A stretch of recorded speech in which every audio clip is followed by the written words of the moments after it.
Every new beginning comes from some other beginning's end. The LCQs are always a perfect way to test that mantra. E1, Black Dragons, NIP, and Keat Stars all have equal chances today to make Montreal, but some will see their new beginnings, and others will see their seasons end. The theater of triumph and tragedy in Rainbow Six just continues to roll right along. Welcome back to the Brazilian LCQ for Montreal. I'm Caliber Jacob Anderson alongside former world champion Gabriel Laxing Miralez. Dude, we had to drag you back in for one more day of Brazil because yesterday it was kind of crazy, so we needed to get an all-NA test back in here to figure out what the heck the LCQ's got in store for today.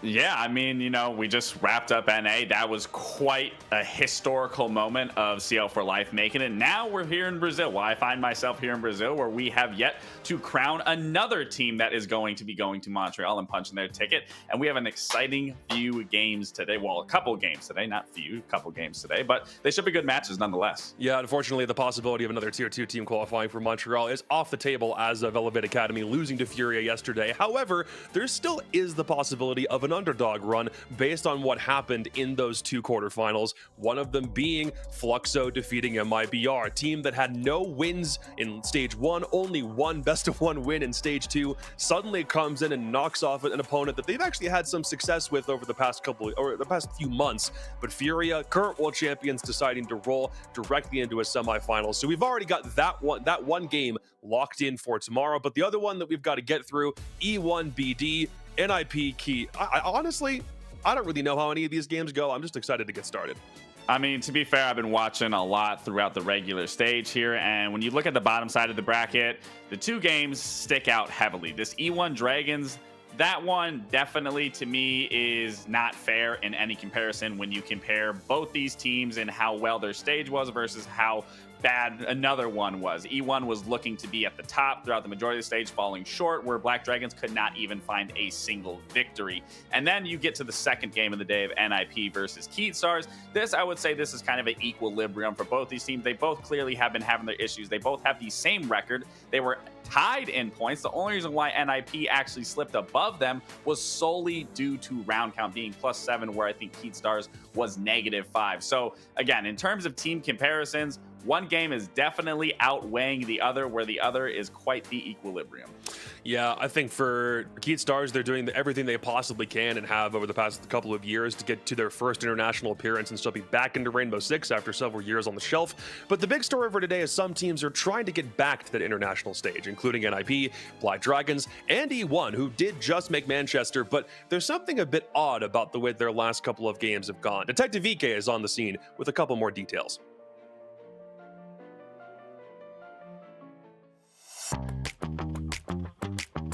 Hey folks, Ika here, analyst for Rainbow Six Brazil.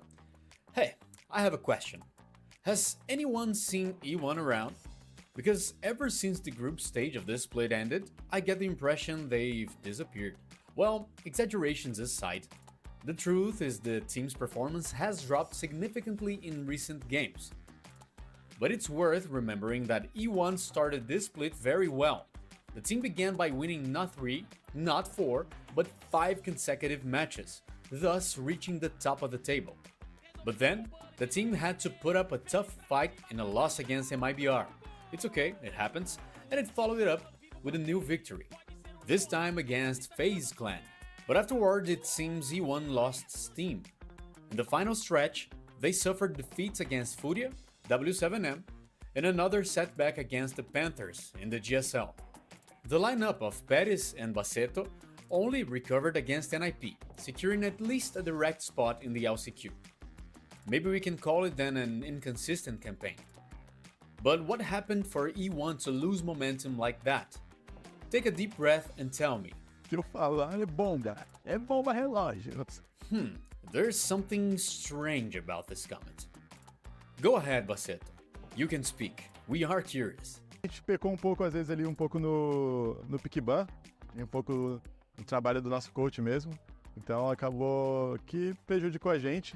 E quando acontece um erro desses, acaba que não prejudica um jogo ou outro, acaba prejudicando o resto do split. E acaba ficando difícil, né? Por N questões aí. Mas a gente é um time novo, a gente tem que lembrar disso também. Split passado a gente não estava junto, então chegar aqui e mostrar esse desempenho, nosso potencial e o tanto que a gente tem para evoluir ainda é muito satisfatório pra gente. Cara, então, eu não sei dizer exatamente o que faltou para nossa line.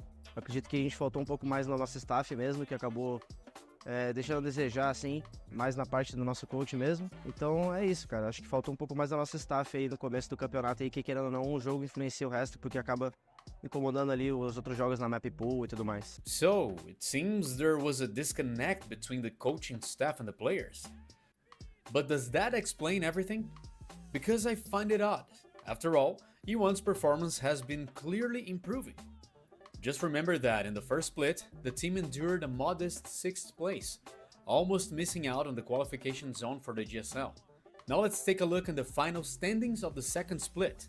And there they are in 4th place. Could it be better? Certainly. Did E1 present itself as the team to beat and fail to stay on top?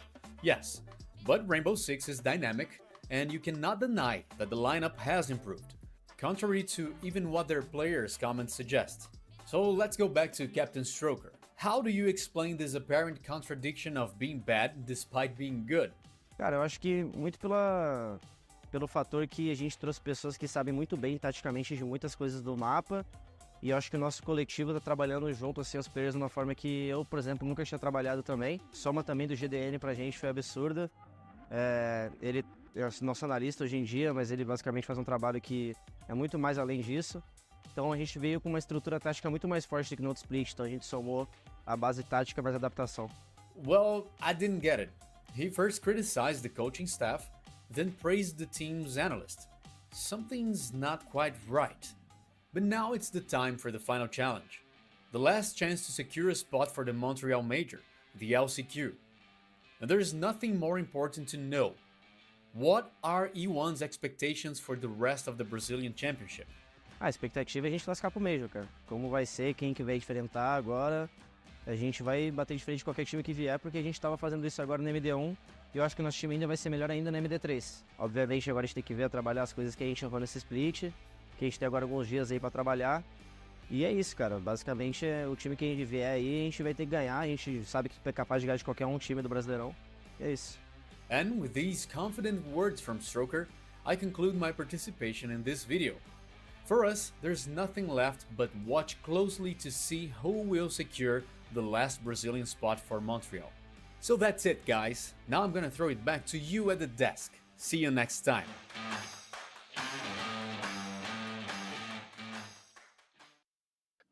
Certainly looks like E1's performance this stage feels like the classic case of doing really well in a best of one scenario, and then when everything starts to come together in best of threes, it just doesn't. But to be fair, when you have to go into a single elimination bracket scenario against the current world champions, usually that only ends up going in one direction. Yeah, I mean, I don't even want to necessarily say, just because they're versing the foreign world champions, because realistically, Furia has struggled very heavily with their own region, where they obviously do well internationally. But what I was more focused on there is that they were blaming the coaching staff, because what's interesting to me is being a former player is the coach wasn't the only one that decided the map. It came down to, the coach saying, this is what I think works the best. What do you guys think? And then typically we always had an end say of what the map would be and what we preferred. So I'm not sure how Brazil does it. I'm not sure how E1 does it. If the coach just decides and doesn't tell the players, that's kind of interesting to me. I don't really think that's the case, but at the end of the day, it does come down to the players. And I just think they ran out of steam. I think they just got a little too hot. And then once those hurdles started to show up, they just truly didn't know how to get over them, and they clearly couldn't overcome it, which is why we're seeing themselves in an LCQ. And honestly, they're not at a bad run by any means. I mean, they got a really good matchup here against Black Dragons. Yeah, 6-3 in the round robin, only 2 points out of getting a first round bye in the playoffs, which is what matched them up against Furia. But it is a 4-map losing streak, combining both the round robin and playoffs together. Their biggest secret sauce was that they were third on attack. They were above W7M, FaZe, and Furia, 2 of which are already going to the major in Montreal. 6th on defense, but by most accounts, all of that should be enough for a major qualification. Yet, for some reason, they find themselves here in the first round of the LCQ. Yeah, obviously we don't have any stats here because these guys haven't played anything yet throughout this qualifier, well, this LCQ. But something to note is one player that sticks out to me the most, that if they can just have a better performance throughout this LCQ, we definitely can see E1 have a stronger start, is Baseto. Because when you look at everyone else's statistics, and I'm just gonna say this for you guys for reference, each and every single player outside of Baseto is within the 80 to 90 kill range, where Baseto is sitting at 57. So that's definitely a significant difference in terms of kill comparison. Granted, he he does play the secondary support role. But when you look at Flash Ray also plays that support role. He's on Thermite, he's on Castle, and he is the the third highest rated player on the team in terms of overall kill comparisons. So if Basetto, he can just find his footing here, find a little more success, maybe change a little bit in terms of his playstyle, I can definitely see E1 having a far better success rate or match win round rate than what we've seen throughout these last few matches. For E1, I think we're still trying to figure out what their position in this LCQ looks like given the way their stage played out, but it's not the same for their opponents in our first quarterfinal of the day, and that's Black Dragons. We know exactly where this team sits. 0-9 in the round robin, only one overtime appearance, but then they beat 2 Nameless and 2 Academy teams in order to make it to the LCQ in the first place. We also know the position that they're in just statistically. They're the 7th place on attack, dead last on defensive win rate and on the entries, and both of those exactly are the reasons why they lost so many games over the course of the regular season. Yeah, and realistically, you can't expect them to be anywhere than where they find themselves when you haven't seen a single win from them throughout the stage.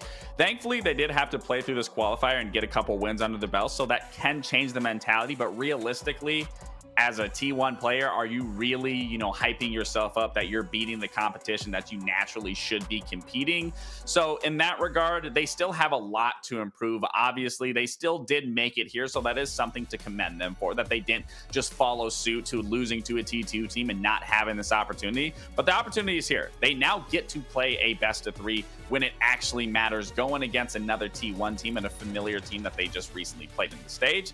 But again, it comes down to question, is the teamwork going to be here? Can they actually learn from a first game mistakes and then correct it for a second game and then close it out on a third map? I don't know, but given the performance that we've seen, again, there's a lot of factors that plays in this team that is just not one player individually. It's just the team's dynamic that's really been holding this team back. Sometimes all you need is to remember what a win feels like in the first place in order to best set you up for what wins look like later on. So even if they did beat a couple of teams that are not at a tier 1 caliber, just getting back into that rhythm is hopefully going to be enough for BD to have a better performance here in the LCQ. And they also had a couple of close losses over the regular stage. Yeah. One of them was to E1. The very first play day, they played Night Haven Labs, and it was a 7-5. So the question now comes up in the map ban phase, whether we're going to see Labs make a reappearance and whether they want BD to have a chance at vengeance as we run through the vetoes. And remember, in a best of 3, almost anything can happen.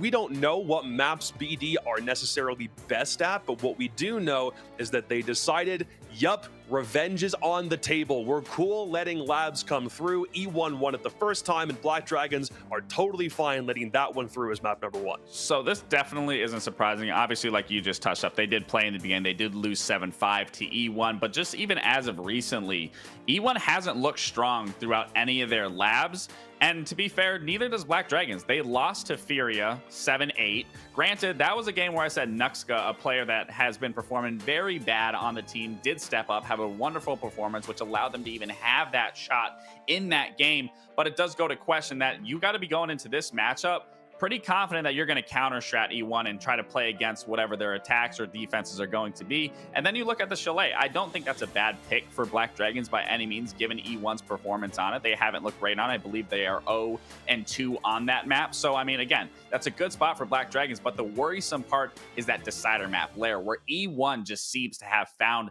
their footing, found the method of attacks and defense that work wonderfully on this map. So that is a very scary last map. So definitely Black Dragons wants to close this out in a 2-0 and does absolutely not want to make it to that third map. Yeah, I also figure part of the reason we're seeing Labs is so often that ends up being one of the more preferred battlegrounds in Brazil next to something like a clubhouse. So seeing it as map number 1 isn't surprising, but the more you go through this map ban phase, the more or the least amount of played maps start coming back up through the fold, because Lair didn't get played very much over the course of the regular season, and Lax, given the way that we've seen North America play it, Europe sometimes comes up, but then to see Brazil play it, it's a very different cross region. So I'm curious how these teams adapt to that. I mean, even watching throughout all the regions so far, and specifically from NA and transitioning to Brazil, I genuinely think E1 has looked the absolute best on this map. So again, when you're comparing this matchup specifically, you do not want to go to that last map if you are Black Dragons. You want to close this out in a 2-0 and have as much prep as possible to counter strat, not only in labs, but carrying that over into Chalet and solidifying it there and pushing yourself into a semifinal. Because I can just not see, if this does go the distance, I absolutely cannot see Black Dragons running it away with it going into that last map. I'm also curious what casters think on this one. It's Derry Holt and Tim Lever. Welcome back to the fold, gentlemen. It's good to jump on another broadcast with y'all.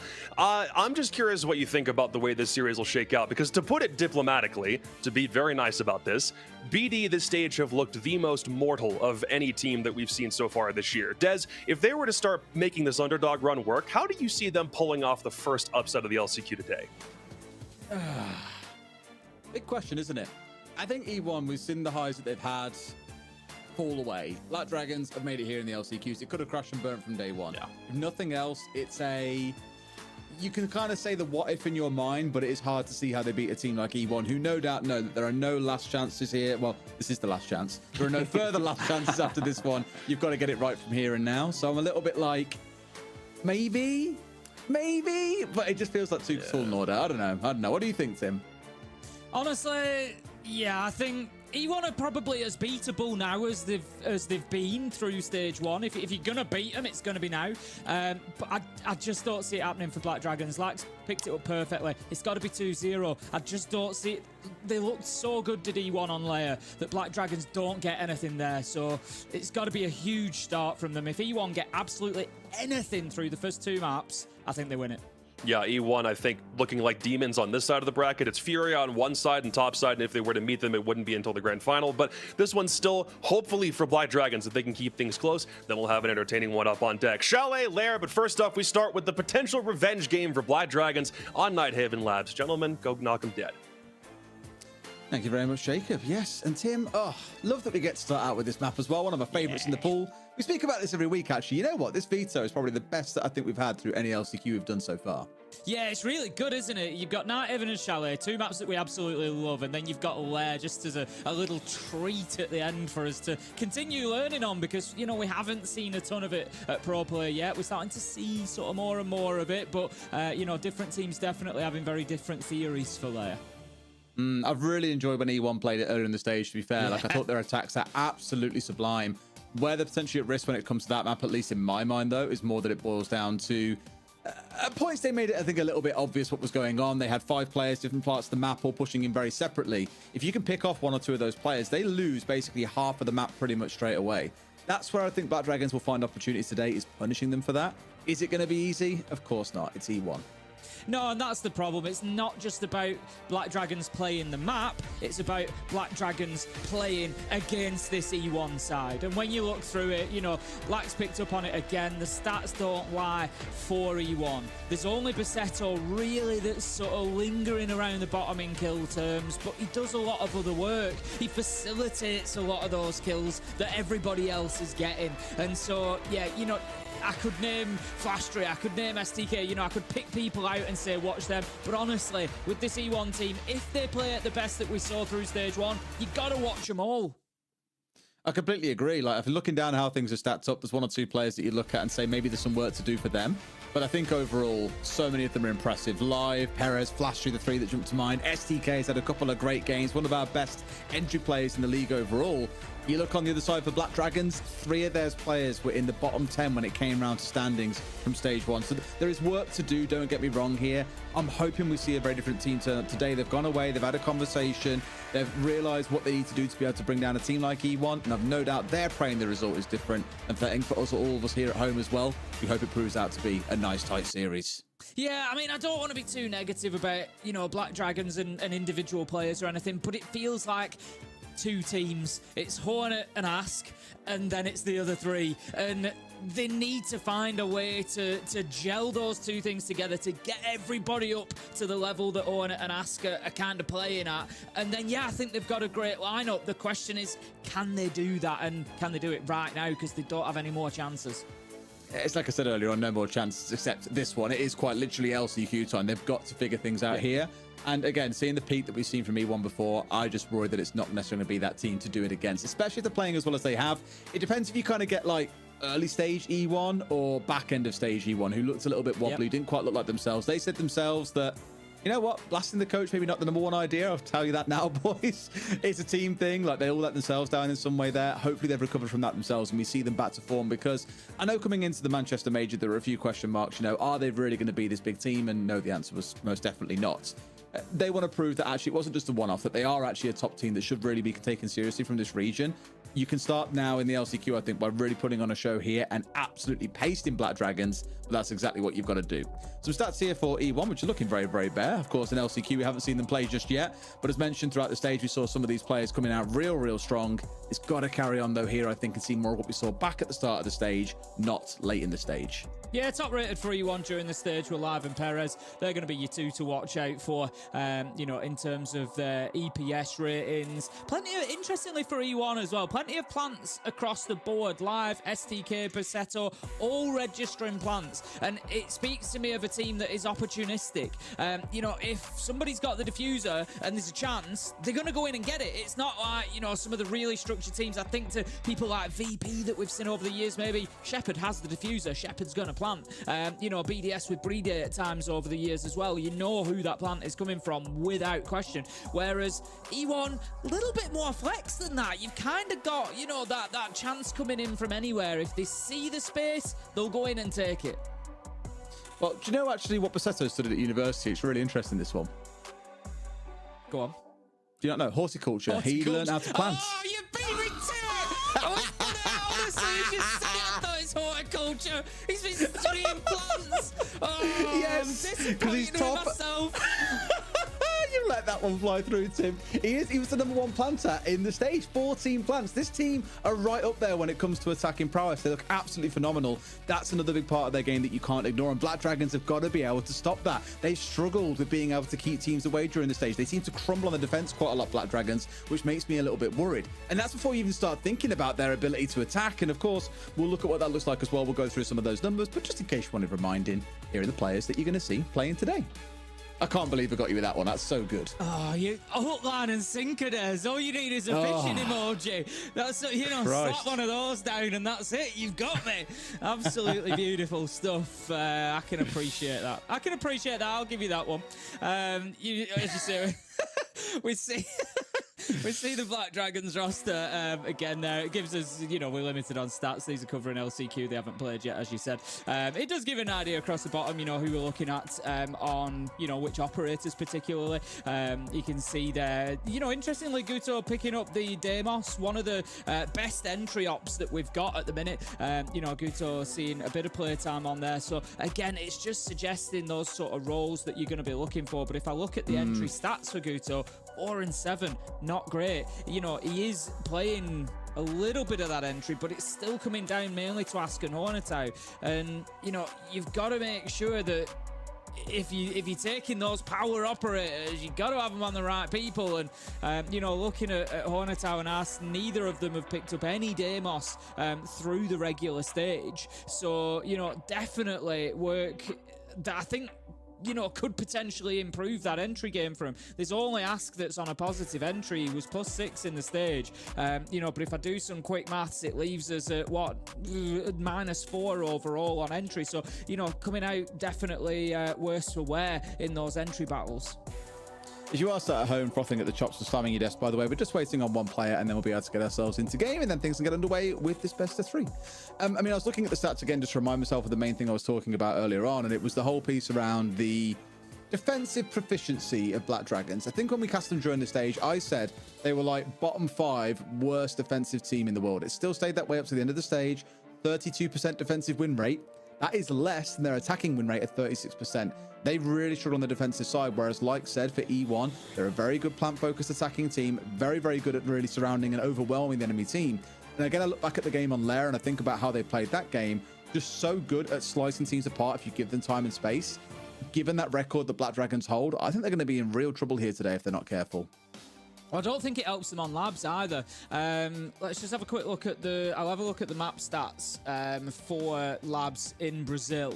60% defender win rate, which is actually pretty good overall. But the reason that I say that I think Black Dragons will struggle on the defense here on labs is because I think about that top floor, and we see people struggle on that top floor an awful lot. So then you're looking around at the other sides, and I'm thinking, right, where are they picking up those defensive wins? You know, let's be generous. I'll give them base. basement, so they're getting a couple there. But then beyond that, do I really see Black Dragons picking up defensive rounds in storage, for example, or kitchen if they have to take those mid-floor sites?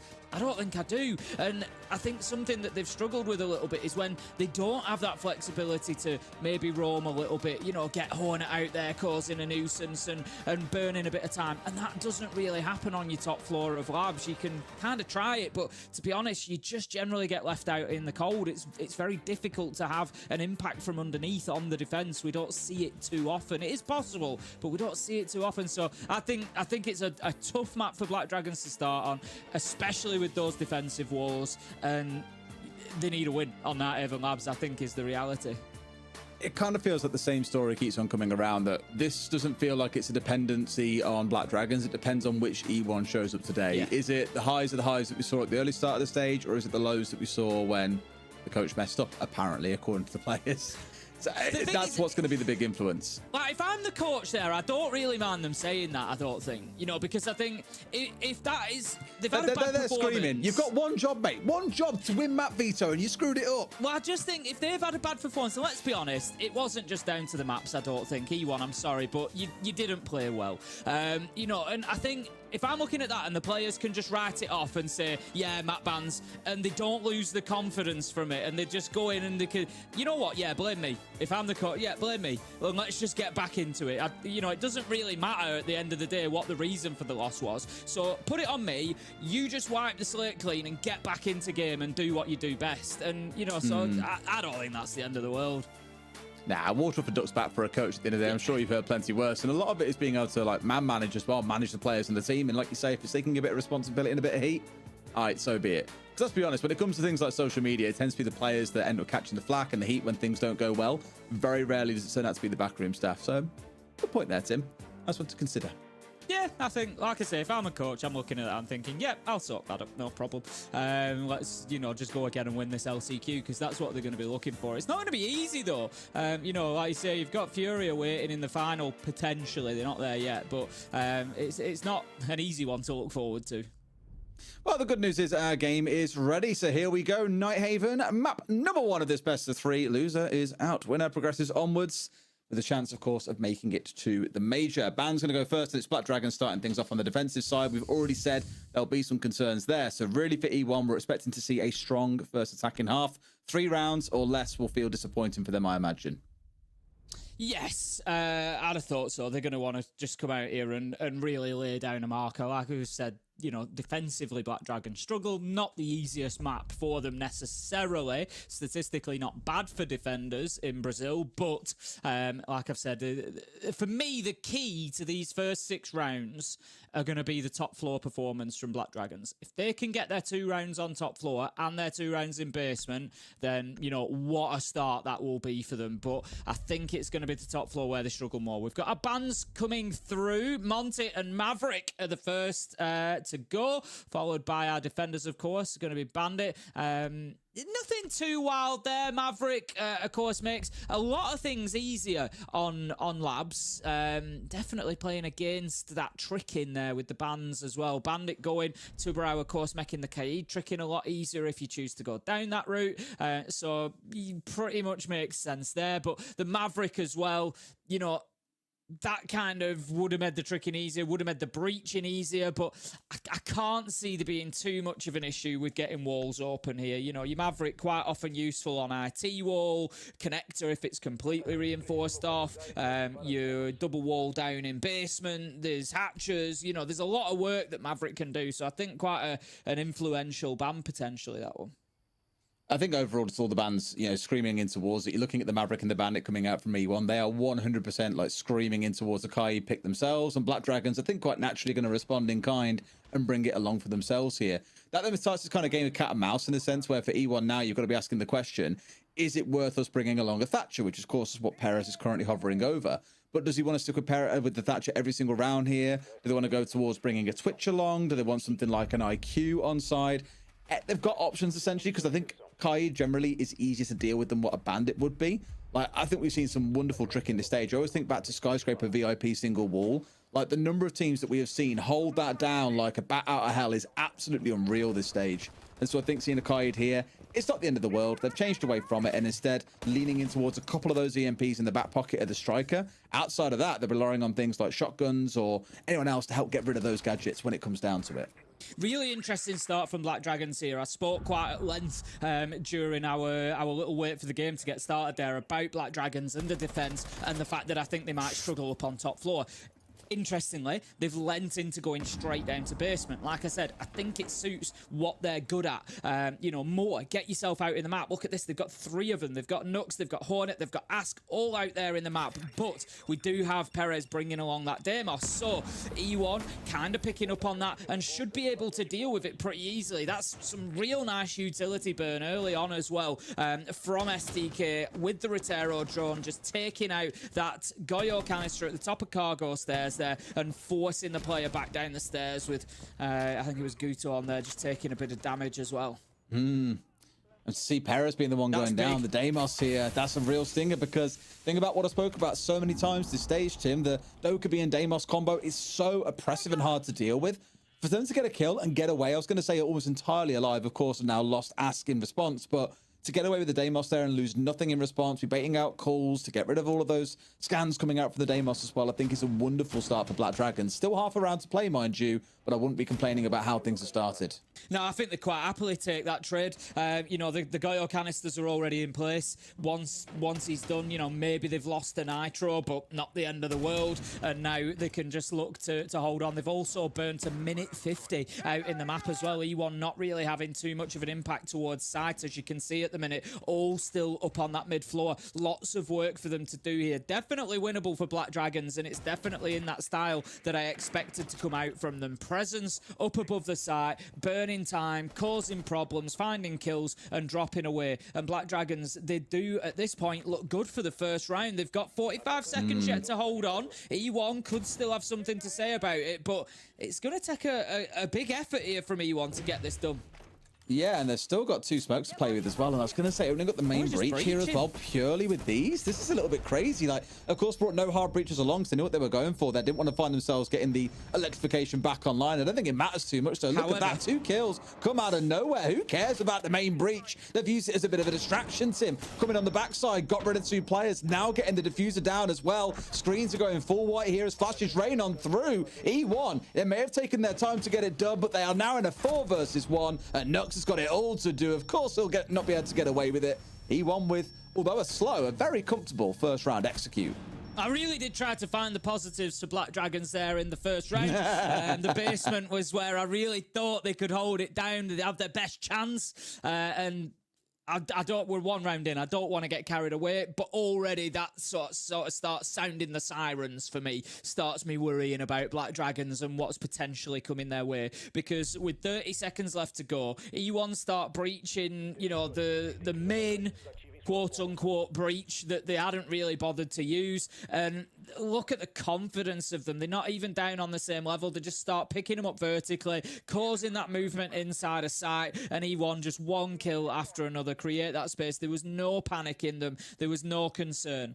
Black Dragons this time go up to the top floor. This is where I said I think it could be difficult for them.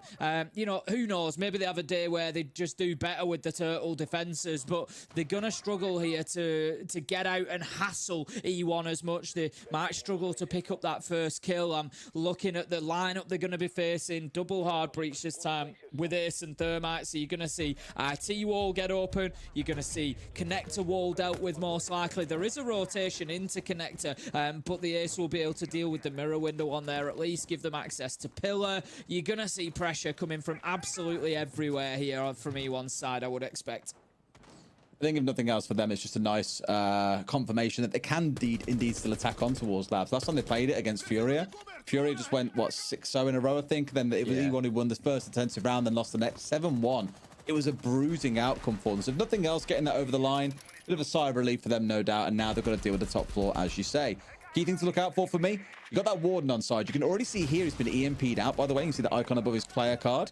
You've obviously seen towards on the other side a Ying coming along for live. That is, as I always say, a massive operator that you've got to try and almost play Protect the President with. Those Candelas are so valuable alongside the smokes in the execute, but Warden, of course, is the direct counter towards that. You get him EMP'd out, he can't use those glasses anymore. Ying's power, it just goes through the roof at that point because there is no one that's really able to stop her. So keep a close eye on that throughout this round. That's what I'm keeping a very close eye on, is seeing what's going on with those EMPs, if the Warden is able to do anything when the Candelas start coming out. So as soon as you see one come through, just check out the Warden's card and see what's going on. As expected, at the minute, all the pressure on RT and Connector, nothing really towards Aqua and nothing towards Warehouse or Catwalk. We're going to see them hop on in behind the noise of that nade. Black Dragon's aware. Yes, Gutto is. A few shots fired his way. He's going to get aggressive. He's going to get taken down from the window if he's not careful. Goes for it, but manages to get his man. Florio finds Perez elsewhere, and Black Dragons have dug in deep, and they're holding on fantastically well here. They have, yeah, they've really tried to set up a nice little bait as well, with the one player being inside that they knew about. The second player on the window, if he'd shot just a second sooner, or not even a second, Tim, a millisecond sooner, he would have found his man. But Gutto's played that really, really well. He's got cover from the mirror to stop the Thatcher being able to round and get a side angle inside a Connector. He is unshakable from that position, and everyone else has done their job really well in this round. It's bare basics, but it's a flawless round here. They've hit their shots. They've played those micro situations well.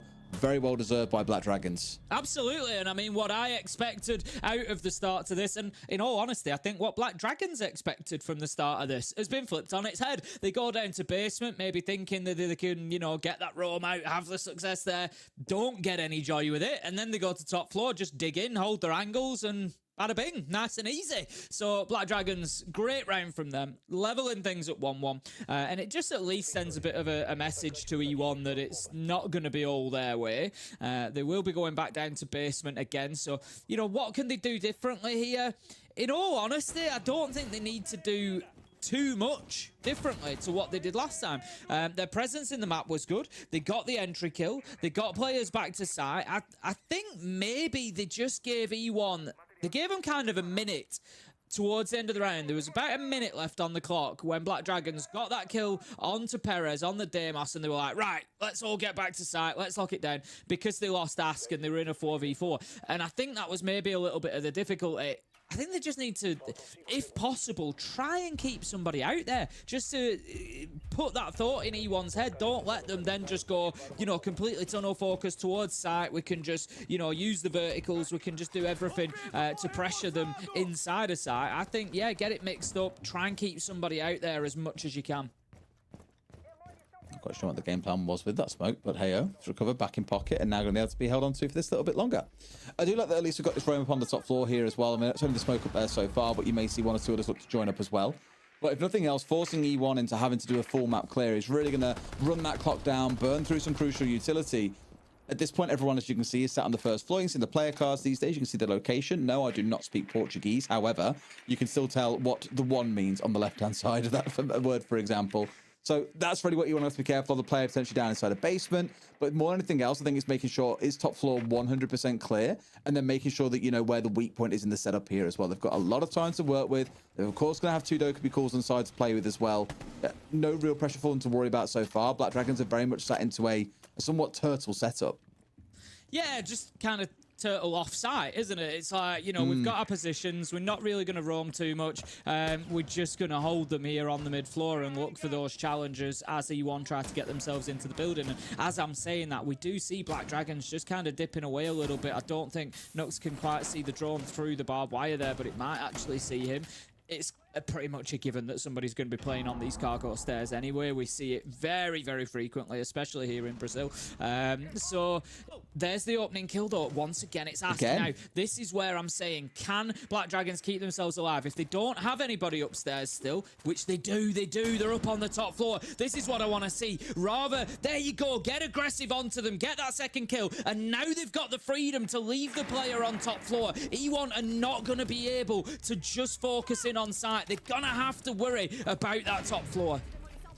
I don't know, like a couple of rounds that we've just seen individual players on Black Dragons essentially planting their feet. Like, player there a second ago sat up on, I think it was Nux who was sat up on a cargo stairs, and I was just a bit like, you guys know that he's here. Like, you know that he's here. You're putting pressure on behind from the barb that's there. You've got a player trying to come in through cargo window, but all he's got to do is step out as soon as he hears like a vault coming on through and collects a freebie, and there's no trade being guaranteed. these are little small tactical fundamentals that it feels like E1 are getting wrong here, which then starts to beg that question that we spoke about while we were getting set up for the game, waiting for the players to join. Which E1 are we going to see today? I'm a little bit worried that we're seeing more of the later stage E1, to be honest. Yeah, potentially. I mean, as again, I say, there's an opportunity for Black Dragons here to... They know that there's only one above. You could send somebody up. You're still 3 versus 2 on site. Go up there and challenge them. But as it is, they look to hold their angles. Ask manages to pick up Perez. Bass is there for the trade. Here we go. That's what I'm talking about. Guto gets himself upstairs and makes that challenge onto the player in storage. Black Dragons, much better defensive basement there. They recognise in that late round it's 4v3. A couple of them at least are going to have to push to site. They know there's a good chance there's one above in storage, so let's send somebody up to challenge him. We've still got man advantage on site. Using those numbers really, really well. Love to see it. Black Dragons, they pick up the 3rd round and go 2-1. E1 are leaving some holes in the net here, I think, and Black Dragons are starting to look confident playing through it. What I love, and the way that they set up in that last round, where they had all these players up on the first floor early round, it reminds me a lot of how players used to play Oregon, for example. When you're defending on down basement, you'll sit in big tower, you'll pick up some drones, you'll cause a little bit of bother towards green, and then you'll dip away when it starts getting a little bit too hot. But as I sort of touched on for Nux, it never really got hot. There was one player coming into him completely in isolation through cargo, and I was a little bit like, is there no follow-up on the back of this? Like, you've got a Dokkaebi on side. Like, you should know what's coming in this position. But the fact that that stings them, and then they get hit on the flank as well, like, I don't know. E1 are not doing the basics here, and Black Dragons, full fair play to them, are playing through that and really starting to punish the other side for that. Good first quarter for them. We'll no doubt go through at least one of those sites again. We're just in that downstairs ones. That'll probably be our closing round of the half here, though we're down on that first floor, choosing to now at least try and keep away from that top floor. Of course, one there, so we have to wait another round to see how that goes too. So the site's going to be storage this time. We've got Guto downstairs. He's going to be an important piece for this defense because he's got the Nitro in hand on the Kaid, and they're basically looking as, you know, that's their big plan to stop any plant going down. The key spot is going to be in behind pillar inside of storage. That's usually the focus. We've also got some players from Black Dragons upstairs. It can be held from IT as well. How about that? From STK. Little bit of intel there, I think, and just absolutely slams Ask through the softball. What a beauty. I mean, it's nice to get one back because Ask has had Live's number pretty much every single round so far, it feels. It's nice at least to start off with the advantage rather than constantly punching uphill, which feels like what has been the game plan for, well, not the game plan, but the situation they found themselves in time and time again. Still got to deal with about this one extra player. As you can see, 2 more scatters still across this top floor. They're going to have to work their way through. So yes, it's a good start, but there's still 2 more players you've got to find your way through, and that's assuming you can dance around that C4 coming out from the Pulse.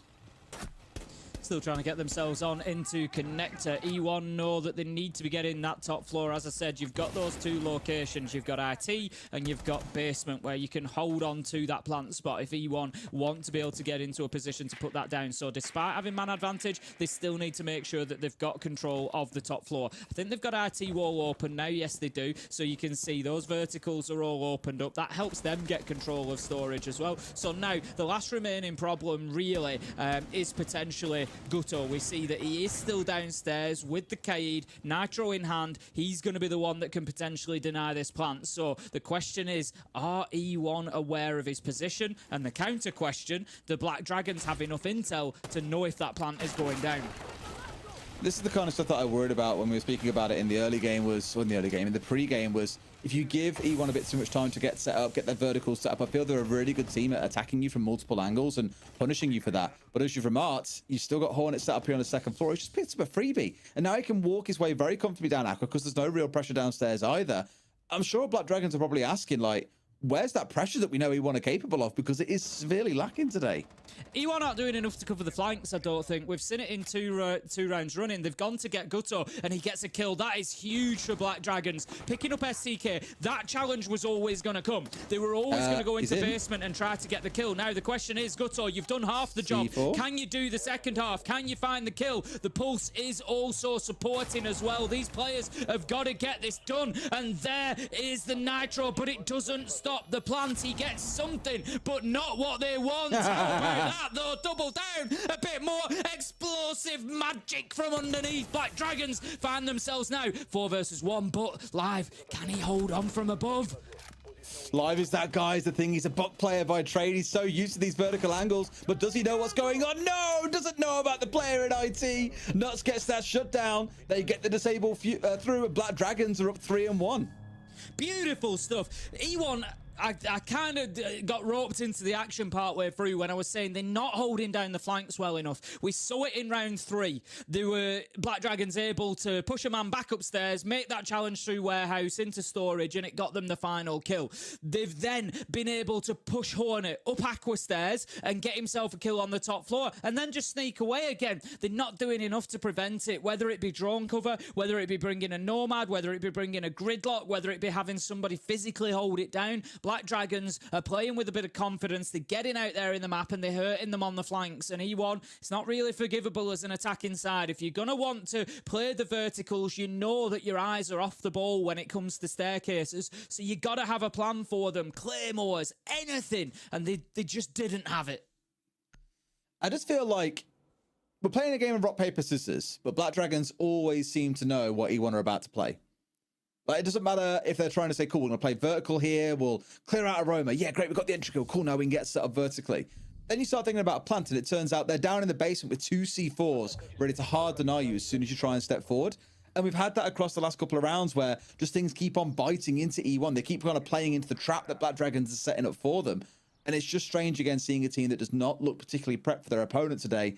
Unsurprising, we had that tack time out there to try and address. Now that we go into round 5, I said at the very start of the game, 3 rounds or less would feel like a disappointment for them on the attack. To remind you, Black Dragons' record, 32% defensive win record. They are one of the worst defensive teams in the world. But as things stand here, it's making E1 look silly, to be honest with you.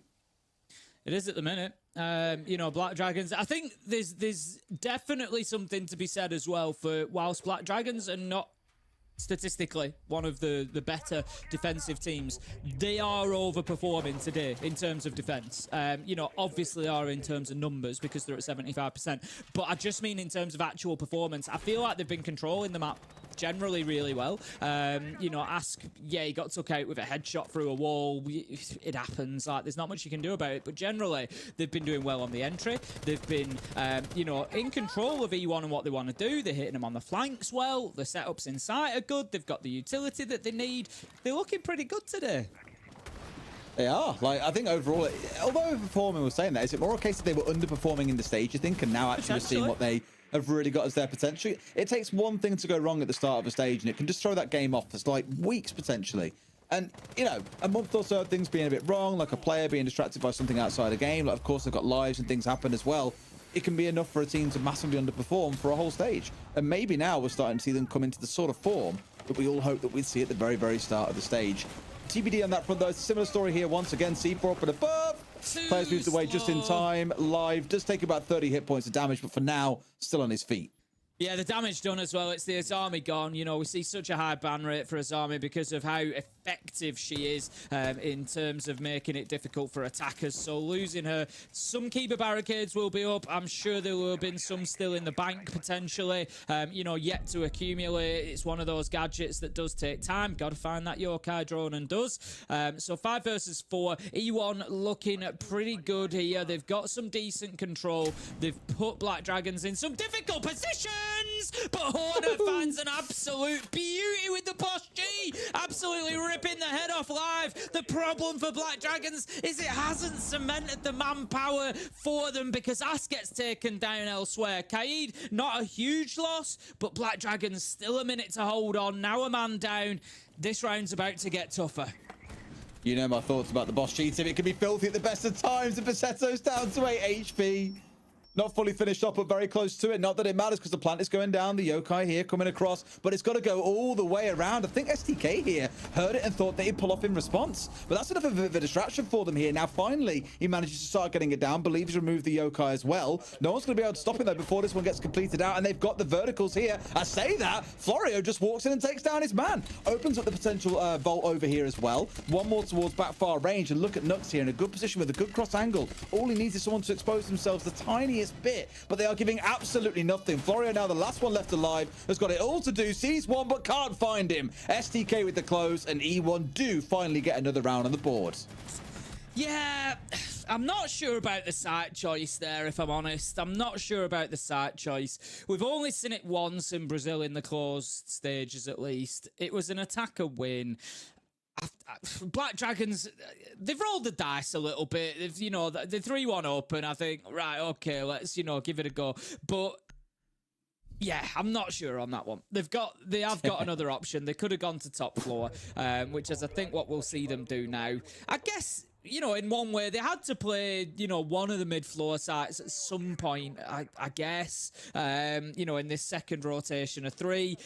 Try and get it out of the way, maybe finish strong, lean into, you know, getting that momentum for the second half. I just feel like it's, I don't know, a bit of a risk. If I'm Black Dragons, I want to lock down the 4 defensive rounds there. I want to go to the site that I think, yeah, I can definitely win that one. And I don't think that would have been Kitchen, realistically. And we've just seen why. It's difficult. You've got that external window onto it, you know, just direct access straight into site. You've got very quick vertical access from meeting. You've got that breach from reception that you can't really challenge onto it from anywhere else. If they've got control of meeting and those stairs, you can't challenge onto reception area to stop them breaching.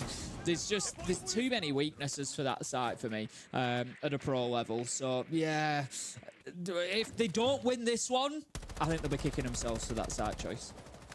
And if nothing else, I think E1 will be ecstatic if they manage to pull this back to a 3-3. I know earlier I said that they'll feel a little bit gutted that they, couldn't get to a spot anymore where it would be 4-2, and they'd be feeling really quite disappointed in themselves, being down 3-1. Does feel very miserable, but a recovery to 3-3 at this point will be absolutely fantastic for them. Of course, want to see it closed out. You mentioned yourself that the site choice maybe wasn't the best one. Now you've got this real tango on the top floor where it's been a 1-1 result for them so far. Both strong in different ways, and I think if nothing else, Black Dragons are probably thinking we should really be having this at 4-2, given how well we played those first 4 rounds.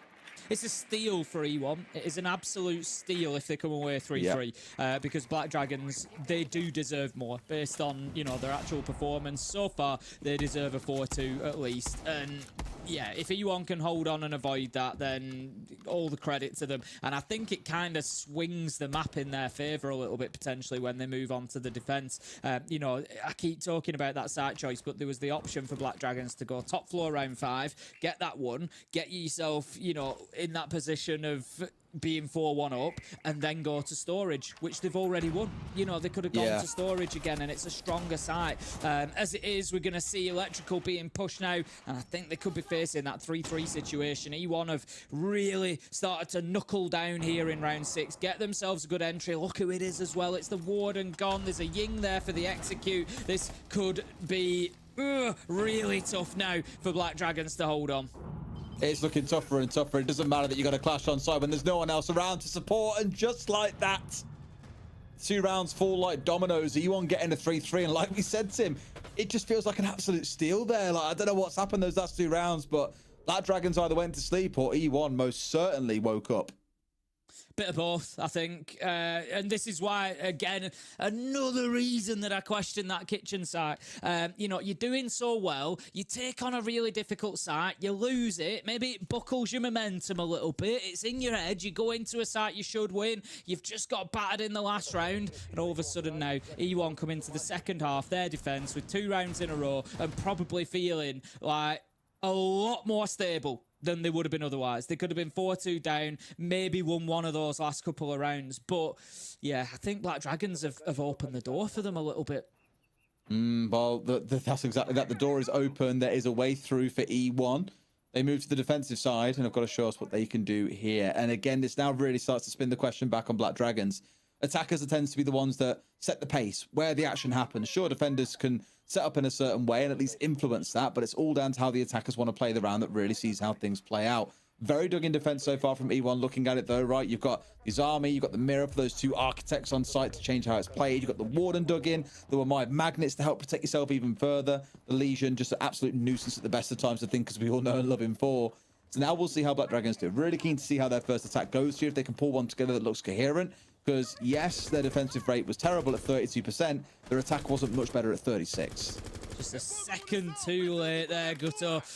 Don't know how much intel he had. It's you always spray and open that door because it prevents movement across from the top of the stairs. But as we get the The benefit of the silhouettes, we see that he was very close to maybe taking a man down. But look at this work from Black Dragons. They're not messing about here, Des. 35 seconds in, they're looking to start getting that breach sorted out. They've smashed the mirror window on electrical. It could still make it tricky to breach, potentially. We'll see over the next 20, 30 seconds. They've got it done. So that sorts that out. This is good from Black Dragons so far. I think they've got the flank drones set up. They're certainly ticking boxes for me at the minute. Yeah, it's looking good. They're in a good space. You know, I completely agree. You're in a good space in terms of getting IT opened up. Like, you'd hope you'd damn well do so with a Thatcher, a Thermite, and Ace on side. Yeah. I think they're still struggling to get that final bit opened up, which has now been done.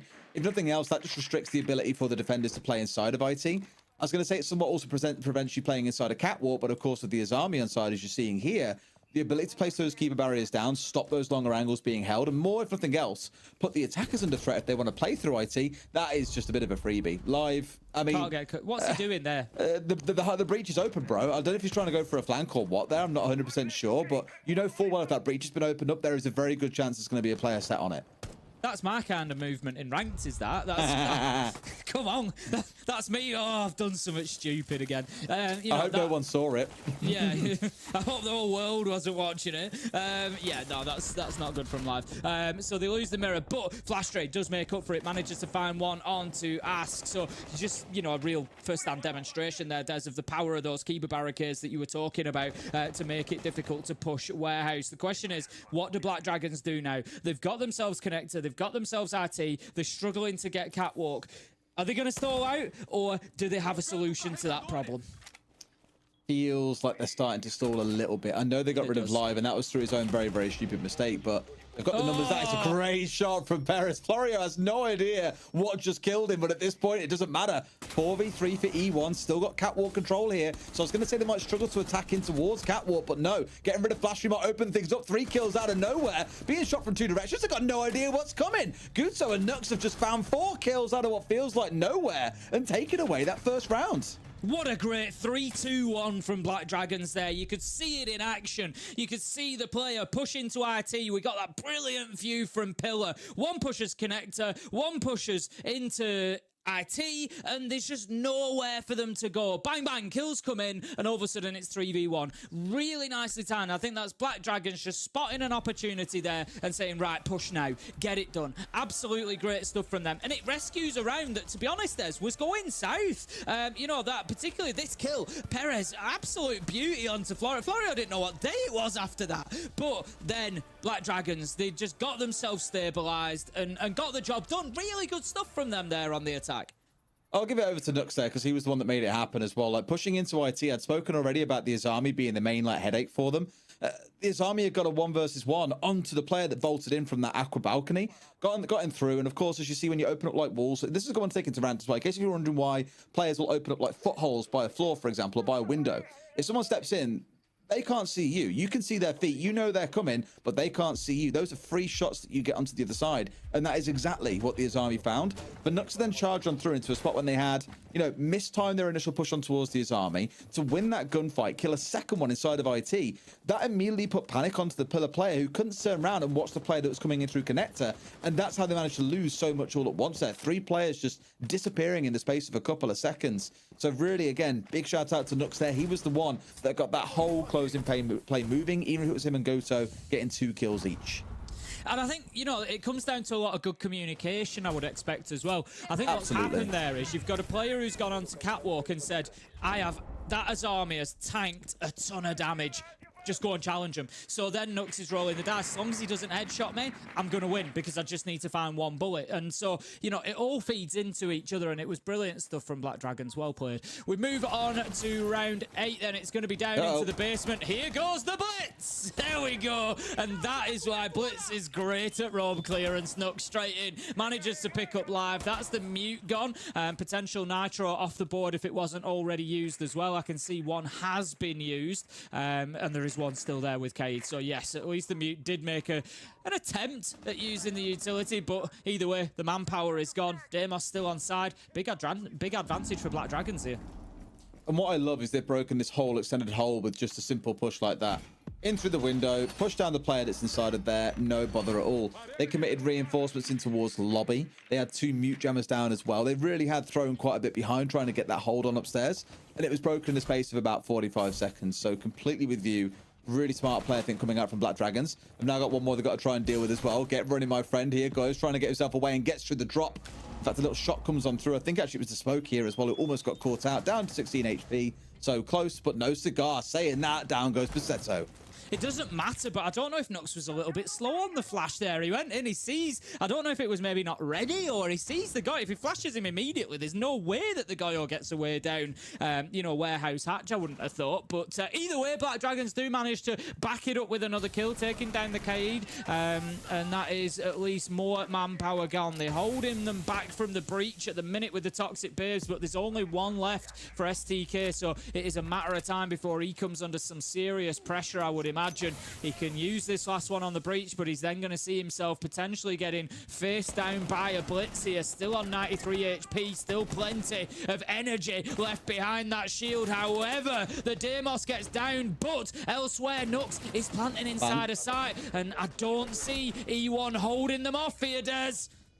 No, this blitz has completely torn them apart, and E1, their adaptation this round, I think, frankly, has been really poor to try and deal with that. Like, Flashy might get a couple of exit frags here to make himself feel a little bit better, but that's all it's going to be. Just 2 kills to his name and another lost round for the team. They'll be down 5-3. They've got no tack timeout remaining.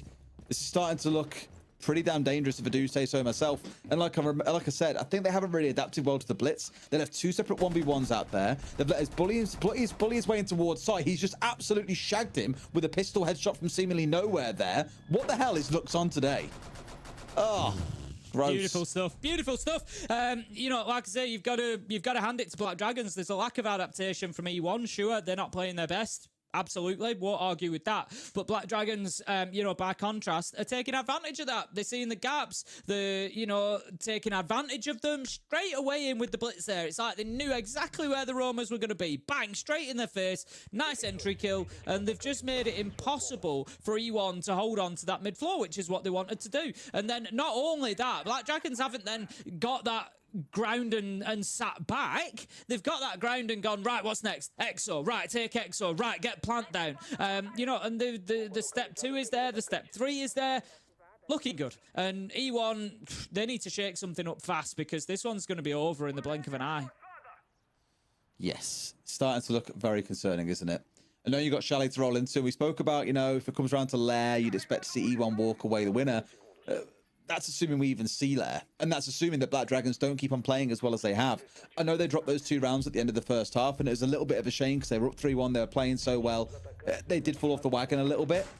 I just don't feel like E1 have even realised they're on the defence yet so far. It seems like Black Dragons have played the game however they want, and it could be a similar story here. Yeah, there's a Ying on side, of course, we're looking towards that. There is no Thatcher to disable out the Warden on the other side. So Pasetto here, he's had a rough stage. I know he's been, as we said, a horticulture man of culture. He absolutely loves planting, but I think outside of that, he's not been the most hot when it comes around to shots. He is a real critical part of this round, and that's assuming, of course, that Nux doesn't just chew up the whole entire enemy team and spit them out before we even get to that point. Interestingly, in the open qualifiers, SCK, This is silly. What are you doing? Like, this bullet's flying in through a window, so I know what I'll do. Let me put my face in that window. I'm sure it'll be fine. It wasn't fine. STK gets taken down, and that leaves them now 5 versus 3. E1 are crumbling here, Des. I think their head's gone. They just, they're making silly mistakes. They can't win a gunfight at the minute. Very, very tough, to be on the E1 side of things in this kind of matchup. But interestingly, I was saying through the open qualifiers, so Black Dragons had to, of course, go through the open qualifiers to even get into the last chance qualifiers. They only lost 1 map, and it was to E1 Academy, interestingly. But tell you what, they're coming up to face off with the number 1 team here, and certainly not having the same sort of problems. No. Again, feels like silly mistakes to have lost those 2 players, especially the second as well. 2 of your operators with recharging gadgets as well. Real stinger and a real missed opportunity. I was going to say what Black Dragons have got to do is play this sensibly until the finish, but hello, wait a minute. Already found themselves losing 2 players here. It's a very little bother on the other side. Sure, a few hit points lost, but that's really about it. Got themselves stuck in nice and tight here with a shotgun. Remember this back from round 2, Tim. Didn't feel like all that long ago. Basetto, let's take this one carefully, my son. You haven't got to go too aggressive here. Let them be the one to make the mistake. Like, you haven't got to force it here and lose your life for nothing. Yeah, exactly right there, Des. I think they're just sometimes E1 trying to grab at it, trying to, you know, really get aggressive and push the fight, but he doesn't need to. He can just wait on this electrical door until they try to push in. He's got the glasses, he's got the gadget, he's got everything he needs to keep himself in that position, and he's the linchpin at the minute because with a Ying on side, with flashes potentially coming in, they need that Warden to be able to just keep them secure on this side of things, and he continues to be able to do so. He's just got away with it there. Perez manages to take down Gutto as well. It looks like it's going to E1. They've held on somehow. And Black Dragons have let it slip. They were 5 versus 3 there. They had 2 great openers. They had Ying on side. Even with the Warden there, you're still going to back them to be able to get the round done. But E1 wake up in round 9. I mean, I'm not going to lie. Basetto playing the Warden there did nothing. He didn't get a kill. He didn't get a down. He didn't even use his gadget correctly. Like, he heard the Candelas coming out and thought, I'll pop him just in case. And I get it. You're worried about maybe getting swung onto. But at the time they actually execute, his gadget is empty. He's full white flashed. And I'm just like, mate, like, flashed. Yeah, I'm like, you have the full time here to do something about this. And like, I don't know. He looked a little bit panicked, dare I say. Didn't look 100% confident there on what to expect. You could see on his movement that he was so keen to try and swing and get a kill off something. But sometimes forcing it is exactly the way not to play it. And I get it. Pika's advantage. We're playing online at this point. We're not in the LAN studio anymore. But I don't know. That couldn't have been played much worse by him. Thank God. Of course, he had 2 players in Perez and Live alongside him to make sure that got over the finish line. That should not be around the E1 win when they were down 3 versus 5. But Black Dragons unfortunately couldn't get it done.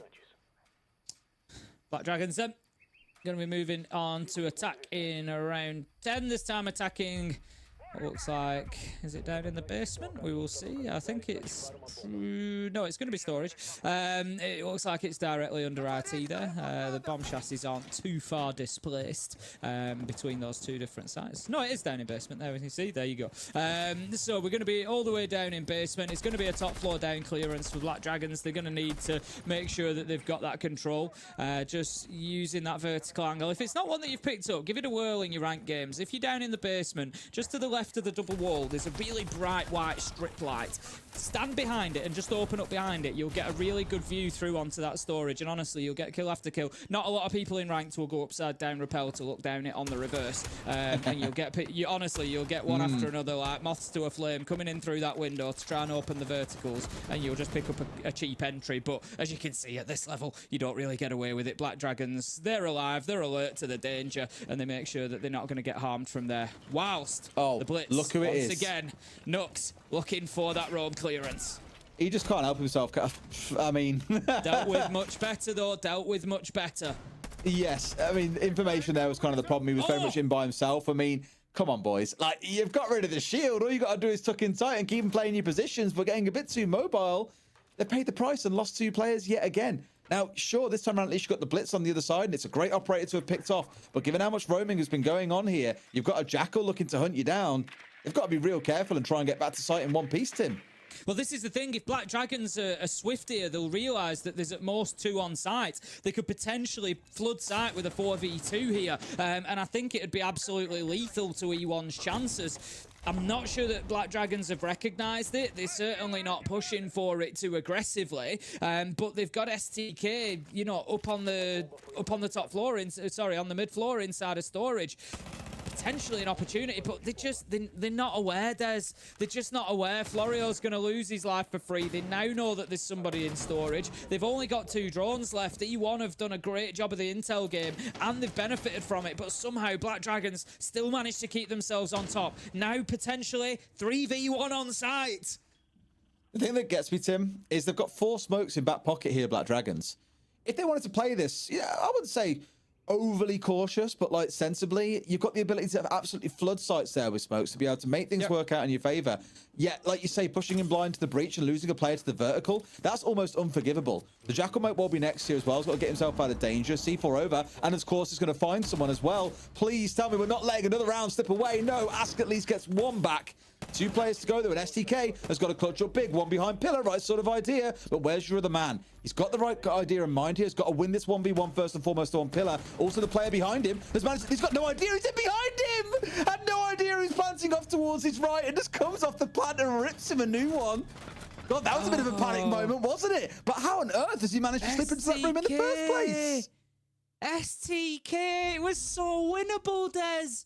It was so winnable. The player behind pillar is supposed to be covering that door. That's the angle he's got to cover, but it's a tough spot to cover from. I'm not criticising Black Dragons there because it's tough. It's 50-50. Which side is STK going to come from? And the player on the cover was low health as well, so you kind of wanting to avoid that gunfight. But STK, with a little bit of fancy footwork, rapidly moves through. He can hear the plant going down. If only he realises it's so close. There was about 12 seconds left. If he takes that kill and puts the diffuser down on the ground, he just has to hold one door. He knows where the last... It's so winnable. But STK just doesn't see the man as he comes through the door. That is so painful for E1. They could have been level here, but Black Dragons, well played again. They managed to muscle through, I think it's fair to call it. It wasn't plain sailing, but they get it done, and they find themselves 6-4 map point opportunity. That was something. The last 2 rounds have been a little bit balmy, haven't they? That's like me running into a room when somebody's on my left and I can't see it. At least you've got an excuse, Tim. Exactly. Oh dear! It was. That is just a screen ratio thing potentially. It's just hard right of the door, and if you move in too quick, you're not going to catch it. It's no fault of STK. It's just really unfortunate because it was so winnable.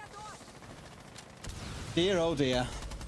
Well, I think we've seen bigger throws and crazier moments throughout Siege's history, so fair play. Anyway. Onwards we march. E1 are a round away from losing their map pick. Let's not forget as well. They chose to come to Labs. Chalet was the pick of Black Dragons. That's what we're going to next. And you have to start thinking, is this going to be over in 2, but not in the direction that any of us expected it would go?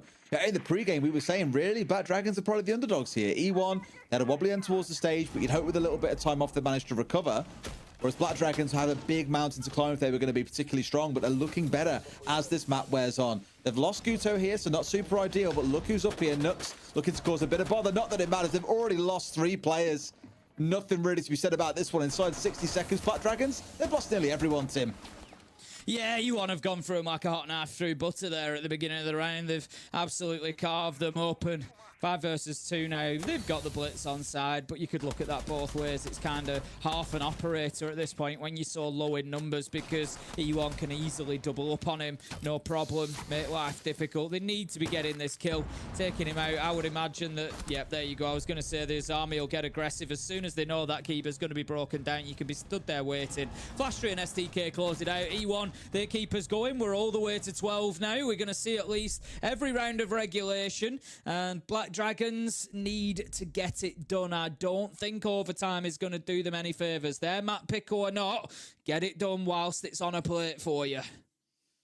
Otherwise, overtime. Oh boy, it would be the classic kind of carnival game, I think, for Black Dragons to look so strong, to be up 3-1 to begin with, to find themselves quite clearly in the lead at 6-4, and then still open the door for E1 to get a way back in both halves, let's not forget as well. Because we were up 3-1, we'd had that timeout, and then E1 won 2 rounds on the back-to-back. They've got to do the same thing here in the second half to take it into overtime. Yeah, it's ridiculous to think about. Like, Black Dragons should not be given these kind of opportunities over to E1, but that's the spot that we find ourselves in. Defending up on the top floor now, Black Dragons have got to figure a way through, and by the looks of it, Nux will be back on that shield again. He's had a good couple of rounds with it, but a couple that have been very flat. I think more off the back of his team, to be honest with you. But I like in this round how they've got the Dokkaebi on side. As long as they slow things down a little bit here, they might be able to make a number of plays off those phone calls coming on through. I say that, of course, they're changing things out last second. They know that Bassetto's a little bit wobbly on that Warden, Tim, and they want to punish that. Yeah, definitely. Get that Thatcher along. I don't think they're going to be looking to... They're not going to need to. There's no denial for the walls or anything. It's all going to be about disabling those glasses and getting on in towards electrical, pushing in towards site and clearing Basetto out if that's where he's playing again. Because it was as much as, yes, it wasn't played ideally, and his gadget use was maybe a little bit panicky and a little bit over the top. You know, wait until the push is actually coming to use that gadget. But other than that, Basetto's positioning, it did hold them up. That was the sticking point. That was why they didn't push forward. So yeah, definitely looking to not have that problem again, Black Dragons. All right, well, let's see how this plays out then. At least to begin with, nothing's gone too crazy. They haven't found themselves completely eviscerated inside 60 seconds this time around. They're going about doing their work here, taking away the utility, getting IT opened up. Hopefully we don't see Live just strafe his way into connector this time around and lose his life for free to the player that's holding just outside of that now that it's being opened up. So I like how to begin with seeing Black Dragons taking that slightly slower approach, not feeling the need to rush, actually doing their prep work here. So when it does come around to the execute, they're not finding themselves in a massive, crazy situation where everything just crashed around them. Ask going to be looking to get on into the building. Does often play the sort of main entry position, does get involved in a lot of those entry battles, needs to be keeping himself alive this time because they need those EMPs to make sure that they're able to deal with the Warden if that is going to be the final push. Nux does manage to pick up Basetto. That's your Warden dealt with. Black Dragons have got everything they need nowadays. They just need to get themselves stabilized in control, get themselves connector, get themselves electrical, and then they should be able to get in and get a plant. They've still got the Ying on the cards here. They've got everything they need. Compare that to last time around, they tried to push in towards Catwalk where the Azami had got everything set up. Much better. 2 or 3 players looking to make things happen. It's causing a little bit of panic in the E1 camp where they're not quite sure where the push is going to come from. Really decisive, much better. Yes, you got rid of the Warden, and now guess who comes online? It's going to be that Ying. So all eyes now have to come on towards Nux. He's played so well this half, but now he's got to go big. Again, now you can see E1 just scrambling inside a site as the utility starts to come in. The pressure starts to mount. There's going to be a push from top Aqua here. I think they are aware of it, E1, but there's just little that they can do. How about that from Hornet? That's the kind of explosiveness Black Dragons need. Gets in, clears out Catwalk. That's the Azami gone. 5 versus 3 now. Black Dragons, it's time to execute. Start getting those gadgets in. Live. Yes, they push both sides at the same time. It is, however, fight back from E1. Perez gets a double, but it's probably not going to be enough. SCK is going to have to go 1v3, makes it 1v2. The diffuser's going down. Surely they're going to stick it. Nitro, no. He changes his mind. He goes back to the gun. He finds shots, but he can't find a kill. The diffuser's down. He's against the clock. He knows where they are.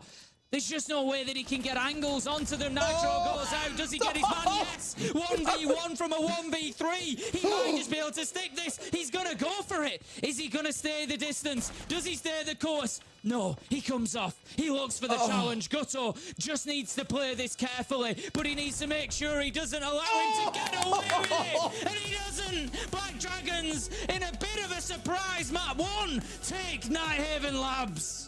That is an absolutely bonkers end to that map. Wow. Those last 3 or 4 rounds were absolute chaos. Like, I didn't know if we were at a carnival or watching Siege at the best of times, but it was absolutely fantastic. Entertainment to the max. Really enjoyed that. And Black Dragons take the map pick of E1. That is bonkers. What a lot of fun. Like you say, I think anytime that you get a bit of a surprise coming through, it always adds that entertainment factor, doesn't it? And I think Black Dragons have surprised us all there. You know, where were those performances back in stage 2? You know, again, that last attack, really, really good. They know that they've got somebody holding them out of Aqua. Ask pushes in from Warehouse at the same time. They get the kill easily. It creates the space for them to go in and get a plant down behind Diffuser. It was a little bit closer than they might have liked at the end there, but still, they get the job done. A little bit messy, maybe the best way to describe it at the best of times. Here are some replays for you to watch over.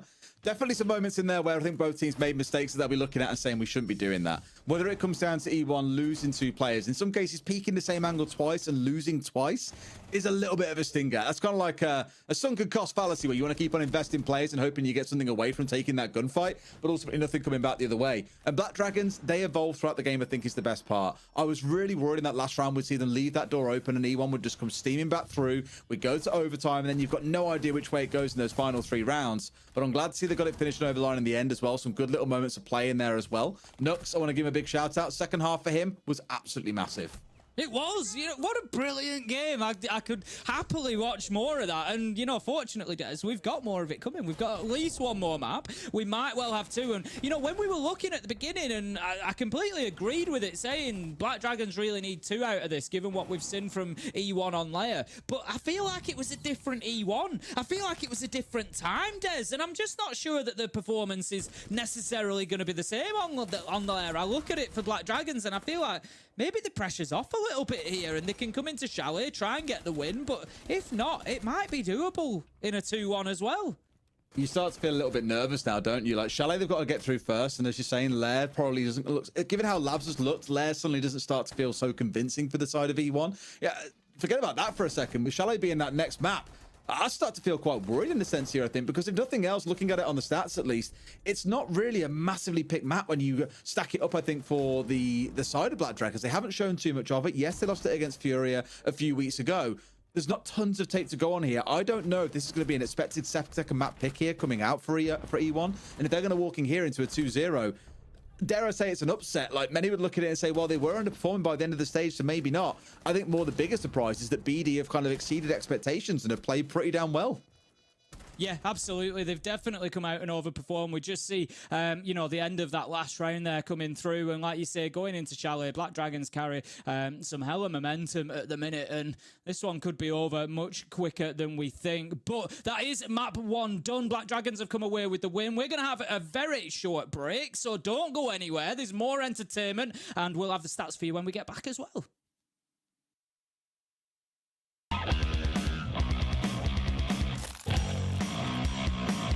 Agora o Guto tá dando cada bala absurda, triple kill pra ele. Sobe rapidamente o Cyber para recuperar o desativador. Ainda tem a vantagem. Vamos ver como é que fica agora na descida. É um ponto muito difícil.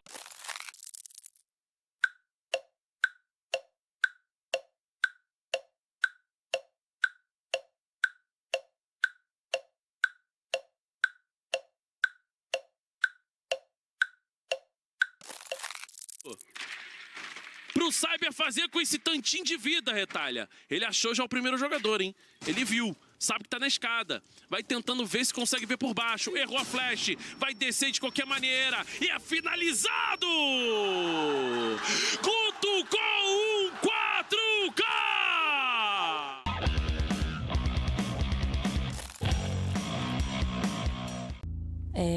Oi? Meu nome é Felícia. E eu não sei direito quem sou. Minha avó contou que a mamãe me deixou quando eu era bem pequena. E eu ainda não sei porquê. Na real, eu não sei o porquê de muitas coisas. Mas eu sempre fui curiosa. Me tranquei no meu quarto e aqui a minha vida aconteceu. Eu cresci buscando quem eu sou em frente à tela. Até que meu passado me encontrou. Meu pai era simplesmente uma lenda hacker. Encontrei uma inteligência virtual chamada Flux. Uma simulação dos trejeitos e conhecimentos do meu pai. Como se a mente dele ainda estivesse viva, sabe? A interação com o Flux foi uma revelação pra mim. A inteligência me convenceu de que eu também podia aprender a hackear e usar isso pro bem. Hoje, o Flux, ou deveria chamar de pai, é a voz que me faz companhia por onde eu vou. E juntos, a gente opera nas sombras fazendo justiça por todos aqueles que precisam. E assim, continuei minha jornada, carregando o desejo de encontrar minha mãe e os ensinamentos do meu pai. Meu nome é Felícia, e eu não sei direito quem sou, mas quer saber? Eu sei por quem eu luto. E hoje, meus seguidores honram o meu legado.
Did you like it? Then buy it.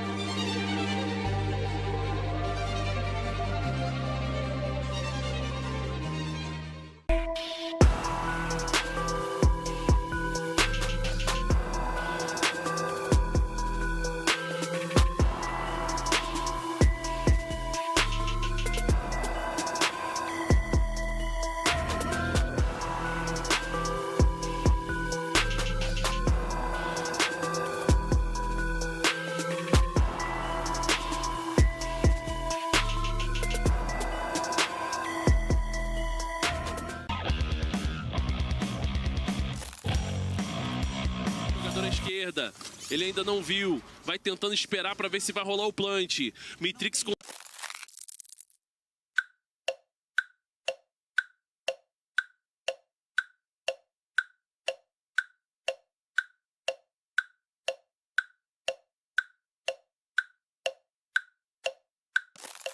consegue pegar o Wizard, já conseguiu marcar para tentar finalizar pela Smoke. Olha o que a Solis faz! Hash pega boas eliminações, Lukid também junto. Muzi e Psycho tentam diminuir, mas estão com poucos segundos. O Psycho vai ter que arranjar um lugar para plantar.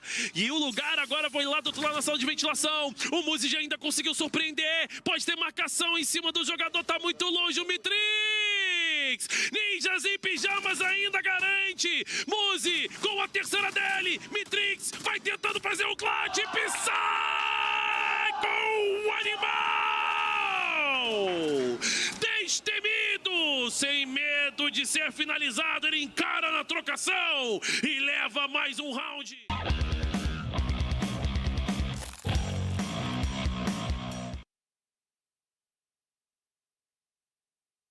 Welcome back, Des.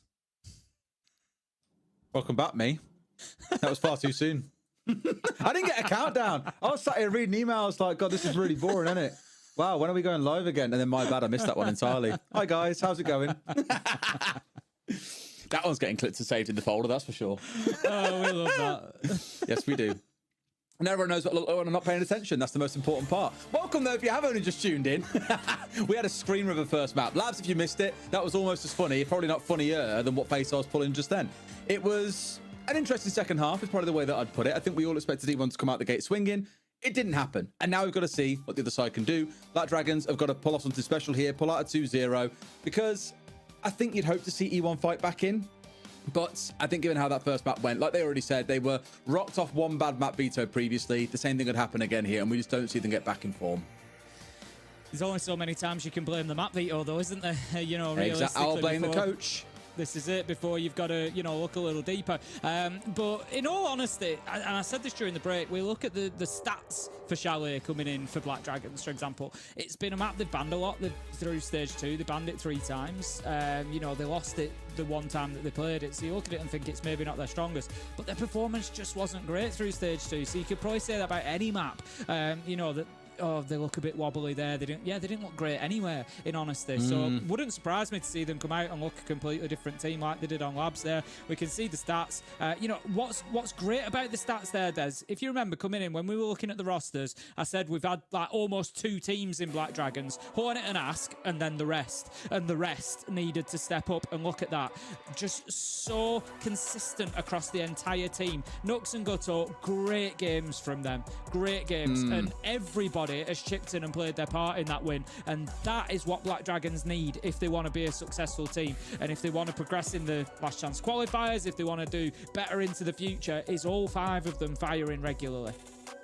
For sure. And again, for me, really, it was the second half that really kind of lit the lights up for me. There's nothing else. Nux was getting like entries. I think it was this 8th and 9th round, really putting on a bit of a show. And he also got the one in the closing round as well. So just really, really active on his side. And it kind of came back to what I said back in the first half, the little like quip that I made about it feels like we're playing rock, paper, scissors, and Black Dragons know exactly what E1 are going to pull out and what they're going to play. Because it felt like that throughout. They knew when to rush, they knew when to play a little bit slower. They just constantly kept E1 on the back foot. And let's not lie, Black Dragons weren't flawless. They had a couple of rounds where they were up 5v3 and somehow they still managed to lose it. That is less than ideal, but they did enough to get it over the line, and that is the important part. So now when they come in towards Chalet, this is where things start to get really, really spicy. It could be that 2-0, and my God, will it be an underdog result if it comes out that way.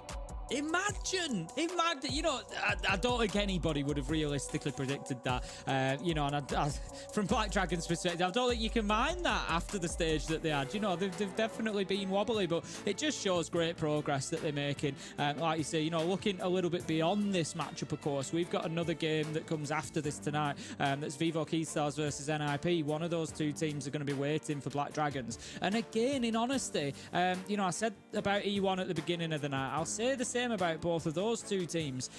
Now's the time to beat them. You know, they've not had the best end to the stages necessarily. And I say this so often that in tournaments, in competitions, form is so important and hitting form at the right time. And I tell you what, if Black Dragons have terrible form all through the stage and then hit form in last chance qualifiers and go to Montreal, they're not going to care one bit about stage 2. They've hit form at the right time and it's job done. So, you know, they're certainly on the up at the right time. That would be the biggest smash and grab operation in the world. Like, oh my God, imagine. It'd be up there with G2's 3% or, you know, whatever percent chance it was that time. You know, it'd be even better if they then go on and win the whole bloody thing as well. That'd just make it like a true magic in cinema being written before our very eyes. But maybe we'll hold that one. Let's not run before we can walk, though, eh? Clip this just in case, and we'll save it in case it comes to it. The oracles have spoken. Black Dragons could work some magic. But no, they're going to get through this series first and foremost. And like you say, there are more series they still need to win their way through. E1, like we've already said, they're beatable here, I think. And that's the most important part. But now going into the map pick coming out from the side of Black Dragons, we did kind of remark in the break, we were talking relaxing a little bit. It's really weird that they're choosing to go here because they don't play this map very often. It's not very high up in their preference list. They often ban it away. So I think here they've maybe gone back into the archives a little bit and looked at the last game that we saw E1 play. Said, you know what? That's the one for us. Yeah, we could beat them there. That's it. They've looked. I expect to see Black Dragons come out here and be prepared. You said it in the first map. It looked like they knew what E1 were going to do. It was like, you know, they knew whether they were throwing rock or paper in. They knew, you know, they knew what was coming and they were always prepared for it. And I think we might see more of the same on Chalet, to be honest with you. What is essential for E1 here is a strong start, because I think if Black Dragons come out and get a couple of rounds to begin with, let's not forget E1 have got the choice of side start. So if Black Dragons come in and get a couple, they could be seriously mentally on the back foot. Well, I think our game's too far away from ready, so fingers crossed we'll be into it not too far from now as well. I know, of course, that we've got this different setup now where we're not on LAN anymore. We've now got the players playing from home, so that comes with all the wonderful joys of making sure setups are all good, everyone's in the lobby, everyone's okay, there's no lag, all that kind of good stuff. So like I say, she'll be in there in just a couple of minutes' time. So thank you for bearing with us. Don't worry, we are pressing the cast to start game button as fast as we can, but we still have to wait sometimes. Yeah, we'll get you there as soon as we can. And I think... Oh, like I say, I pressed the button 3 more times and suddenly it worked. How weird. I think all that provides us proof of, Des, is that you have a button. Great. No, we don't need this. We don't need this. You have a button and are just choosing sometimes not to press it. Brilliant. I don't need you starting this as well. Because remember when the whole marketplace thing was... I remember when the whole marketplace thing was a thing, and then Fresh was like, oh, yeah, DM Des and you can get access to the marketplace. I got about 40 DMs and I was just like, you guys are taking the piss, right? Like, clearly I do not have access and I do not have a button. Do not listen to Tim. Heresy is what he speaks. Anyway, bans are going on through. Dokkaebi, interestingly, our first ban taken away. I'd love to say I'm surprised, but I'm not. Like, I say this all the time, but it surprises no one. She is a really, really powerful operator. Shock horror. Pairs up with loads of other operators very, very well. Teams like BDS abuse the living hell out of her to make sure they get map control very, very quickly. So that being taken away doesn't come as a huge shock. Azami, equally a different ban to the previous map. Doesn't surprise me either. We saw just how much she was being played just a moment ago on Labs. Yeah, Dokkaebi as well, the Boss G. Let's not forget another element of consideration. Super popular gun at the minute, super powerful gun. So not used as often on the attack necessarily as the Vigil does on the defense, but still another string to her bow. Castle will be our final ban. Now, a slightly rarer ban in the Castle there. We don't see too many defensive bans of Castle, but a super strong operator, ACOG, has been given recently, so has got a very good scope on the defensive side. Can really funnel the attackers, deny access to large areas of the map depending how those barricades are set up. So, definite power operator there potentially. And the fact that Black Dragons have picked it, Des, again, leads me to believe that they have at least a confidence in the knowledge they've got of what E1 are going to try to do here. I mean, with the bans that they've got coming out here as well, it feels very specifically targeted in 100%. So I think Black Dragons, they've got a game plan, and I'm excited to see how it builds out. They start on the defensive side, Baron aiming to kick things off. You've seen the mirror on side, which, of course, you often see dug in towards here. One for the upstairs, one as you're going to see coming out in a second here, looking in towards the library. The second one down in split, looking out in towards sites itself. Quite hard places to break into. But this is where you have to then, as an attacking team, really pull things together and make sure your timing is on point. You got to be pushing in towards mesh. You've got to be threatening on towards the mirror windows, in towards the library corner as a great example. There's a lot that you have to get right here as attackers. So I think Black Dragons are asking quite a lot of questions of E1 in this first round of just how tilted are you from that last map loss? Yeah, exactly that. And this is where I say, if they can really pile it on here, it's interesting as well for E1. You know, we know that Chalet is not a, a terrible attacker map. It's a pretty good one. But it's interesting to see E1 come out and take that choice of attack to begin with. Black Dragons could really dig in here and get, it's not unheard of on Chalet to maybe come away with a 4-2 defensive. And you start thinking you've got potentially problems if you're E1 then. But as it stands, they've got themselves into mud quite quickly. They're holding the tight angle for the player on the corner of library. Not going to find them from there, though. Neither is the Nitro. Just going to send that out, hoping to catch anybody who was playing on that window. But they don't need to overexpose here. Ask. You don't need to overexpose here. You can just wait potentially for that jump to come in. Nux does manage to pick up live. And at that, Ask says, you know what? I'm out of danger. I don't need to stick around for this. And he drops away. Yeah, into a good spot there where he's wasted a good bit of time too. They've done a little bit of work. They've got rid of live as well. Like, this could not be a better start for Black Dragons overall. I was curious on the castle ban, by the way. Of course, we'll see it mainly come into effect in the second half, or the lack of it come into effect. E1 in their game against Fury a couple of weeks ago played castle in every single defensive round. So just in case you're wondering, is that a target ban? Absolutely it is, because they know that it's an E1 hallmark on this map. Yeah, definitely. E1 then sort of slowly getting themselves in. They've got themselves into the basement. They've got the wall open there into the little storage area. That's just going to make it a little bit more difficult for Black Dragons to play where they would like. But look at what Aska's done. He's just moved himself up a great. He's going to get him. Honestly, Des, he's going to get him. I don't think they're aware. They're going to come on in here, and he's going to absolutely. They know now. They do know now, but he doesn't really need to move. They can't find an angle onto him. He can stay in this position, and all he's doing is keeping him away. But no, Basetto goes in and manages to find the man. Nitro won't find his mark as STK with an essential kill onto Nux, and all of a sudden the diffuser's down, the rounds on its head, but the fight back is on. Horner with a big double 2v2, Des. I love to see the map started out the same way the last one ended, full of chaos and drama. Still the two of them alive here to try and make this one work. They're going in for it as well. Have they got the angle here? Yes, they have. But Forio's found his man. Where the hell are you, Perez? Where are you? Perez has gone missing. Perez has gone missing. Wow, we're talking about football, are we? The round. What? That is just bonkers. Like I say, it starts as it ends. That is unbelievable. I mean, peek onto the window. Come on, let's have mate, it's so good. The read was just so good. Peak. Yeah, it must have been a read, if nothing else, as well, like knowing full well that he wasn't going to be able to get there in time, that it rotated away. Because your natural first thought there is, okay, then E1 have taken top floor control. They're going to have the vertical for this plant. That's why they took that room in the first place, right? They get the plant down. Okay, there must be a player above, and there'll probably be a player on window. They must have heard that Perez had gone off somewhere else, either that he dropped out somewhere, that he dropped out of a window, onto the floor outside, whatever it was. There was some trigger there that made that play come together. Black Dragons played it wonderfully, but my God, have E1 made an absolute arse up of that round end. Fair play, Black Dragons. They're up 1-0. This is the problem. Sometimes you get the plant down and you're not ready for the post plant. And that's exactly what's happened there. They've got themselves out of the window, but Perez is miles out of position.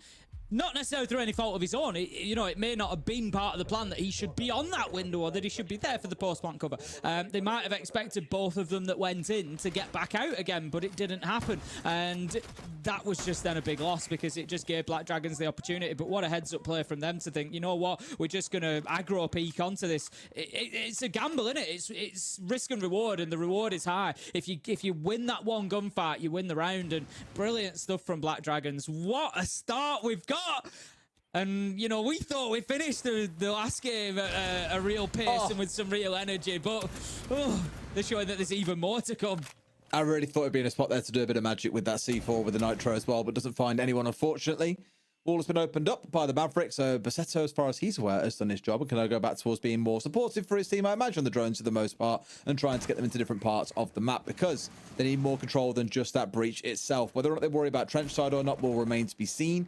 So it would feel weird when you put a little bit of effort in towards the main breach to worry too much about that. Now things like lobby start to come online, which is exactly why you've got Perez working his way down, but Hornets just stepped across there and found STK for free. The sledge being taken away. God bless, they've still got live on the book here to be able to do the vertical work for them. Yeah, and that is going to be Hornet and Guto getting themselves back to site as well. They've got themselves the entry kill, and they are happy with it. They're everywhere at the minute. Black Dragons are coming out of the walls. They're shooting up through hatches. There's absolutely no stopping them. They're like absolute rats, aren't they? It doesn't matter what E1 try and do. They're just finding themselves having their ankles gnawed at by them on the underground. Obviously, the one being taken away so far. Flashtree lucky to still have his life here, of course. Hibana being the 3-speed, not particularly healthy, should we say, 100 HP to her name. One more, 2 more bullets, and she is out of this round. They've got to be really careful of that because that is their hard breach option, of course, alongside the Maverick. If nothing else, making sure that Baseto stays alive is most important because of the Kai being on side, and there's the fact that there's now an electrified hatch. I start worrying, though, it feels more like a backstab play here rather than like a plant attempt going on towards Wine side. They want to have someone drop in there and challenge in towards Connector if an execute starts to come in through main breach. Trying to do some work from the verticals here. E1 just trying to rescue something out of this situation. 45 seconds left to go. 1 man down. We know that they can execute very, very quickly. We've seen that, but the clash is not going to make that any easier because Black Dragons can kind of play it safe with that operator now. Nade goes in, can just back off. They've got a man over. Nitro, I think, is going to be shot out there. I think that's what was coming over, but somehow the plant's going down. Baseto gets in on the Maverick. He must have found a little bit of space. He has to come off it again. 20 seconds left to go, and this is poised for... It's absolutely anybody's, Des. He's finding himself getting zapped out is the problem, like you're seeing here, right? So you can't really get a plant down. They've tried to force the clash away, but the clash just ain't moving at this point. They managed to get rid of one. Shotgun comes out there, and look at that immediately. Moving to try and retake the upstairs, but they've all fallen down, Tim. Flashtree all alone. He can do nothing about this one. Black Dragons up 2-0. E1 got 90% of the way there, but again, the setup wasn't there for them. It's like the post plant that we saw last time around. Why couldn't they get that diffuser down? Because they hadn't solved all the problems that Black Dragons had set. And that is again the problem for E1. It comes back to similar stuff that we saw on Nighthaven. Flanks not being watched properly on the attack, and they were being hurt over and over again. The setup and the attention to detail for E1 just isn't there at the minute. That clash should have been taken away, should have been dealt with, wasn't. They didn't have proper map control. As you saw, a couple of them died. What were they doing? Just trying to run in through the breach at the end. Of course you're going to be cut down like that. And so E1, they've got to start solving these problems better. They've got to start giving themselves a realistic opportunity to take these rounds. It looks at the minute like, oh, they're close to doing it. They're planting, they're nearly getting that diffuser down. But I don't think that they are as close as it might, as what might meets the eye at the minute. Sure, and it looks like it's going from bad to worse for E1. They lose another round. There's probably a very fair chance that we need to see a tactical timeout come on through. Now, will they turn to the coach after all their comments in the pre-game interviews? Maybe not, but things will have to get figured out because at this point, it feels like the game is slowly starting to run away from them. Of course, that round 1 mental tilter, I think, is going to be the one for them. That's probably what's going to hurt the absolute most. That you were so close, starting out strong, getting around the board, feeling good about it, to then just absolutely crumble. It does not feel good for them. So let's see how things play out for Black Dragons, so they can keep on with the success they've found so far. Momentum definitely stacking up on their side, as now we head up to this top floor. Like I said, coming into this one, if Black Dragons could get themselves a 2 or 3-0 start, you know, absolute dream for them. And E1, you start really questioning the mental resolve at that point, but they do manage to get themselves a nice opener and onto Wamai as well. Another one of those recharging gadgets that we often speak about. Lose those operators at the beginning of the round and you lose a whole bunch of utility. Some of those magnets now not going to be available. Might just give E1 a little bit more space. Looking across the utility lineup, they've got the nades, they've got the flashes, they've got the smokes, they've got lots of throwables that otherwise Wamai might have been able to deal with. But no, shots are missed by STK, and Ask goes in there and takes full advantage of it. STK's really got to be winning that. Like, he's the flank watch for them. He's got everything to do. At least here, Ask gets one back as well, with Live picking up a kill onto Guto. A 3v3. So early in the round, Black Dragons have done pretty well, I think, to get out around the map and be a little bit disruptive. The blessing in situations like this, and I often talk about it, is that for the defenders here, they haven't lost a whole ton. You've lost to a Maya. There's a couple of frag grenades from to play behind. Whoop-de-doo. You've lost the Valkyrie. The Black Eyes are already out. Cool. No real big problem. The attackers, on the other hand, they've lost their flank watch. That's a real stinger. And you've lost the ability to get in there and get rid of things like the FNATs with those shock drones. It is always, well, always, pretty much all the time, more beneficial towards the defenders to get this sort of one-for-one trade game in the early round, because it leaves the attackers without the tools to get the job done. They're left with 3 out of 5 players to really make this work now. They can't attack from every single angle. They can't guarantee trades will come on through. The defenders can sit in behind their utility here and not really have to worry about too much.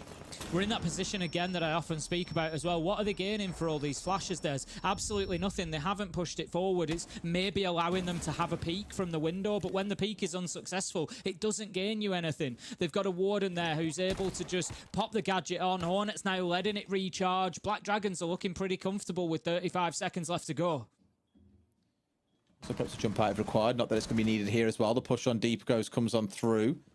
Do they know about Hornet? I'm not too sure they do. This fight now that's about to take place is so critical. Off towards the right-hand side. That's what's going to go their way. C4 from below comes out. Not going to find the man, but the aces finally get finished off. And like that, Hornet, 5 HP, steps out and gets rid of Bassetto. They've got to work a bit of magic here, and both of them, sadly, are on low HP, so it feels like E1, touch wood, should find themselves around him. Yeah, Black Dragons have, I feel Nice like try. they've dropped the ball a little bit this round. They kind of had it. They were 3v3. They were locking it down. They had Hornet playing in behind the shield on piano, and then he gave up his position. And he didn't necessarily need to, I don't think. There wasn't immediate pressure coming towards him. He still had some left on his glasses. He, you know, had a little bit of gadget use left, but he gave up that position. And what happened? Ace was able to just walk straight through piano, straight across that open door, and get into the plant spot and put the diffuser down. They didn't have any intel, so how were they going to play the nitro underneath? I just feel like they've dropped the ball a little bit there. It was definitely a round for Black Dragons to win. E1, by contrast, they've got it done. You know, they've found the space, they've recognized when the opportunity was there, and they've gone in and got the diffuser down. So well played from them, especially the position when they were in with some of the operators that they'd lost. But no, good job, E1. All right, at least they get something on the board and the round starts to look somewhat coherent. As said, if they were down 0-3 there, it's a guaranteed attack timeout and they have to figure out a way back into this game. Now I get to go through that same three-site rotation. You'll see Black Dragons changing up what they play. My eyes, naturally, Tim, go straight towards that Skopos in the hands of Ask here. We've seen some really interesting use of the Skopos throughout the stage so far. Most often what we're seeing is having the shield placed on site somewhere. It's a camera and it's a deployable shield all in one, so really helpful for anchors to be able to play behind, for example. And then the other Skopos shell can just run off and do whatever the hell they want. You lose them, okay, you still keep the shell on the other side. It's not the end of the world. And if you find yourself in a little bit of danger, you can just blink straight back in towards site, teleport out, and you simply aren't in danger. A really good way of wasting a little bit of time here, so keep an eye on Ask and see how he chooses to play the round. Keep an eye on this Deimos as well. STK, of course, going to be looking to get in aggressively on the entry. See if he can pick up a little track or two and maybe find themselves a nice opening kill. Should be able to always manage those encounters, the Deimos. Always going to have more intel than the defenders potentially. You know, how do defenders work against that? They need to make sure that they're working as a team. The person being tracked is not really the one to challenge the Deimos because he has more accurate location data than they do. Really, what they need to be doing is buddying up with somebody and feeding that information. This is roughly where Deimos is. This is where he's moving in from, because Deimos is going to likely be tunnel visioned onto them. He's watching for that opportunity to kill the person he's tracking, so they need that second to come in and support them. It's what worries me when you've got a Deimos in isolation is, as you say, like it's very much a one-trap mind. It's one target that you track out. Something like a Dokkaebi, you hear everyone that gets called. It's a lot more less likely you'll find yourself getting sideswiped by someone that you simply didn't know was there. With Deimos, it's a very big reality, especially when there's that classic, like, ooh, follow. It's like a cat with like a laser pointer. Ooh, there's the player. It's a real-time dot. Just go tap him in the head. It's so easy. If only it were that easy. At the pro level, especially, teams are very rarely going to leave a player isolated to get punished like that. And this is where I think the Dokkaebi ban from Black Dragons would be really smart here. E1 have got to be careful not to get too drawn in. Going to see the Bs going out, which would signal potentially a bit of movement here from E1, trying to grab some space. Hornet, however, is going to take that opportunity away, manages to take down Perez. They do deal with the mirror window, which will be a big one, but as you can see, there's still an angle that can be held here. They just need to be a little bit more careful with it, but Hornet got the value out of that gadget before they lost it. Minute left to go, Des, and we've seen these Bs being thrown in over and over again. I said it with the flashbangs in the last round. What are they gaining for that utility? They're not pushing, they're not dislodging, they're not disrupting, they're not claiming space. They're giving it away for free. The Grim being used quite effectively, at least to force players back. They have gone through all of their Grim, though, at this point as well. So got to be careful of those bees no longer being available for them. But this, like I said, is where they can start picking off players, and they've already found 2. The Ash going down early now. SDK has fallen 2.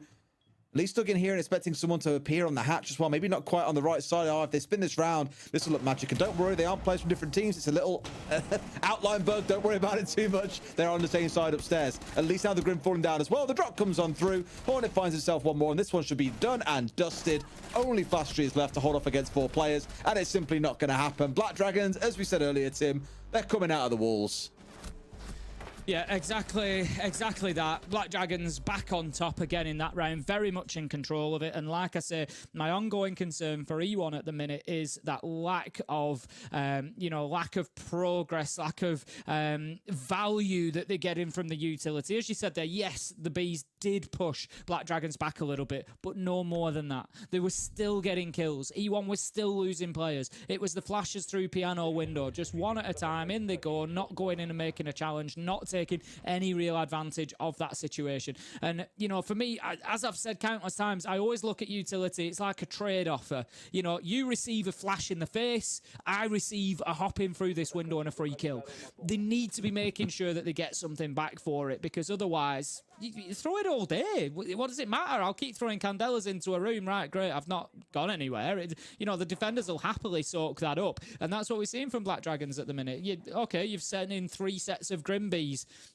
Right, and you've not got a kill for it. You've not taken mezzanine. You've not pushed forward to really capture blue stairs. It wasn't until the set went on to there that they started pushing forward more. And I just feel like E1 aren't maximising the utility. No. Well, let's see if that can be improved. We are back at that same point that we were back on Nighthaven, where it was Black Dragons 3-1 in the lead. And E1 managed to pull off something pretty special. They won 2 rounds back-to-back to bring things back up to 3-3. And even we said at the time, it felt like a steal. Like they didn't quite deserve it. And dare we say, it feels a little bit similar here. They've looked better. I think their attacks overall have looked far improved compared to what we saw back on Labs. I look back at the round 1 fluff up by Perez being an example of a round that they really should have won ultimately. Black Dragons played it very well to make sure it was over the line. Here, though, Flash is finding himself offline already, and you're losing all that secondary utility. It doesn't feel like a lot. But when you've got a strategy in mind that plays around bringing along the striker here, you tend to have a use case for all that secondary utility that he's got in back pocket. We've got to give Hornet his minute in the spotlight as well. With that entry kill, he goes on to 8-1. What a game he's having for Black Dragons on Chalet particularly. He's just doing fine. This is exactly what they needed, to push them forward in this LCQ potentially. And right now, it's looking more and more likely that that's going to be the case. We see, damage piling in onto Pasetto and Perez as well. Their live does manage to pick up Florio to at least level things out to 4 versus 4. But with 1 minute 40 on the clock, Hornet, that man again, straight out of the window, takes down Pasetto. That's your breacher gone.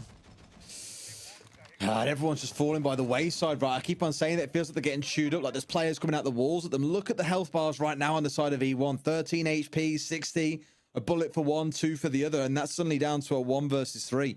Thing is, even when you're up on your feet, a single bullet can be enough. A headshot in a 1v1 can change the tides of this game, or this round at least, entirely. Got to be really careful. They've got time to play with, though. No massive rush, but need to get this top floor fully figured out first. Gutto gets a little bit unlucky with the nitro there, puts it on. I don't know whether they maybe hear it from underneath, but there was 2 players heading in towards there, but instead they choose to go around the opposite way and go through Master instead, so he won't get his opportunity for those explosives. But 50 seconds left to go. E1 now in a late drone-in phase. They're trying to see if there's anybody playing in and around West Main. I think just waiting for that information to come in. They're kind of on a little bit of a pause at the minute. They're kind of just holding their positions and waiting for that final piece of intel before the collapse is going to come. Getting this all squared up. That extra prep time they had, 75 seconds were on the clock when they started getting themselves ready for this. It's now boiled down to 20. And Black Dragons are just kind of skirted around the outsides, just waiting for it to push on through. Finds one, but can't land the shot on the IQ. Down to 28 HP at this point. A 2v2 ensues with about 10 seconds still to play. They've lost one more, and now SDK Is he really going to try and stick this one? He's got to try and force kills somewhere. They could afford to wait a little bit, but they've got the crossfire set up. Black Dragons taking round 5. They're up 4-1, Tim. This is looking like a dream chalet for them. There is still that question, of course. You know, it is not done and dusted, even in a 5-1 half for Black Dragons. They've still got to go and win attacking rounds. And, you know, as we see so often, sometimes that momentum shifts. You know, a lot of these rounds are being built on Hornet double kills and plus, you know, he's now, I think, 9-2 he finishes that round on. So is he going to continue? We do see players quite often have, you know, a big half on defense and then drop off on attack or vice versa. They're going to need somebody to come in. And this is what I said about Black Dragons. They need to make sure that it's that full team. It's nothing wrong with having Hornet, you know, popping off, which he is at the minute. Everybody else needs to make sure that they're there and that they're ready to go and pick up the slack as and when that drops off, which could be in the second half on attack. So just a few words of caution for Black Dragon fans, if, you know, don't be getting overexcited just yet. But I will also say they look much the better team at the minute. They do. They really do. And I think E1 probably themselves are asking the question of, can we even come back from this at this point? They're being battered around. Black Dragons are running the map and controlling it. It feels crazy, again, looking back at that stat that we touched on back in the regular stage. One of the worst defensive teams around the world. 32% defensive win rate feels basically unheard of with how the game currently sets up today. But here, they've really turned the tables on that story, finding themselves at 4-1, looking like they're a team ready to take the 5-1, and E1 are going to have a mountain to climb. Look through the rounds as well, at least in the first 4 rounds. I think it's true in the last round as well. Hornet hasn't actually had more than 2 kills in a round. So that just shows his level of consistency. He's got 9 kills in 5 rounds, which is an average of almost 2 per round. You know, that's absolutely crazy numbers, realistically. That consistency round after round and the impact he's having is huge. And E1, they need to deal with that. They need to really be identifying where he's playing. He's often out in the map. He's out on the roam. They know that he's, you know, playing the mute a lot of the time. This is his, you know, his second round is either the mute or the warden generally. Just, they need to go and find him. And as I'm talking about him, look who it is. Hornet comes out. Nice free nitro as well. Not really putting himself at big risk with a nitro. Does take some damage, but still has half left and could continue to hurt E1 in this round. They've got the time to play with. That's something. However, my concern is, like you sort of remarked there, Live has gone down here. So he's down at 2-6. He's like been their star player throughout the stage. He's been the guy to beat.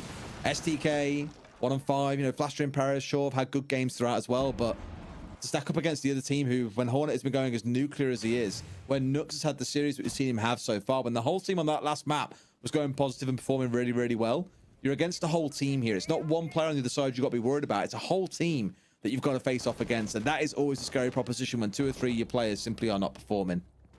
I'm just not sure. I'm interested to see what happens about this clash as well. If you remember, last time we saw this site, I commented on E1 not really dealing with problems that were in front of them, not, you know, having solutions for the puzzles, the problems that Black Dragons were setting them, and they haven't really brought anything to deal with the clash again. They've got the Thermite, sorry, they've got the Thatcher, of course. The EMPs can disable the shield, but still, the intel is there, and the peaks will come on the back of it. Hornet and Ask one apiece, and again, E1 have not had the answers to the problems put in front of them by Black Dragons. Black Dragons have played this exactly the same as. They've played it with Ask on the clash, stood in the middle of sight, feeding intel in for others to peek on. He then drops his shield and gets a kill as well. Flashtree does pick up Hornet now, but look at Ask. He's stood on top of the diffuser. 15 seconds left to go. I don't see any way E1 win this. No, he's already found one for himself as well in SDK. Now the shield's up. The final drop comes on through. They would really have to ruin this one to lose this round. Nothing to us to be said. Flashtree is going to see this one going against him. And E1, the whole definition of insanity, trying the same thing over and over again. It's just different outcomes, Tim. That is exactly what that round looked like to me. They were trying the same attack again. They had no answer towards the clash. They changed basically nothing up in terms of like actual operator composition. And I was just like, why are you surprised that this is still a problem? Why are you still letting them get away with this? And honestly, you can see now why for Black Dragons, despite this not being one of their favorite maps, it's really low down in their preference order, like 7th out of 9th. They don't like coming to this map very often. You can see that they've come into this one knowing how to exploit the weaknesses of E1, and they are playing it to a T. Well done. I look at the IQ pick. And they're playing, apart from the clash, defensively, Goyo, Kaid, Mute, and Smoke. So, granted, the IQ might help you, you know, locate a couple of those denial gadgets, your electricals, your mute jammers from above, clear them out. But is it necessary? You've got a Buck on side who's just going to go and rip all the floor up anyway. So you probably if you need to clear an electrical for a breach, you've got a Thatcher on side and you've got a Buck who can clear it from above. So I don't really see the value in something like an IQ necessarily when you know there's going to be a clash. And you could bring a Zofia, a Carly, a Capito, you know, bring anybody to help you deal with that operator. But instead, no, they've just come and banged their head against the same wall and got the same result, like you said. And yeah, I'm disappointed with the lack of adaptation on the attack from E1 there. But they move on to the defense now. Let's see, you know, if maybe that can be their change in fortune. Let's not forget, attack was their side choice as well. This is a map choice for Black Dragons, so E1 chose to start on attack, and one round was the best they could do. And come back to what I said earlier on about the Deimos when it was in the hands of E1. They didn't really have anything to support it. It was just the Deimos in isolation, and that is bait. Here, at least, we've got the line on side with the Deimos as well, so you have other utility operators to work with to help make him a little bit more effective. So I do like how immediately Black Dragons have read into that and are now looking to make use of it. And I think, sure enough, on the back of what looks like their first track coming out from the Deimos, they've already found themselves one. Nice stuff. I did question whether Hornet's influence would continue in the second half when he gets onto the attack, and it did. He managed to get himself a nice entry kill. Legion, super powerful operator on defense to pick up as your entry kill. All those goo mines lost, you know, really does help you as an attacking side to get rid of that utility. So again, well played from Hornet. He does get picked up in response, so it leaves us 4 versus 4. But that means now Hornet has had 5 out of 7 entry kills, just himself. There's only Flash Tree that's picked one up for E1. There's 6 out of 7 for Black Dragons in general. 5 out of those have been for Hornet. So in terms of setup, I feel like it's number advantage. Obviously balanced out at 4-on-4 right now. I always say it's a good thing for the defenders to have the attackers taken away. Problem is they're on the back foot. You know, they lost the entry. They've now lost themselves in the next phase of the round. Another one of their operators. This time round, it's the Warden and the Legion that are taken offline. Not really ideal when you're staring down the barrel of 6 flashes coming from the other side. Black Dragons can play around this if they want to. Now, the mirror probably is still the greatest threat for them. Everything being well protected because there is the FNATs of the Fenrir on side. There's also the Wamai Magnet stacked up there as well. So things like the Deimos as well as those flashes, they're not going to be able to get too much done here, I think, unless they find a way to chew through that utility first. We did hear the Selma charges detonating on the breach wall, but I'm not sure whether an impact nade come out or not. It doesn't matter because the charges have been successful and the breach is open. They're just trying to make it a walk-in now. 4 versus 2, and they're probably just going to walk into site and look to find kills. That's exactly what they do. Florio fans, SDK, Ask is just looking for this with the Vendetta. There you go. Peeks around the corner, takes out Perez, and it feels like E1's race might be run. They are cooked at the minute, Des. They are. And you know what, E1? It feels a little bit late to take this as your point where you have attack timeout. You have got one hell of a mountain to climb. They are right down at the bottom at this point, staring up to the peak of Everest. 5 rounds in a row they need to win to get to overtime. And assuming they even win in overtime, they still have a third map they have to try and fight their way through. You can feel and see it before your very eyes here, how that dream of a second repeat major this year is crumbling away before them because Black Dragons have turned up a different beast today.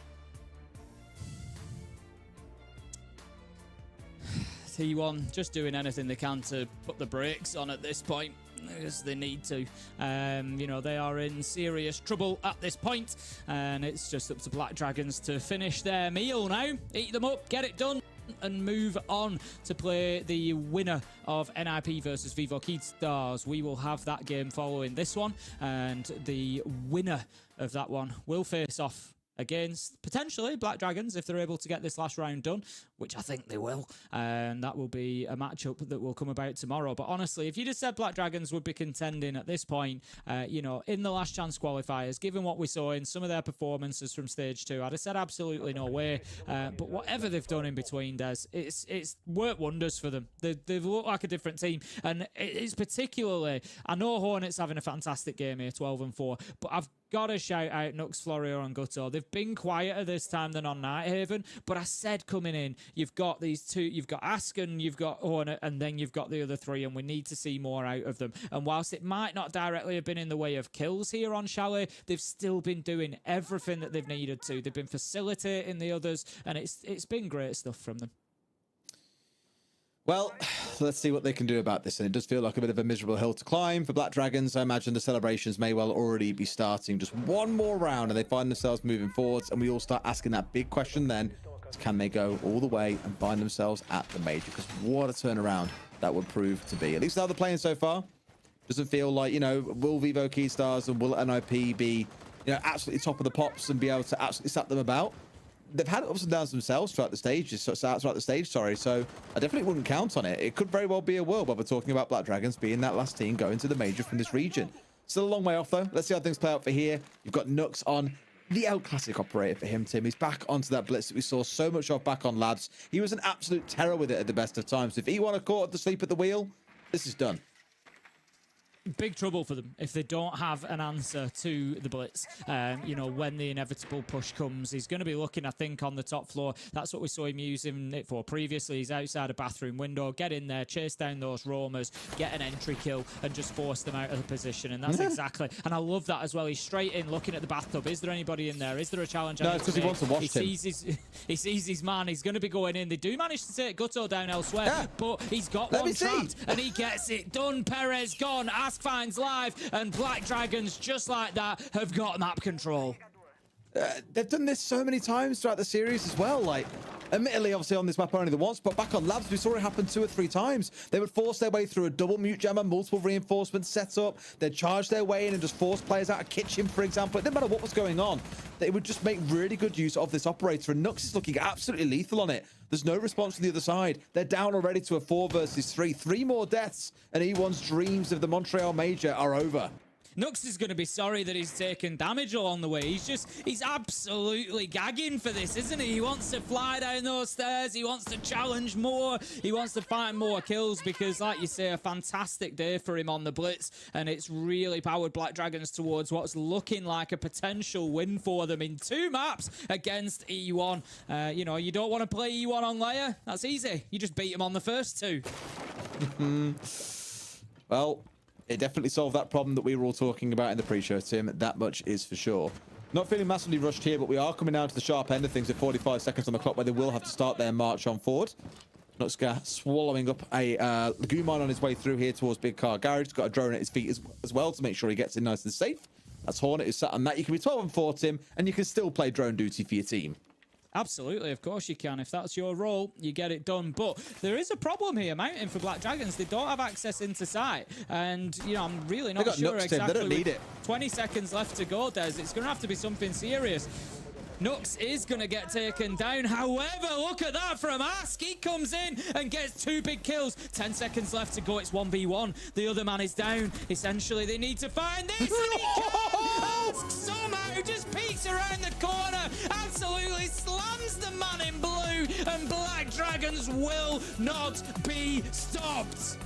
How the hell has Plastry messed that one up? He had no idea where he was for the most part as well, and still has gone blind round the corner, walked straight into the end of the shotgun, and still died to it. That is unreal. Ask walking a 4K in the closing round. Talk about closing things out in style. There'll be so many questions about E1 and what the hell has happened, what led to this downfall. But let's not take it away from Black Dragons, Tim. They've played a very entertaining and very convincing series there. Oh, absolutely. And I think that the bigger point for Black Dragons there is they've been, let's be honest, looked at an easy win throughout stage 2 most of the time when people have been playing them. They've just sent a message ahead of themselves now. You know, Vivo, Keystars and NIP, I'm sure that they'll have, you know, respect for the Black Dragon players. They know what they can do, but they'll still be looking at that thinking, oh yeah, you know, maybe if we play Black Dragons, we get a pass through to the final. They're not going to be thinking that anymore. They're going to be going into that game tomorrow knowing that they've got a tough match ahead of them if Black Dragons can replicate what they've done today. And also the motivation they get off the back of this win, right? They haven't had to show all that much on Chalet for a start. You know, Labs is the only thing you've really got a chance to go off the back of it. Here's some highlights from that map, though. I imagine it'll kind of start and end as soon as it begins because it was a very, very quick map. But I think this first round here that we spoke about, how close it came down to and Perez was caught off in Narnia somewhere, that's what really got the kind of like bad motivation going, I feel, in this game. And Black Dragons, they were then unstoppable from that point first. Yeah, it was just, it was a great first round, like you say. It really set us up for the rest of things. But no matter what E1 did, I don't think E1 played particularly adaptive Siege. There was too many instances like that one there that we've just seen where, you know, they're just getting gunned down because they're walking through a breach. And so it kind of feels close because it's 3v3 or 3v4, but it's not really because they're just having to push through a single location. And it was the second time they attack onto basement that they don't bring a solution for the clash that I'm then looking and I'm just thinking, you know, what are you doing here? You're not, you know, thinking ahead of yourselves. You're not thinking about the problems that you're going to have to deal with. With plenty of these highlights are going to be Hornet kills as well. Did absolutely phenomenally through that game for Black Dragons. But yeah, for me, E1, they didn't. I don't feel like they played the team that were in front of them. They didn't play the game that was in front of them. It was like, well, this is what we do on Chalet, so this is what we're going to do. Right, well, you know, good luck, because Black Dragons have prepped for it and have just took you apart piece by piece. I mean, we said it at the time, right, coming into it. It was a weird map pick for Black Dragons anyway, seeing them come in here. But then you see the actual operator bans, and knowing again that Castle was played in every single defensive round last time E1 played this map. It just kind of goes to show and tell you, they came in with a game plan here. And I think, like you also remarked, it reminds you like old school Team Empire, a little bit about VP. They'll play their game style and just say, well, get used to it because we're really, really good at it. I feel like Black Dragons are the ones that put the homework in there, and it shows in the outcome. E1, sleep at the wheel. Yeah, absolutely. Black Dragons definitely deserving of the win, deserving of the winning too.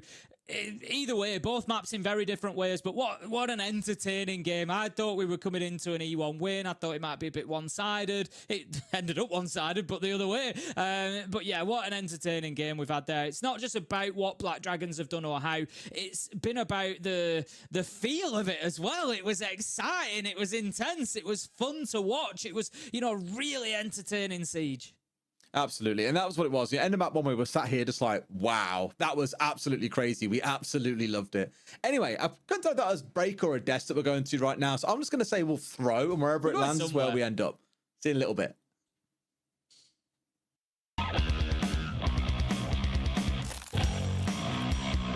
Não sabia a posição, ainda assim teve eliminação. O Totes do Shaiko consegue e X devolve rapidamente.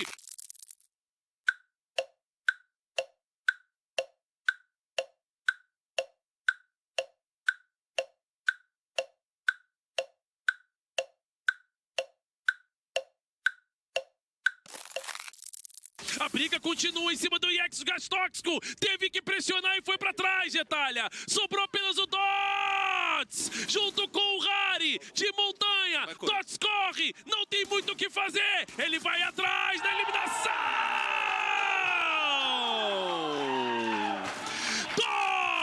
Dots fecha mais um round pra W7M. Vamos que vamos.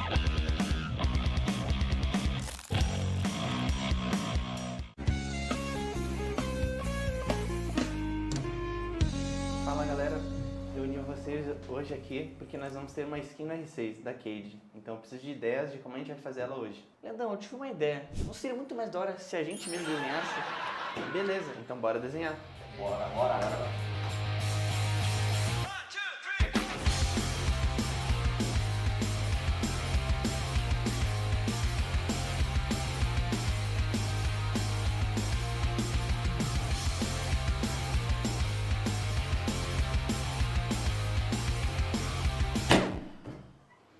Caraca, hein, mano, mandou muito, hein?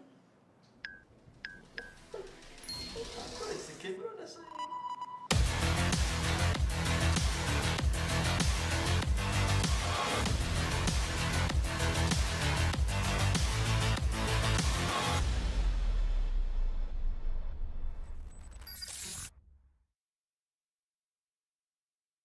É isso, rapaziada. Vambora? Bora, Gui. Aqui, ó.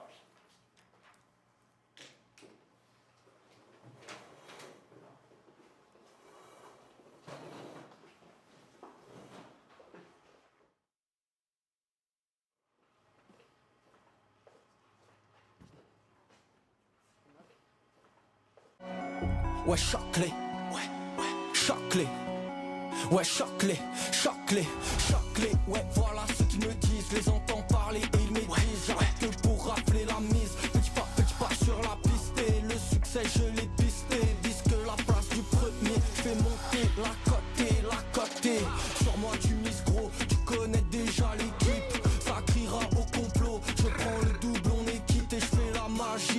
chiffres. La somme je la triple, la concurrence la dribble. Et le stade est en délire, ça fait choquer. J'arrive pour tous les choquer. Toute la foule elle est choquée. J'espère que t'es accroché, accroché. Gauche, droite, esquive les rageux. Coach m'a rajouté du temps de jeu. Dans l'action, ouais, je me sens en feu. Je suis on fire, fire. Je fais la différence au compteur. Money time, ça shoot sur le buzzer. Je suis on fire, fire. Choqué, j'arrive pour tous les choquer. Toute la foule, elle est choquée. J'espère que t'es accroché, accroché. Choqué, j'arrive pour tous les choquer. Toute la foule, elle est choquée. J'espère que t'es accroché, accroché.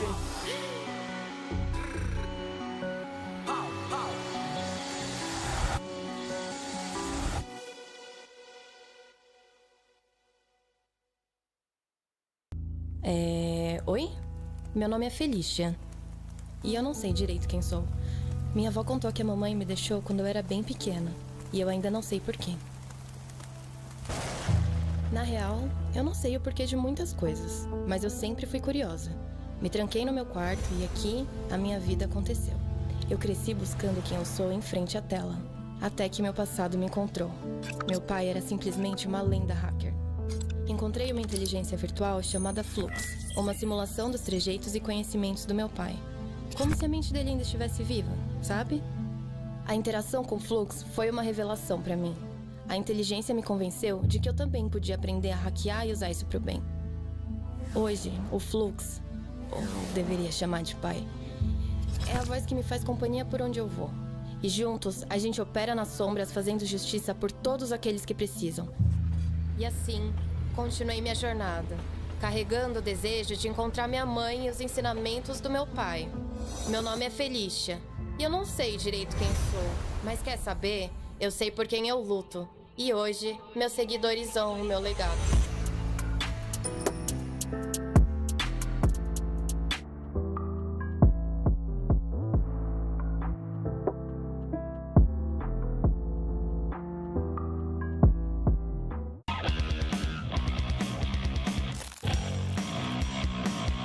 O Guto tá dando cada bala absurda, triple kill pra ele. Sobe rapidamente o Cyber pra recuperar o desativador. Ainda tem a vantagem. Vamos ver como é que fica agora na descida. É um ponto muito difícil.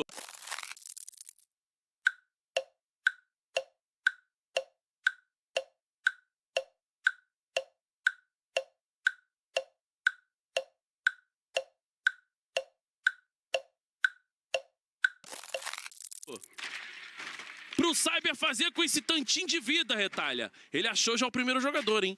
Ele viu, sabe que tá na escada. Vai tentando ver se consegue ver por baixo. Errou a flash, vai descer de qualquer maneira. E é finalizado! Guto com um 4K!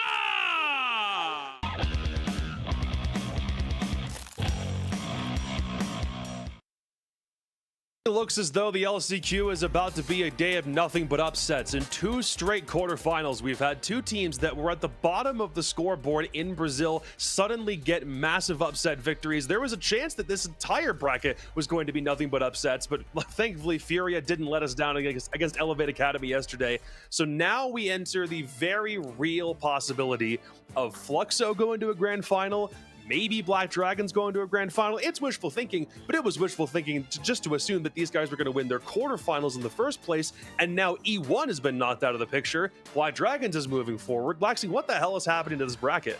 Yeah, I mean, I think you said it best. What the hell is happening? Because, you know, if you would have told me that Black Dragons was going to beat E1, especially with how Black Dragons has looked throughout their entire stage and how, on the other side, how E1 has looked, I would have never thought that this would have been a 2-0. But I did say, given the maps, given that this was what the outcome was going to be, they needed to get a 2-0. And not only did they get the 2-0 in that first map being close, they absolutely dominated on that chalet, where it just didn't even look like E1 knew how they wanted to just even muster out a performance to even rival what Black Dragons was bringing during that second match. They got their revenge game on Nighthaven when they played it several weeks ago. Playday 1 was the first game they played at the stage, and it was on Labs. E1 won that game 7-5, and then it's a flip reverse. It's a 7-5 for Black Dragons the other direction, and then all hell broke loose. Chalet defense was near perfect from Black Dragons, only allowing 1 to slip through. 2 straight attacks closed it out on their end, and that was their biggest problem during the regular season, Lax. They were the worst team on defense over for all of the best of ones, including the playoffs. They didn't even make the playoffs because they were so bad on defense. They fixed that. They put on a clinic and still managed to get 3 Nighthaven defenses in spite of that being usually a defensive bastion. They did everything right that they needed to, and then some when we got to map 2.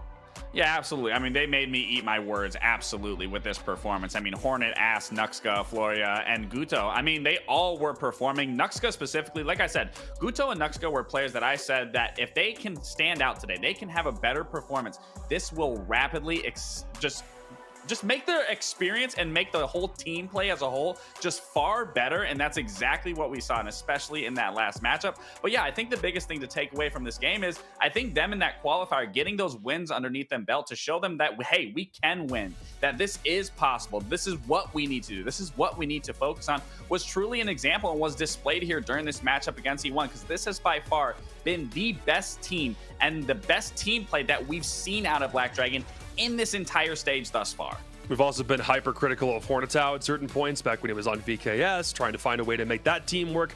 But in this case, absolutely deserving of this sort of accomplishment, especially considering the performance he put on from one game into the next. He wasn't that hot on Nighthaven, and neither was Ask. And then both he and Ask turn into 12-kill demons transitioning to Chalet. They both played fantastically when they needed to, and Hornet himself was a perfect 5-0 on entry in map 2, made everything work for his team, and it felt like if he's not there performing as well as he did, Ask probably also doesn't get 12 kills. Black Dragons probably don't do as well as they do overall. Absolutely deserving of this honor. Yeah, and that's something you got to take in mind, though, is like whether Hornet's doing it or Ask is doing it, the fact of the matter is that this came down to team play and teamwork. This is what got them through. This is what is pushing them into the semifinals, that they don't have to rely on one player now, whereas maybe back then one player was performing while the rest weren't performing. And this is the best case scenario, is that you go through an entire stage doing absolutely nothing, just not having the performances that you want, not showing up, whereas now where everything has to be left on the line here. You have to be improving. And again, coming from that qualifier, now coming into LCQ, pushing yourself in the semifinal, this is the best result that you possibly can have, because you are improving with each and every single match. And if they can keep up this performance and they can keep this teamwork, they will look very strong going into their next matchup. But again, it's about consistency. So as long as they can continue to keep doing what they're doing, keep focusing on the teamwork, even rewatch this bot and just take from certain scenarios of, hey, maybe we could have done this, maybe we couldn't have done that. That will be a key factor in their long-term success for this roster. But again, overall, you got to give them their flowers. They are performing at a far higher level. I don't even want to say E1 was playing bad. I just think Black Dragons, their pre-prep plans and how they wanted to go against them today truly came into fruition throughout that match. Last time they won a best of 3 against an actual tier 1 opponent, that was back in Super Copa against Fluxo in August. Last time they won a game that was way more meaningful, we're talking all the way back in stage 1 LCQ qualifiers back in July. So it's been a minute. It has to feel really good for those guys to get this win. No, absolutely. And sometimes all it takes is just one win to really just put that fire back underneath you and give you back that drive, give you back that encouragement and determination that, again, you can be a T1 professional team and compete at the highest level and not be down in the slumps just because you got a bad performance. I mean, look at similar to OXG. They just made it to the grand finals where they didn't have the best stage. So it just goes to show you can have the performance that you want. It just matters as how you are truly looking into it as a team and breaking it down piece by piece in order to rebuild, resurface, and just come out as a brand new team. 2 straight underdogs winning their quarterfinals, and now look at what it did to the bracket. We thought E1 might be the favorite on the entire bottom side. That also included VKS, included NIP. If they were to win over Black Dragons, then maybe their path to a grand final would have been set, but now it's been completely reversed. And now we have to figure out who faces Black Dragons in that second semifinal tomorrow with our last quarterfinal of the day, Ninjas in Pajamas and Vivo Keat Stars. Now, this is a scenario that's interesting for NIP because they haven't been back to a LAN event in a hot minute.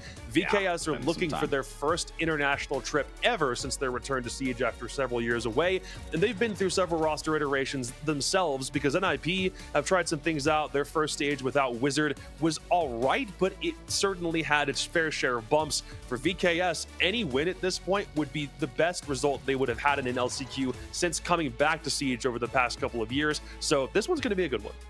Yeah, and I said this on paper, and like I said, you know, Black Dragons definitely made me eat my words in terms of how I was looking at the bracket. They made everyone start eat of their the words, day. dude. It's not But just in you. terms of this matchup, I definitely think this is the most balanced of the two because, again, when you look at both of these teams throughout their stage, they both had a very similar stage. They had the same amount of wins, the same amount of losses, the same amount of overtime losses. But again, what really set them apart was really 5 rounds. That is what completely separated these two from either making it inside playoffs or not making it inside playoffs. And again, just their performances as a whole, I would have to give it to NIP just because they do have more historical players on that team of like Pino or Fantasy or Psycho, any of those players. I mean, they're big standout players. But again, when you look at the entire performance from both these teams, they have not had a great stage, but they also haven't had a horrible stage. No, one of them did at least manage to make playoffs, and VKS themselves then had to trudge back through the qualifiers to make sure that they could get here to begin with. So for both teams, you certainly hope that one of them is able to forge on and have a decent LCQ, but only one of them is capable of doing that. But we'll start with the historical boys. A couple of former world champions on that team, but it's been a long time since they've had anything even resembling a career height such as that. It's been, what, almost 3 years since the Sweden major? It's been over 3 years since that Six Invitational, and they continue to chase glory. What's that? That's when I was playing. That's a long time ago. Hey, to be fair, you were. It wasn't that long ago that you were still in the lobby. So for these guys to still be fighting for an honor, hopefully at some point they get back up the mountaintop, and they're hoping that they can do it here, at least get to Montreal, have an easier path to get to the Six Invitational in Boston. But we'll see whether they're capable of doing it. 4-5 over the course of the round robin, and then they got into playoffs and lost 0-2 to FaZe Clan in the quarterfinals. And they had struggles on both sides of the ball. Attack and defense weren't great, but it's them specifically being like 7th on attack, below the top 6. That's probably enough reason right there to explain why they're in the LCQ. Yeah, and it's interesting because, you know, the players on this roster, when you think of their attacks specifically, you have a player like Fantasy, where in the beginning of this stage, he was such a force to be reckoned with. I think in the first 3 games or 2 games, Fantasy was sitting at like an 89% headshot ratio with already like 30 kills or 20 kills on the board. Fantasy was an absolute nightmare. And then you look at players like Hates as well. That was also a huge contributor in those openings. And Psycho or Pino kind of lurking around, catching people off guard. But then again, people started to understand what they wanted to do. They realized the type of play that they were going to bring to the game. And that's where NIP really was just not hitting their mark, not finding their stride. But it comes to show that, you know, they did have a terrible showing in the playoffs. They did lose to FaZe Clan 2-0, and then immediately follow up playing a 5th seeding match against E1 Esports. They would lose out 2-1. So they aren't on a hot streak. But I will say the nice thing about that is they have game day reps, so they can be a little more prepared and knowing how they want to approach LCQs versus what Keydstars has, because Keydstars hasn't played anything since. It's felt like this grand experiment with T-Chubbs as a coach. Every time there's been a roster iteration or some sort of adjustment made to NIP, it's always felt like they're trying something else out. We'll see if it works for stage, see if it doesn't. One of those big changes, one of the experiments, was to get Fantasy back in after he was languishing on the old Furia roster for a while, bouncing around, trying to figure out where he was going to fit. He was on that Orgless team with Cameraman back in 2023. Now he's in this position where he's the top-rated player on NIP. He's a top 10 player in the region overall. And it's not been terrible for NIP, but that's not saying very much considering they're still 7th on attack, 6th on defense. We're in a position to take FaZe as close as they could, but it was still an 0-2 loss in playoffs. So now they're in this position, and they've beaten VKS before, but this is where that path back to redemption starts for NIP. Yeah, absolutely. And I think it really comes down to just the team dynamic. Obviously, when you make any roster change, whether it's for better or for worse, it does take time to start getting things down. But when you look at Vivo Keystar, this is a team where they struggle on attack. Their whole success really has came from a very weak map pool, but their defenses has really what pushed them over the line in terms of keeping it competitive. So hopefully coming into this LCQ, we can see a better attacking strategy from these guys, whether that's just being able to adapt on the fly, whether that's just their pre-prep planning can just be a little better, a little more methodical. We will see success from this team because, again, their defenses look strong. And Stemp had a really good game against on Lair versus FaZe, where he was, I think in the first half, he dropped 18 or 16 kills, but then immediately fell flat once they switched to their attacking half. But again, this team does have the keys to success. It's just if they can find their footing on their attacks. They are as good on defense as Team Liquid, who are going to the major already. They're also essentially tied with Furia for that mark. So you know how good these guys are on one side of the ball. On the opposite end, single worst attacking team in the league. They were worse than Fluxo. They were worse than Black Dragons. And that's impressive. NIP. I mean, it is, but I mean, in the opposite direction. So VKS need to find some resurgence, and they're also not a very objective-oriented team either. They didn't like planting nearly as much as any other squad. They're trying to rely on their frags and attack, and it didn't work out. And that's the other reason why they also find themselves in this position. So it's two teams that have attacking deficiencies, but VKS's strengths on defense, that is what they are hoping can carry them through NIP and into a semifinal berth. It's absolutely possible. These guys have also been bouncing around Brazil for considerably longer than most teams. It also feels like VKS is just, if you don't work on one squad, you're probably going to end up on Keystars at some point, just given the way that this roster is shaped up over the past couple of years. The question now becomes, if you keep bouncing guys around on one squad, is that enough to at least win a best of 3 in this situation where it matters? Because that's not a situation that VKS have had to be in, because they've mostly played best of 1s and haven't made a deep LCQ run since they came back. Again, that is the nice thing about best of 3s in any case scenario, especially when you are a team that isn't performing at the highest level, not even at the bottom level, is that you can take one map, learn from it, and apply it into the next. That is the beauty of a best of 3, is that you can completely wipe something away, take from it, and apply it. Or you just did really well, and you're just going to continue doing so until you come into these hurdles, so you run into these bumps in the road. But overall, yeah, like you said, they haven't played best of 3s, where NIP currently came off of 2 best of 3s. So again, in terms of game day reps, NIP realistically, and especially they did win this matchup against Keystars, winning 7-1 on that bank. It really is going to come down to the map pool for me for Keystars, but again, their map pool is very, very poor. Well, let's see what that map pool translates to in the video. Last time they played, it was a 7-1 for NIP on Bank. This was several weeks ago. So that makes perfect sense. And yep, first on the ban board. Don't want to worry about playing it again. No potential for a revenge matchup. We go back to Labs, again in Brazil. Absolutely no surprise. But then Cafe and Border if we need it. So if for some reason we get a 3-mapper, it's about to get scrappy. Yeah, I mean, the Nighthaven Labs doesn't really... I mean, it kind of favors them in some capacity. I think they're just comfortable on it that they went 7-4 against Black Dragons. I really wouldn't use that as a big serving sample, given how well Black Dragons performed during the stage versus how they are performing now. And then you look at Cafe. That's always been a strong NIP map. They enjoy this map. They know how to work the map. It's very dynamic. They play very well off one another. And then Border, that is a very scrappy map where, you know, when you're looking at the players from NIP, they like to take those gunfights. They like to get into engagements. And that is where exactly you will see on Border. Border is strictly gunfights. It's very gunfight oriented. You have to get into the building, but by getting into the building, you are immediately met by the defenses in those power positions of top east, going through into customs from below, or even going in through break room, then going into CC, or just pushing into dome. So Border will be an exciting map if we can get there, but kind of the first map, that's where everything's going to be set for me. If Vivo can actually get their attacks where they are going to need to get their attacks going, that is going to be so pivotal for their performance going into Cafe. But if they can't find their footing here on attacks, I can see NIP taking away this entire series in a swift 2-0, just for the sole fact that Vivo Keystars is starting on their attacking half versus being able to start on a defensive side.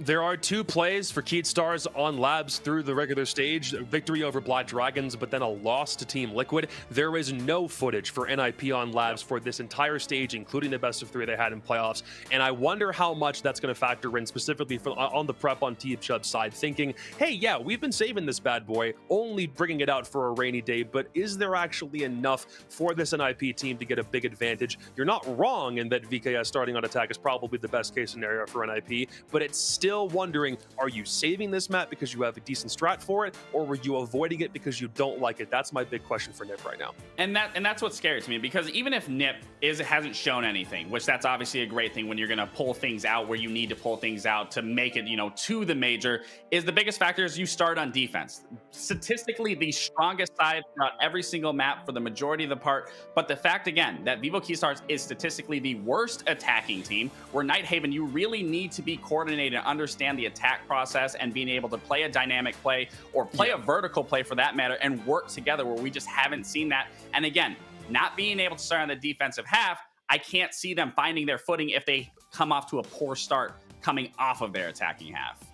Well, let's jump into this bad boy. Labs, Cafe, and Border if we need it. And in a situation like this, I absolutely hope that we get all 3 maps to get to see both of these guys scrap it out. Welcome back to our last quarterfinal of the day. It's Dez and Ace on deck for Game 1.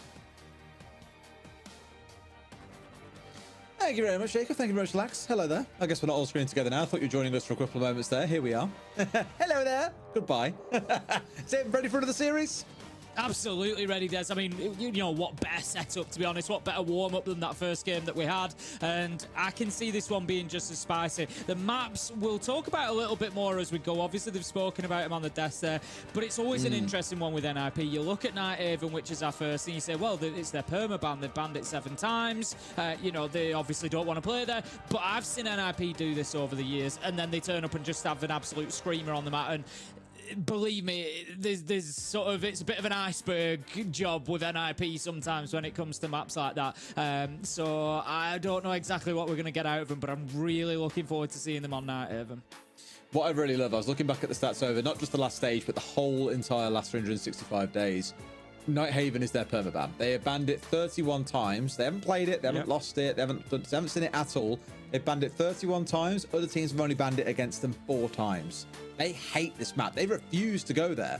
But clearly they're so scared of what might be coming out of the other side here, they've actually let it go through. Either that, or they said, you know what?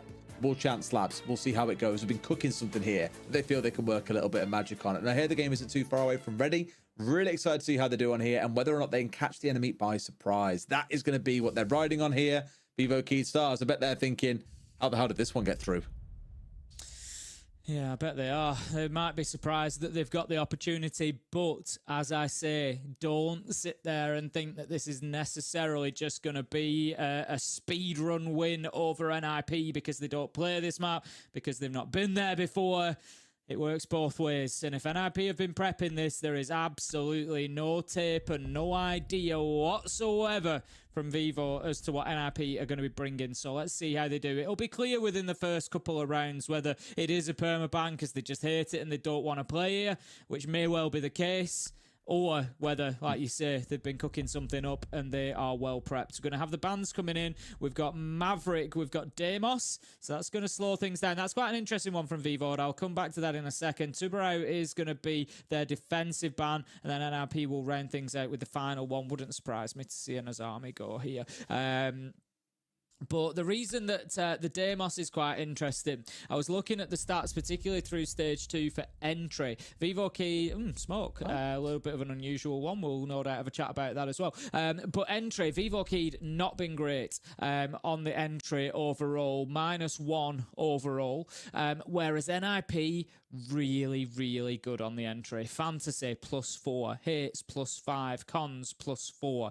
Psycho Pino pick up a -5 between the two of them overall, but it still leaves NIP 8 up on entry over stage 2. And we're talking big numbers. Fantasy, 22 entry kills to 18 entry deaths. Like, they are really, really flying when it comes to those entry battles in comparison to Vivo Keystars. So seeing Vivo take out the Deimos doesn't surprise me too much. You know, it's something that Neskin has used a lot, but they're looking and saying, no, you know, we don't want any part of that at the minute, thank you. We're going to take it away from Hates, who's been using it on the side of NIP, and we're a little bit concerned about that entry.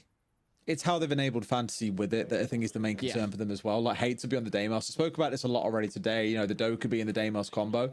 You see operators like that coming together, whether it's things like, I don't know, a Grim can work for it, a Lion can work for it, various operators that you can pair it with the Deimos. I think it's more that they just don't want to face off against that entry capacity that NIP have got, like you were saying, and they're just trying to kind of level the scoring a little bit more. The smoke ban, definitely the interesting one, though. That is nothing else but a target ban against Miracle. Like, he is, back when he was on Secret over in Europe, he is a smoke main. That's his whole vibe. So they're really trying to kind of hinder him a little bit here, and it's not very often that you get to see a smoke ban coming out. So keen to see how that changes the game a little bit, so whether or not NIP are able to go a little bit quicker here and not get stalled out by Miracle smoke. Going to immediately have Vivo getting in there, opening up windows, looking to just create those angles and give themselves opportunities for quick entrances. Again, it's You know, can be a really useful tactic within the game. Get the barricade opened up even when you're not in a position to immediately go in and push, because then when you do want to later, you can do so silently without it being heard that the barricade has been opened. So just prepping those routes potentially. They know that there's somebody downstairs for NIP. The buck is going to go in. I would expect that would mean that they would hear them. But NIP are caught out massively here, and that's a real easy one for Neskin. And Fantasy, he was all at sea there. Yeah, well juiced up as well. Obviously, nothing really to worry about. And there's the health side, and has managed to get rid of Fantasy. Got rid of the C4 as well off the back of it. So really is a good start for them. That's all on the back of being a little bit, you know, dare I say daring is probably how I describe the play style that we've seen from all four teams across the last couple of maps. What's been really interesting to see, at least for me, is how sometimes you'll see them going really slow in rounds, and then suddenly at some point in the round decide, right, that's it. We haven't got full control, but I'm going in anyway. It's almost like a calculated risk they're willing to take there to get map control. Sometimes they look really stupid. They've got egg on their face as a result when they haven't got all the drone work done. Other times, like there, they've already got control of a good part of the map with very little effort required. RT wall is going to be opened. We're going to see utility going in, likely just to clear out a bit of defensive utility on the other side, I would imagine. Vivo Keystars with a minute left to go are stacking up pretty well here. They've got IT open. They've got the opening kill onto Fantasy. The problem that they've got at the minute is not much warehouse presence, but we do see a silhouette downstairs. They are going to start pushing that. Neskin needs to be winning this battle now. He needs to get up here and get some control, because that's really going to start NIP turning on their heel, knowing that they're being pushed from multiple different angles. Lender's got on in as well. Vivo Keystars are set here for a good collapse onto site. It's going to come down to a few key gunfights though. As is so often the way, right? I mean, look back at the start of our last series, it was on this exact map, and there were a couple of rounds we were like, oh, they got no chance of winning this round, and then suddenly a flurry of gun kills come out of nowhere, and it's just like, oh, okay, well, that's suddenly a thing that's happened, and now that team has gone on to win the round. So don't count Vivo out of it yet, even though we're down to the last 15. They've got the final stim coming on through here as well, straight into a goo mine, but they've got to be able to find some fights at the back of this. Got the shield down at the very back, more as distraction, anything else. Up steps Cons and gets himself put in the dirt, down to 2 seconds. Plant at the very least is going down. That means it's a 2v2 up on their feet here, down to 1 left standing, and sure enough, they'll get it over the line, just like we said, Tim. It might look like the round is going sideways, it might look a little bit pear-shaped with only a few seconds left, but Vivo Keystars still get it over the line. Yeah, it was well played from Vivo Keystars as well. As I said, it was a few key gunfights that needed to be won, particularly the one onto the Warden. He was going to be the one to hold it down. Took the fight at the top of Aqua and was pushed from both sides, so nothing that he could really do. A good timing from Vivo Keystars. They all knew exactly where everybody was in sight. They knew which were their gunfights and which they would have to, you know, go in and take. There wasn't any chaos from them. It was well measured. A really good first attack. NIP, I said coming in, we'll get an idea in the first couple of rounds whether they want to be here or whether it was perma-banned for a reason. I'm leaning to it. It's only one round, but I'm leaning towards the latter. They just felt a little bit off the pace there. You know, Fantasy gets caught out all the way down in basement. Super easy entry kill for Vivo Keystars, and then NIP never really did much from inside a site there. They just kind of tried to sit on their angles and hope that they won the gunfights, which didn't work out for them. Once they've defended the basement, we'll get a much better idea, but not looking good for them at the minute. All right. Well, at least I think I'd say NIP put up a bit of a better performance than what we saw from E1 at the start of the previous map. So hopefully it stays a little bit competitive. It was one of those where a couple of fights go against you. You know, the player, I think it was Cons, who was holding out up towards Aqua, gets rid of that kill. They don't lose control of that room. Things don't start going pear-shaped and sideways from that stage. So small differences here. It's just Vivo Keystars came on with the lights on in that first round. NIP a little bit slow to the fight. Here we go there with another roam coming up towards this first floor here as well. Of course, got the downstairs electrified office we've seen. That bandit that was banned away in our previous series on this exact map is now available to be used, and used it shall be by Cons, with 3 of the players still, at least for now, hanging out here on towards this first floor. So Vivo Keystars got to worry about clearing this out. You got things like the Dokkaebi on side to help out with that. I'm always singing her praises. I think even with the nerfs that she had, she's still just as powerful as before. Occasionally you'd see a call come in the first 5-10 seconds to stop spawn peaks, for example. All it means now is that you have to wait until that 45-second mark to bring out your first one. There is information here. Psycho's taken some damage as well, and we've got information on a further player for NIP. And again, I was going to say giving themselves up easily here, but no, Fantasy able to pick up a good opener onto Dafo that time. He gave him an opportunity, but Dafo just didn't pick up the kill. Hates manages to get one as well, and all of a sudden, NIP find themselves in a very quick 5 versus 3. Minute 30 gone off the clock as well. Vivo Keystars have got some real work to do here. They've got the verticality options. They've got all the utility really that they need. It's not been a huge loss of utility. The Dokkaebi calls, of course, would help because now NIP are going to be emboldened to walk around the map more. But they've got the hard breach. They've got the soft breach. They can get the access that they need. They just need to find a couple of kills. That's exactly it, right? It's just about here with the Dokkaebi being on is the most important part. The IQ, you can live without it. Okay, the black eyes will be a bit of a nuisance. You can deal with them otherwise. No Dokkaebi being on side, though, I think is going to be the real headache for them because they're basically walking in blind here into a number of situations. Yes, they've got drones that they can play behind, but you kill one, the defender moves away somewhere else, like after killing off the drone. It just becomes a real headache of cat and mouse, and you haven't got tons of time to play with here. And just like that, walking in first and foremost, one nice and low, and look at that. Neskin straight up on the desk and Fantasy straight in the mud. Not the dream start to this game for him. An easy one for Hits as Neskin comes absolutely tearing around the corner with no idea that he was there. A Stemp does manage to find the trade, leaving us 2 versus 3, 30 seconds left to go, but I think going to be a little bit more difficult this time for Vivo to be able to do this in short order like they did last time, because they're just going to have so much more to do and so much less to do it with. Stemp, of course, low health Lender taking a whole ton of damage there as he tries to move in from EXO, and that's going to leave us now 2 versus 3. NIP hold this out. There's 10 seconds left to go. They just wait for the angles, but what? Lender manages to get in and find the shot onto the back of Psycho, but I think that one probably seals the deal. Cons manages to find Stemp. Pino onto Lender indeed, takes those last few hit points of life that he had left, and that is going to be the round taken by NIP. 1-1. I mean, outside of the little scary moment there at the end, it was also really well managed by NIP. They get those kills and they suddenly just start grouping up as a team. Like, you get rid of one, it's very unlikely you'll be able to connect onto a second. The trades are pretty much guaranteed to come on through. And this is what we talk about so often when a team gets ahead in terms of numbers, whether it's 1 kill or 2. You just play that trade game until the bitter end, right? You lose a member, you get a trade back. You lose a member, you get a trade back. When you're already ahead 1 or 2 players, you win out in that trade, that math-based scenario of trading, right? And so I think they played things quite smartly there as well, just kind of massaged it back a little bit. Didn't feel the need to get hyper-aggressive in towards Vivo Keystars, just enough to try and waste the clock and run that down a little bit. So a really well-managed round. So pretty good between both teams. I think first round we saw a great attack coming out of Vivo Keystars in the dying few seconds. NIP in that last round had a really good mid-round and therefore have had full control and managed things very well until the end. The only thing I'm a little bit worried about for Keystars at the very least is how long it's taking to get themselves to a point of execution. If they keep leaving things down to the dying few seconds, at some point it will come back to bite you.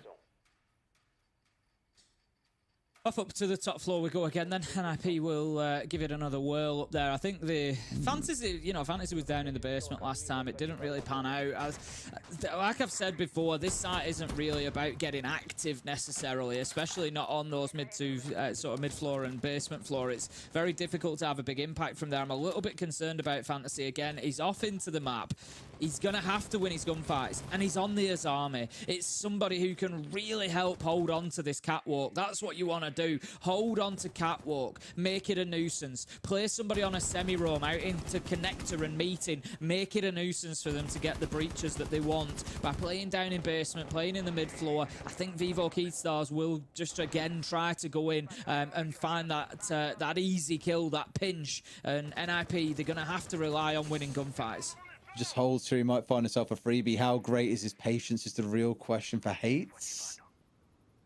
Just really hoping that, I'm pretty sure it's the Fin crew stood out there on towards that window, hoping for him to step forwards. But as of now, he's sat on drones, so nothing really going to be seen. Off he comes, steps on forward and finds his man as well.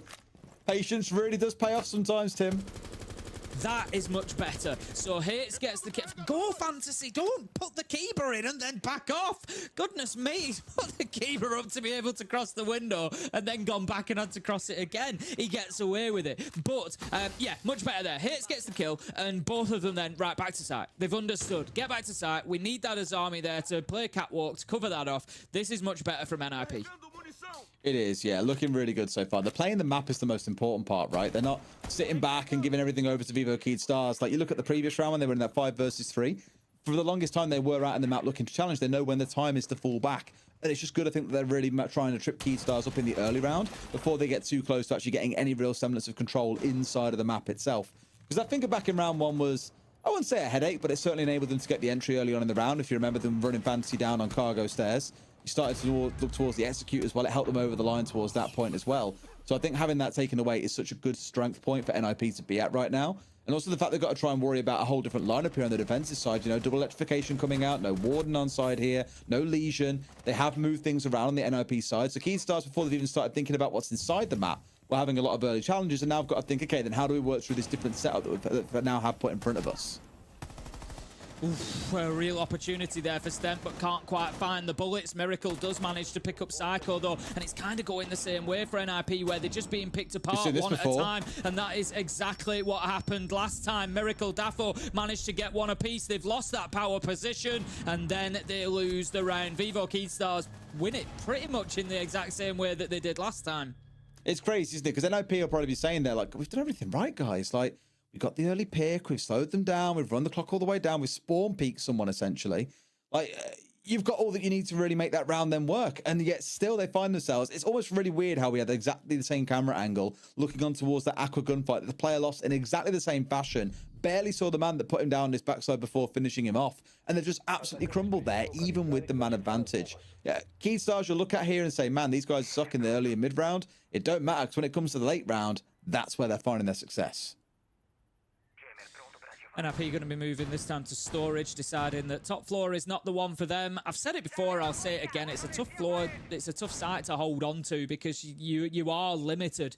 Usually within half of the round, you're forced completely back to site, and in a lot of ways, you kind of sit in ducks up there. So NIP instead going to take storage. I'm going to almost, it's going to be my new top floor rant. It's going to move, I mean, it'll remain for Cafe because I still don't like Cafe top floor, but it's going to move on to, you know, teams saying make it your third choice site, go to storage, go to basement, and then take top floor as your third choice, because you know, it seems to be 50-50 at absolute best, even for teams that are good on Nighthaven Labs. So I think, you know, by going to the mid floor, by going to storage, you give yourself that freedom, that opportunity, especially for a team like NIP with players like Hates and Fantasy. They can now play on top floor confidently. They can stay out there. It's not like trying to play from the basement to have an impact on the top floor. Much more difficult to do.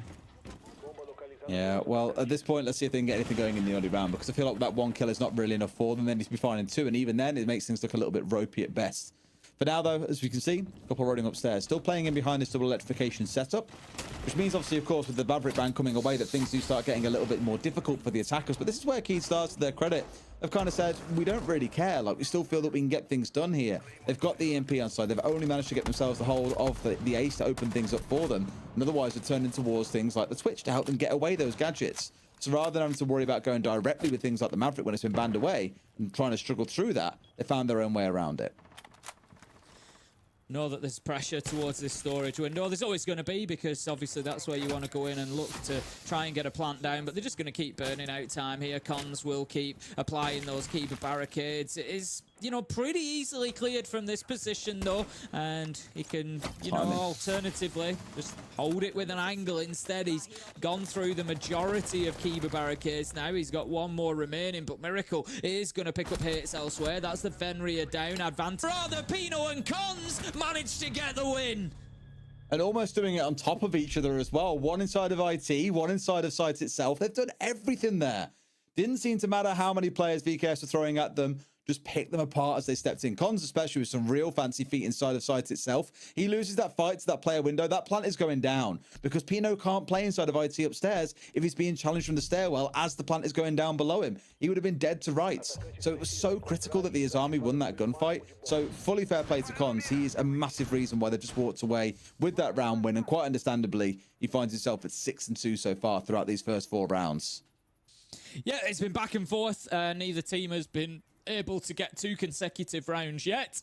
So following that pattern, we'd expect to see potentially Vivo Keydstars picking up this one. But that being said, NIP find themselves back down in the basement. Tank and Assembly, it's where they were in round 2. Fantasy picked up the opener, of course, and then they were able to go on and close out the round. Vivo Keydstars were just consistently at man disadvantage throughout the round. They ended up trying to push into sight in a 2v3. It was, you know, both of them on low health. Very, very difficult position for them to be in. And NIP just, you know, closed it out quite easily. Vivo, they lost a lot of players around the map. They were, you know, trying to play into that roam game, trying to clear them out. I don't think that they actually opened the double wall breach. They didn't really put too much pressure onto site. In that metric that I sometimes use of how bothered were the players on site, the answer was not very until the last 20 seconds. So I'd maybe like to see, even if it's phantom pressure, a little bit more coming in from Vivo Keydstars directly towards site, and the Monty could definitely help with that. Oh, that's why we start looking at things like the bans that come on through. Of course, Monty was banned away in our previous fixture on this matchup, on this map, sorry. With it now being available, of course, you're going to find, I'd imagine, at both of these teams leaning into this operator at certain points, seeing them play it throughout the stage. So Colour Me, not so shocked that it has finally made an appearance here, albeit after a few rounds have been played out. Now, the beautiful thing about the Monty, you know, the spearhead of the attack, right? Very able to step in towards a room that is otherwise not fully known. You haven't got drones inside of there, for example. You're not 100% sure where everybody is. And very good at forcing players back with very minimal risk. Assuming, of course, you aren't walking past someone stood in a dark corner who puts you in the dirt as soon as you step forwards. But his job really here is to escort, is protect the president. It's Stemp at this point on the Ying that they're looking to try and get in towards site. There is no warden on the other side. Nothing they've really got to worry about on that side of things. And just like this, look, here's the tip of that spear I was on about, marching his way forward, taking ground, and giving his team time to keep on taking ground along with him. They've already got the entry. Now they're trying to look for a second. Yeah, this is really good so far from Vivo Keydstars. Definitely recognising maybe what didn't work on the attack last time around and adapting to change that, to give themselves the opportunity to be able to deal with this top floor more confidently, and that's exactly what they've done. Fantasy taken down now means that they are pushing 5 versus 3 onto site itself. They've got a minute 15, so they've got plenty of time. They've got all the utility they need. They've got those secondary hard breachers to be able to open up the lines that they need. They don't have a primary hard breacher, which could be a little bit detrimental, but to be honest, all they need to do is open up peak holes in this double wall to prevent people being able to play in that side of sight. That's really what they're looking for at this point. Oh, one jammed away. That is not so ideal. Problem now being that you give yourself quite a narrow window to play inside of. A C4 going in towards that whilst you're holding the angle, for example, can be an absolute nightmare to deal with. Thank God there's no smokes on side to deny that being used, to be fair. Really here looking in towards Pino has already now made use of that C4 coming out and will find nothing for it, it seems. So all Vivo Keydstars have got to do is manage just like they have done the last few rounds that they've won. Just take things nice and slow. You've already got the numbers that you need. The hatch is one thing. You've also got a Monty down below. Perfectly played by Vivo Keydstars. They have shown there how effectively you can use the Monty to get map control with basically zero risk. Really good stuff. Yeah, much, much better from them. And it's not just about exactly, you know, I mentioned it during the round there, Des. It's not just about what they did and how they did it, which was great. It was the adaptation. It was recognizing what didn't work last time when they attacked that site. It was recognizing, you know, what were the hurdles and how were they going to overcome them. So really good stuff from Vivo Keydstars there to problem solve what they'd witnessed last time. So much so that they're going to bring that Monty along again and going to maybe, you know, try to this time do the same, which isn't a massive problem. You don't need to adapt if it's worked. That's it. And it's all the onus change always comes on the other side. I mean, there's a question to you as well. Do you feel like, with all we said about NIP, permaban in this map, do you really feel you see enough here to suggest that it was a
The question is, Des, whether everyone can still hear us or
And welcome back. It was a very unfortunate little internet outage there, and everyone was like, what the hell is going down? Is the sky falling down? No, dear friends, it is not. The sky was held up, and it is back and ready to go. So we carry on as we were, Tim. It was 3-2 previously. We're carrying on from that exact scoreline, so it's almost didn't think ever happened. You guys didn't see anything. It's all good. We start again. We'll go again.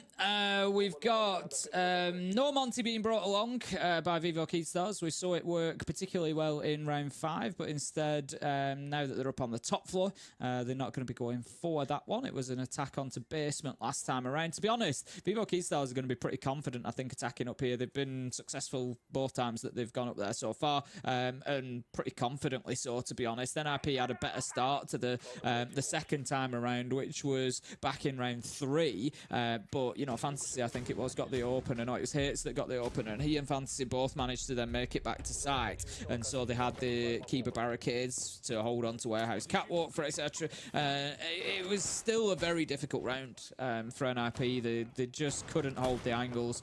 Vivo were very aggressive on the attack when it counted in the last 30-40 seconds. And I don't honestly know, you know, for NIP, I'd like to see traps, which they've got. They've got the Legion on side. Maybe, you know, a couple of deployable shields might have been helpful to play in behind, or they just need to give themselves some more sort of sanctuary, some more protection, really, because they've not been able to hold on to those key positions. I'm thinking, you know, have a deployable shield behind the desk, for example, you know, where the player's been killed both times trying to challenge onto Aqua. Behind that desk in the corner, have a little deployable shield out towards the warehouse side, towards the catwalk rotate, so they can't just walk in and peek you from both sides. You can hold one angle then, but NIP have not opted for that. No. The one thing I like about this map that we've seen so far across the two series is the difference in approach with the Azami, right? I think back on the previous series, it was about using her around Catwalk and really locking down that area of the map. Here, that responsibility falls towards the Fenrir of Hates instead, who, I think, as we saw, was putting one of those FNATs outside on towards the walkway to try and catch the attack as they approach the door. Gives the indication, you swing on the door, you get a free kill, or so is the theory. And what they've then got instead is Fantasy playing downstairs around storage and making use of those keeper barriers to really make it a nightmare to try and settle in from underneath like he is now. They're trying to find a new way through, and here they've come through the top side. No one coming in through the window because it was immediately blocked off by one of those keepers. But like I said, a little bit of a headache here, a little bit of a nuisance. Fantasy he knows that the push is going to come. He knows that they're going to try to clear him out of that position. The damage has been done already. He's just going to try and hold on for as long as possible here and prevent them moving through. He doesn't know exactly where the push is going to come from. He's got the wall open in front of him, looking through to lounge, but look at the pressure. It's on all sides of him at the minute. He's sort of hunkering down, just trying to hold on. He's actually not done a bad job. We're 2 minutes into the round. We're only just getting the breach open. And the thing is, Fantasy can watch this from beneath. If he's got that ceiling opened up above him, he can prevent any walk into IT. So they do need to clear him out. Yeah, it could be a real problem here if they're not too careful. It's more about the damage that you can do from below if left for too long.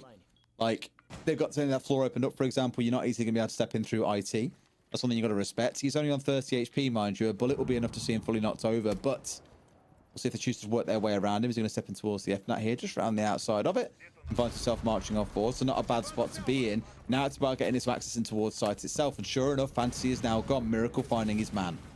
15 seconds left to go is the problem, though. Vivo Keystars need to move. They need to move quickly, and this is when mistakes happen. They're going to have to just dash on in here and try and find themselves a position to plant. Hates managed to pick up Neskin, and there come the kills from NIP. This is what they've been trying to do previously. They've just been trying to hold Vivo at bay for long enough. In the last 2 attempts, they weren't able to. This time, the kills go their way because Vivo Keystars left it too long and spent too much effort trying to clear out Fantasy.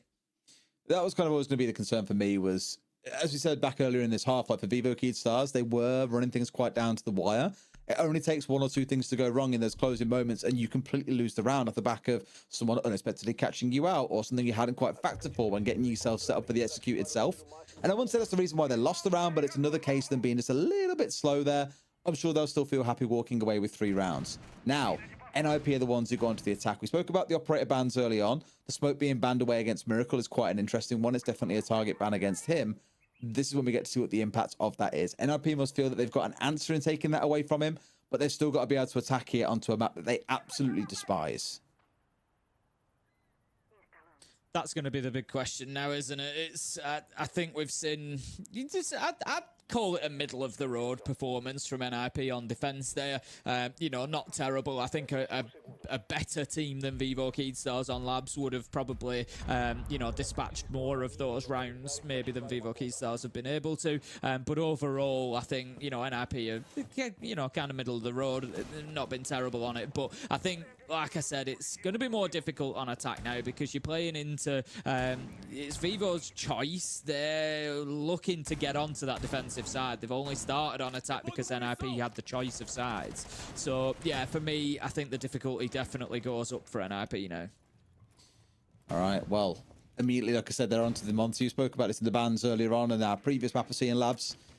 Saw Lender play it back in round 5, I want to say it was. And I had no doubt that we'd also see NIP step out to playing it too. And sure enough, straight away, it's going to be on side for them. I like their approach here with the Nomad on side, though, more being about taking map control and then locking it down as they go. So hopefully looking to deny, but look at this, coming in from behind. This is really why you want to be getting some drone work on the go and why you need that Monty and Nomad to really spearheading the team here. They're just completely caught Hates out here. And now they've got no control of this northeast side of the top floor. Yeah, way too easy for Vivo Keystars there, and this is, you know, exactly what I'm talking about. Once you get onto the attack, things are just considerably more difficult. Lender picking up Fantasy there. We saw a lot of damage done out of Electrical. That Nitro going off, taking a chip off Cons on the Monty as well. It all adds up over time, and it's now 5 versus 3. NIP do have time on their side. That is, you know, at least something for them. They don't have to start rushing things. They've still got 5 drones, so, you know, intel shouldn't necessarily be a big problem. The flanks should be watched, so they shouldn't be getting hit from around there once Lender gets cleared out. A push back to side. Cons does manage to pick him up, but Stemp straight away there for the trade and takes down a really important part of that NIP attack. I mean, that completely takes all the wind out of NIP's sails, losing Cons here. That's a massive stinger for them. Psycho with it all to do against 4. Car crash. Really great play from Stemp, though. Right plays at the right time to guarantee the trade. But I'll also give it over towards Lender. He did a wonderful job there out and towards that extension. The fact that he managed to almost get away from 3 players all trying to hunt him down, I was just like, there is no way he should be getting away from this alive. If he does eventually die, but he guarantees a trade, that is job done. 3 kills for himself in the round. Really solid start for Vivo Keystars. Yeah, way better from them on the defense now. Like I said, I think at the change of halves, NIP will really start struggling. I think we've just seen that there. So we head down to basement next up, and NIP basically are going to need big performances out of somebody. They're going to need 1 or 2 to really step up, particularly on the clearance of the map. I think they need better intel. You know, the Hates was just picked up for absolute free there. You know, you're not going to get an easier kill. You can play 10,000 hours of Siege. You're not going to find an easier kill than that. So yeah, they've got to be using that drone, you know, getting a better drone economy, using the drone intel more efficiently, and making sure they're fully aware, because you know that Vivo Keystars are going to play out in the map here. They're not just going to look to turtle up in sight on basement. You can see it already. Reinforcements up on top, hatches open, routes to escape, routes to get back, different options. NIP need to just do a really solid top floor clearance down and make sure that they've got everything locked off. And you've got to start with dealing with both Lender and Neskin, as well as Daffo, are all finding themselves up towards that top floor. That's going to be the frustrating part. Is it's a full map clear you've got to work through. And I've referenced a few times a game I remember casting years ago on Cafe, where it was Clash facing off against the Monty. Pretty sure it was Na'Vi versus G2. And it was basically 2 minutes 45 seconds of the Monty trying to work his way through the entire map. That is a nice reverse shot. Fantasy cannot buy a way into this game at the minute, and that's only going to slow things down even further. Tim Lender is having a field day on this top floor. Yeah, he is. And like you say, it slows it down because now NIP have still got to push in. They've still got to clear out top floor. And Vivo Keystars have got the luxury of just leaving players out there now. At least 1 can just be counted as, right, you're now the top floor player. You play your entire life up there. If the others can get back to site, great. And then you've always got that flank risk. It's always like playing with a wasp in the room. So, yeah, difficult stuff for NIP. They really need to be using Psycho on the shield a little bit more, I think, to bully these roamers, because at the minute, like you say, Lender and Nesk in particular are really hitting their shots, and they can't do that through a big shield in their face. The real danger right now, though, is Fantasy is 1 and 8. I'm pretty sure his cost is down into single percentage figures at this point. He is having an atrocious game. Psycho alongside him is basically invisible throughout this game so far. Also finds himself sat at 1 and 7 as things currently stand. It has not been a dream start for them, whereas on the other side, as we've seen, Lender's had a good couple of rounds here. Miracle's having a wonderful game so far as well. Sat up at what, 7 and 3, I think he currently stands. They are bullying NIP, and NIP are again picking up these new players in Hates and Fantasy. There is a lot riding on their shoulders to deliver, and so far they aren't doing that.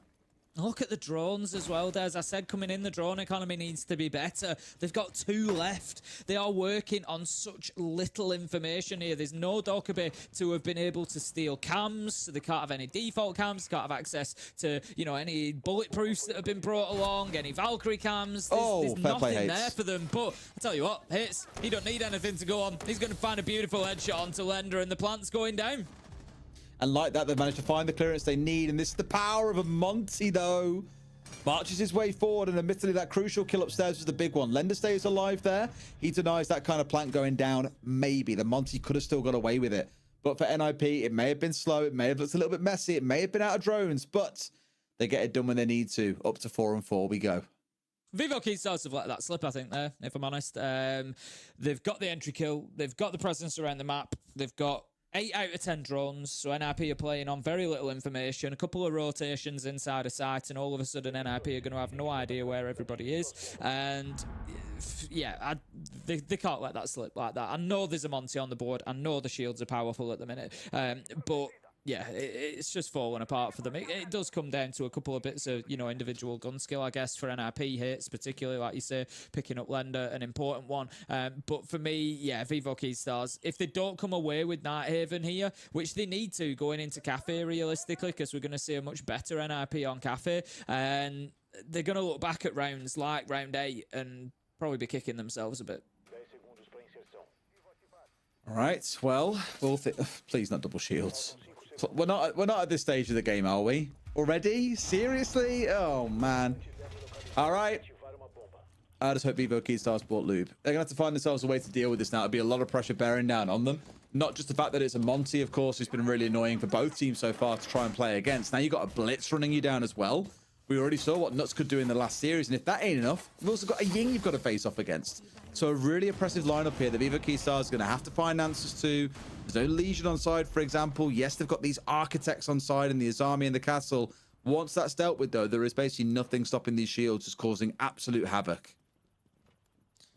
Going straight towards storage here, looking... I'm going to say looking potentially just for getting on in and getting that plant down. They need RT wall open first, realistically. That could be a bit of a misstep if they don't do that NIP, because otherwise, as you can see, Stemp's just going to sit there right above that plant spot and cause a bit of a problem. Or I think it might be Miracle, actually, that's in that position. But either way, they need to be getting that wall open. That's step 1. And then they can worry about getting on in. They can get in and bully Lender. It doesn't really matter if he's playing in there. If they've got the Blitz and the Monty and they both go in at the same time, it's very difficult for Lender to then hold on to that position. So they are just waiting at this point, I think, for that RT wall to get open. Once it does, they can then start getting active towards side.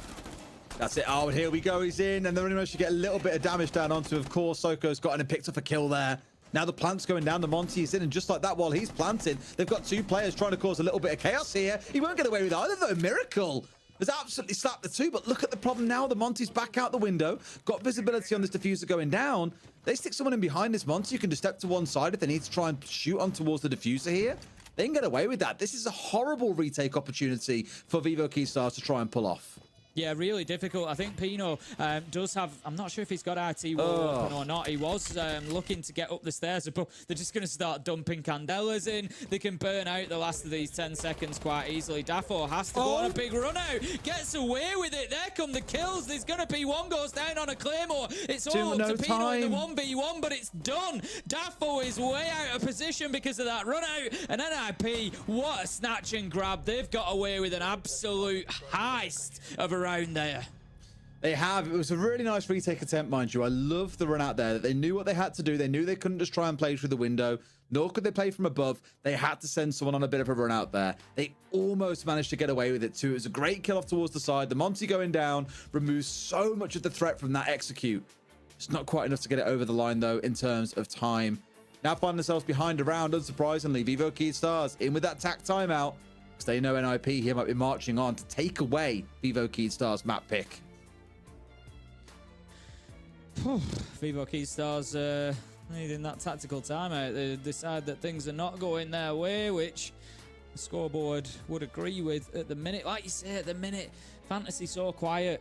Fantasy's so quiet, and it's just, you know, it's NIP are not a team that are all about one player, but you look at this and it's so tight at the minute that you just think, imagine if Fantasy came online for the last couple of rounds and just gave NIP that extra 10%, you know, of having him really hitting a few shots. They could well just take this over the line, get a map done that really wouldn't have been in their favour, and then head on to Cafe with an advantage, and that's the real danger at the minute. Oh boy. And like that, in the same way we were speaking about it being in for E1 earlier on, the dream could be over. If it carries on at this pace, if NIP go on to have a strong Cafe, things start to look really wobbly. In fact, I hadn't looked really too much at Cafe and how the stats lined up for that map. For the side of NIP, at least, it's kind of a middle of the road map for them. Happy to play it. On the other side, it actually sits, you know. Now I'm a liar. It's the middle of the road map for the side of Vivo Key Stars. For NIP, it's right up there. It's almost the exact opposite, actually, of what we were speaking about with Labs earlier on, when it was so far stacked against any kind of preference that it was like, man, they hate this map. They refuse to go here. For Cafe, they love playing there, even if they've got a negative win rate on it at the moment of 2-4. Yeah, it's more about comfort than anything. It's kind of, you know, Absolutely. we've got to remember that NIP finished 6th. You know, they were in the bottom spot. They then dropped straight out of the playoffs. They haven't had the best stage. That's the reality. They've got new players. They're trying to settle everybody in. It's not the end of the world, but we can't necessarily, just like it's the same as I said for Black Dragons on Chalet, we can't necessarily look at their performance and say, oh, they've not been very good on Chalet, because they're not very good anywhere. NIP have been really up and down. They've been really inconsistent. So if they've had a couple of losses on Cafe, it's not really the end of the world, because we know they're a good Cafe team. They've just got to give us the good performance is the key. You know, it's whether that consistency is going to be there or not. So I think they'll be more than happy going to Cafe with the 1-0 lead. They're still 2 rounds away from that at the minute. So definitely work still to be done. They've brought the Monty along again. They haven't doubled down with the Blitz this time because they know they're not going to need to create that immediate space necessarily. But yeah, Vivo definitely need an answer to this Monty. The Legion is on side. The Fenrir potentially helps a little bit as well. Doesn't break the shield stance, but at least does make it difficult. It's Lender sold himself again there. You can't keep re-peeking it. Not when you're on the other side, you've got a player that's not been playing too bad so far today. No, I was saying Fantasy's had a rough start so far, but Hates at the very least, he's keeping himself in the conversation. It's a Goyo taken offline. It's far from the end of the world. You've already placed all those Falcon canisters down, which is why you might see a Goyo off on the roam and think, that's a bit weird. Why is a 1-speed roaming? It's the fact that all of his utility has already been placed. The bulletproof's down, for example. We've already found ourselves in the spot where, not the bulletproof, sorry. In his case, it would have been the 2 impacts in the back pocket. But those are down. Also found the Vulcan canisters deployed. It's far from the end of the world. Fantasy now finds himself falling out. And as I mentioned earlier on, Tim, this game is looking real rough. I think he's like 2-9 now, maybe 2-10 or something crazy. He just cannot find himself a kill. Yeah, it's been really tough for him. And the thing is, he's not looking like himself. You know, Fantasy's one of those players that's pre-firing round every corner normally. He's expecting people there all the time, but he just hasn't, been in the same way. Cons is able to get in and take Stemp down. That's going to give NIP an advantage, 4 versus 3, but 38 seconds left to go again. Come on, NIP, that's just too easy. Psycho in through the window, easy pickup for Dafo, and that leaves us now 3 versus 3, 30 seconds left to go. Yeah, these shields are proving such a problem for Vivo Key Stars. Again, we know that they're strong, but probably start asking that question now. Should it have been banned away against NIP, knowing they could well crutch onto an operator like the Blitz or like the Monty, and now they're really making it stick and really abusing the other side. Miracle also hitting the desk. We spoke about the We spoke about the smoke ban maybe impeding him a little bit. He's had a couple of good rounds, but for the most part being kept very, very quiet. Attackers with no time, but although here will be able to, will find themselves unsuccessful. Neskin with that close and Vivo Key Stars, they hold on. Yeah, NIP just taking a little bit too much time above, I think, and just running out of seconds when it countered down in the basement. And ultimately, it's like I've always said, when you start rushing, that's when the mistakes start happening, and you have to put yourself in dangerous positions just to try and turn the tide, just to try and grab a bit of ground, and it doesn't work out for them. Vivo Keystars able to hold on nicely at the core of their defense. So that leaves us 5-5. We're going to get at least all 12 rounds here, if not a few extra at this rate. It's going to be a top floor defense. We saw this from Vivo Keystars back in round 7. It was a Vivo win. They were able to get the successful defense up there, and NIP are going to have to adapt, going to have to show us, like Vivo Keystars did, particularly back in round 5. They had a great adaptation when attacking onto the basement. Hadn't worked previously. We need something a little bit different out of NIP this time. I imagine they'll stay there. I imagine they'll still stick to the shield, mind you. It has helped them an awful lot, especially in the early to mid round, for getting map control. Vivo Keystars, yeah, the one thing I was really worried about in the prior rounds is more that they keep on then wanting to try and engage with the shields and get caught in, 1v1s. They get isolated and picked off, and it's just like, well, you can't be letting that happen against the shield.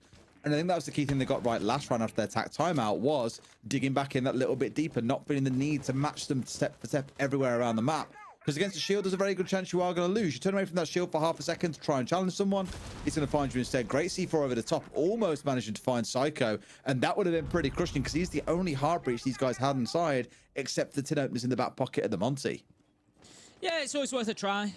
It's always worth a try, but a player of Psycho's experience, I'd expect to be prepared or expecting. I don't know why, but for some reason I heard Shiko there when you said Psycho. I have no idea why. Psycho. You definitely said Psycho, but my brain registered Shiko, and I was like, huh? I'd definitely expect him to be prepared for the old Nitro out of electrical, not an uncommon one. We're going to have Connector getting open now as well. This is good quick progress from NIP, actually. IT wall has been sorted out. They're going to be getting Connector wall and can push on into there. They just need to make sure that they've got the flank locked down. They've got the air jab there, so they're able to prevent the push into IT. They just need to worry about that door. I was just going to say it. Oh, come on. Double, and all of a sudden, what was looking good for NIP, they could have potentially started pushing forward. They're now really on the back foot. Wonderful start to get to. Even Lender's played far more passively in this round. Like, he was out of connector before that wall even opened up. He was back in towards site, and they know that if they're going to beat the Monty, it's through crossfires, it's through setting yourselves up well as a team. They've found themselves 3 individual players so far. Haven't lost anyone on their side. This is such a well-played round. It feels like they've figured it out a little bit here. They've adapted towards that Monty. There is one left standing, and it's Pino on 19 HP. What a wonderful round for Vivo Keystars. Yeah, they're going to give themselves the opportunity to win this in regulation, but it's been hard fought from both sides. Peeking around the corner, they know he's there. Stemp closes out the flawless round. That's going to be Pino taken down, and NIP, it just all crumbled from that double kill of Neskin. You know there's going to be somebody on Warehouse. Yes, you've air jabbed off the door from server, but you can't ignore the door that's on the catwalk. That's, going to be number 1 position for you to get peeked from. I feel like NIP just switched off a little bit there, and they were punished for it. Ooh, all right. Have they figured this out? And do NIP feel they've got the right answer? Because I'm kind of with you. Now, it does definitely fall to them. Yeah, not that round was played, but the one prior, they came pretty close to the shield. Here, they didn't even get anywhere near a potential round win. Admittedly, off the back of some pretty strong heroics coming out from Neskin is probably the best way to word it. But I just feel like at this point, again, Vivo Keystars have learned to play that little bit tighter. I touched on Lender. He wasn't hanging out all the way out towards meeting room. Instead, he was back inside a site before we even saw the connector wall getting opened up. So they're just acknowledging here they can't keep them playing too separate. They've got to tighten things up a little bit. The onus now falls on NIP to make something happen off the back of the team playing tighter. But we haven't really seen that. They're trying to do more of the same. They're getting punished for it as a result. Last chance for Saloon now. Otherwise, they lose the map that, to be fair, I think everyone expects them to lose. But it'll still be what will feel like, no doubt, a lost opportunity, given they were up in a pretty convincing fashion for a short time. Absolutely. And I think, we've said consistency is the problem. Consistency has again been the problem throughout. You know, it's been up and down like a roller coaster. Has this game as to, you know, we've not had anybody with more than 2 rounds back to back, and that was NIP who were able to do that. You know, so nobody's really been able to chain much together. Sorry, probably Vivo Keystars just did it in the last 2 rounds, but it's only happened on those 2 occasions that people have been able to get back to back rounds. And yeah, consistency's certainly been a big problem. It's absolutely anybody's, to be honest, here is this round. It wouldn't surprise me to see map 1 closed out. It wouldn't surprise me to see us going into overtime. But the big question is, if they do lose it here, NIP, what's the consistency going to be like? When we say about Cafe, it's not always been the best performance from them, and they're going to need performance. For the time being, let's look towards what we've got in front of us. First challenge comes in. It's too easy, Des. Dafo takes down Fantasy. His quiet game continues. He just wanders in behind the Monty. What does anybody expect when a Monty walks through a door? Expect them to be playing on their own. You know there's going to be somebody following. It's easy for Dafo. Takes down Pino as well. 5 versus 3. Vivo are taking this, I think. Yeah, like I said, they struggled with that Monty for round or 2. It's been played every single round by NIP, but after round 9, some definitely twisted. Managed to get it figured out. Very confident. That time, everything going their way, and this thing for NIP for a while, they've been like a shield team back in the old form and one time as well. It's just like a little bit too easy for them now. They're like, they've become readable, they've become predictable. Think about when NIP went to so fast, where everything's taking a hell of a long time to do. Teams could just rip them really well, and I feel like the reliance on the shield is kind of coming back towards that once again. Yeah, and Neskin dealt with that shield beautifully. Cons pushing up to get aggressive into his face, but just used the impact nades fantastically. Nitro comes out. Stemp was just waiting for the sound there of Psycho moving around. Picks up the kill, and it's going to be down to the last man. Flawless round to finish it off. And Vivo Keystars looked like a bit of a different beast in the last few rounds there, Des. They'd been struggling to that point on defense, but they really turned it on to get 3 in a row. After that attack timeout, I think they looked absolutely sublime there as well. They've dealt with the shield play so well. Everything they needed to do was just done to perfection, I think. Like, yeah, sure, round 8 and 9, they managed to lose and give over to NIP. I think outside of that, they just look so in control. And that, honestly, is kind of more of what I expected out of them, given the highs that we saw from them early on in the stage. I think maybe Labs is one for NIP to leave on the ban list, you know, just get rid of it. They didn't, you know, put up a terrible performance, but there were opportunities presented to them by Vivo Keystars throughout the game as well. So, yeah, we could see the difference at the end there, where Vivo Keystars certainly took it up a notch, and I don't think that NIP really had anything to match them there. No, well, obviously, hopefully that change is going in towards Cafe, which will be our second map. I imagine we've got some replays to take a look at in a second as well, some highlights maybe. Don't know if our little power cut's going to influence that or not, but we'll find out very, very soon. That second map, though, I think going into something like Cafe, does it open up more agency for NIP, do you think? Because at least on my side, I think it does. It's a bit of a tighter map as well. There's less shenanigans that can go on here, less ways that Vivo Keystars can be stabbing NIP in the back. We'll see. I think the thing is, NIP, they're practically playing 4v5 at the minute as well, Des. You know, not to single anybody out, but Fantasy's had a really tough game. I love how you just say, not to single anybody out, Fantasy. However, shit. Fantasy. What is it they say? Anything that comes before the word "but" doesn't count. Not to count, not to single anybody out, but Fantasy. You know, we've got to call it as we see it, Des, and he's not delivered for them in that game. 2-11, it finishes for him. Sorry, no, that can't be right. Must be 2-10. 2-12. No, sorry, 2-11. 2-12. Sorry, yeah, I knew I was missing something somewhere. 2-12. It's just not. It's not enough. It's not enough. And if they now, I wonder, resilience as a player, how much is he going to be able to bounce back from that for the second map? They need to get him firing. You know, Psycho was quiet as well. 4-10, 4-11 as it finished.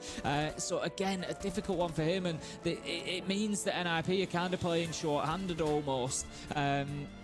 They've got to sort that out. They've got to get those players online coming into Cafe. Maybe it'll be the sort of vitality that they need. Maybe it'll you know, really give them that energy, thinking, right, we're away from that map. Yeah, we're going somewhere that we enjoy, somewhere that we know now. And maybe we'll see a bit of a bounce back, but it's something to watch for in the first few rounds when we get into that second map, is how do those players start, you know, behaving, how are they acting, how are they performing inside of that map? Because if it continues being slow for them, it could be another quick day for Vivo Keystars. Yeah, it's a really weird one with fantasy, because I think whenever we got picked up, everyone was just like, man, he's going to be him. He's going to be that player that is really going to set the stars alight, because back on the old days when he was on Furia, for example, he was a beast. And during the stage, he played pretty well. Still going negative on KD on entry overall. His KD was just about positive, but he was still a top 10 player overall across all teams in the stage. Like, that's the thing to kind of like turn your nose up at. He was a good player. But when you need him most in a series like this, when you've made these changes, you've got in fantasy, you've got in hates to really try and take the team up a gear, you cannot be losing your main entry player in the way that they have today. He has to come online in the next map. Otherwise, this is curtains and it's done. Yeah, absolutely. In terms of the entry, if you remember coming into it, I commented on how good NIP had been on the entry through stage 2. I gave the stats. It was 4 and 8 this map. They only got 4 out of 12 rounds where they were able to secure the entry. It's just not good enough for them. They have to improve that on Cafe. They have to be giving themselves the opportunity to win rounds. Well, it does need to say that exactly. The second map, it's their map pick. It's a map they're very, very confident on, but you can't ignore that record like I mentioned to him. They sit at 2 and 4 on it.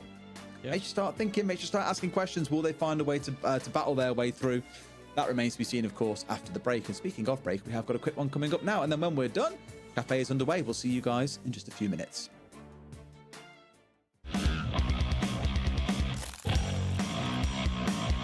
Vai ter a pressão.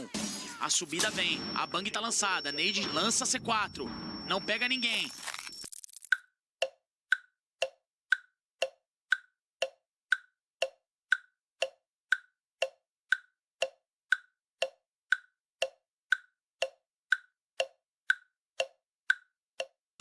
Pino rotacionando. Vai ser forçado o domínio garagem. Olha o Pox. Meu Deus. Olha o Felipox. Olha como ele vem. Quase que ele pega aqui o Nayana. Vem a trocação, ele garante. Vacilo do Pino. Pode ser punido. Musa espera. Olha o Neide. 9 segundos e o Felipox. Com uma rotação milionária garante o round. 6-4. Ponto decisivo para a Fúria.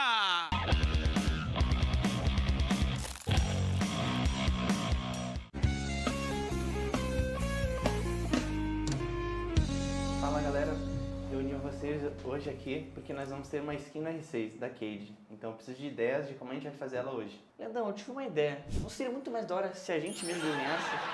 Beleza, então bora desenhar. Bora.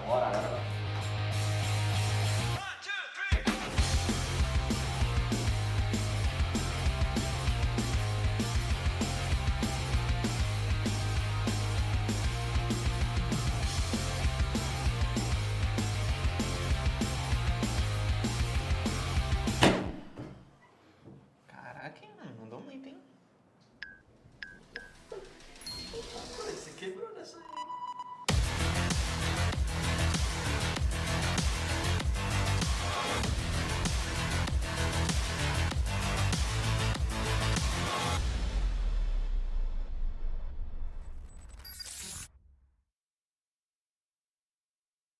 É isso, rapaziada. Vambora?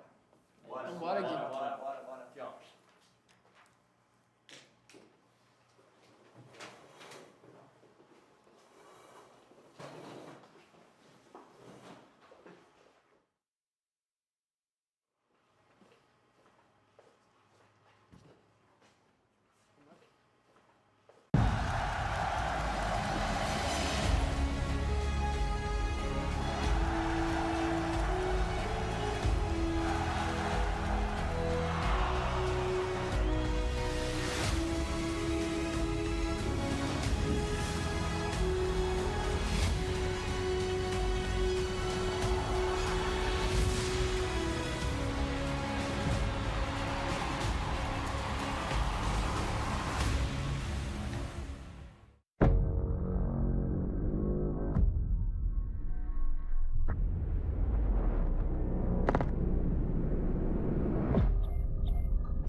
Did you like it?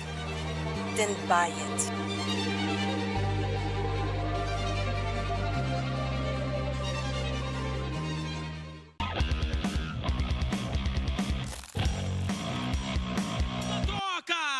Harry vai chegando, sorrateiro, na moralzinha, tá preso no rotate, ele vai passar com o seu Oryx, vem a bala, não, ele espera, não viu o pé.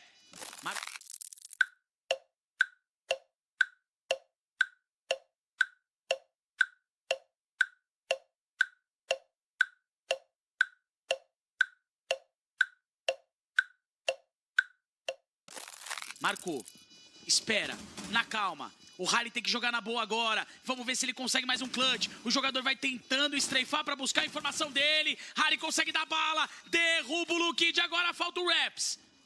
Vamos ver o Harry. Subiu. Pra caçada. Meu Deus. O Raps tá de costas. Não é possível. O Harry espera. Ele estreifa. O Raps ouviu. Que isso? Olha o nome dele! Que isso, Harry? Inacreditável!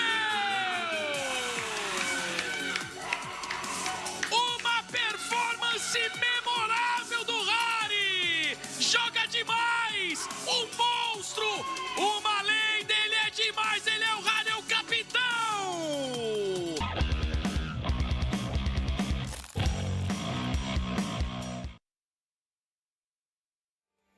Matchup might suggest it looks like Vivo Keed had the right idea going to Nighthaven Labs to start off their quarterfinal against Ninjas in Pajamas, who themselves had not played Labs at any point during the regular season.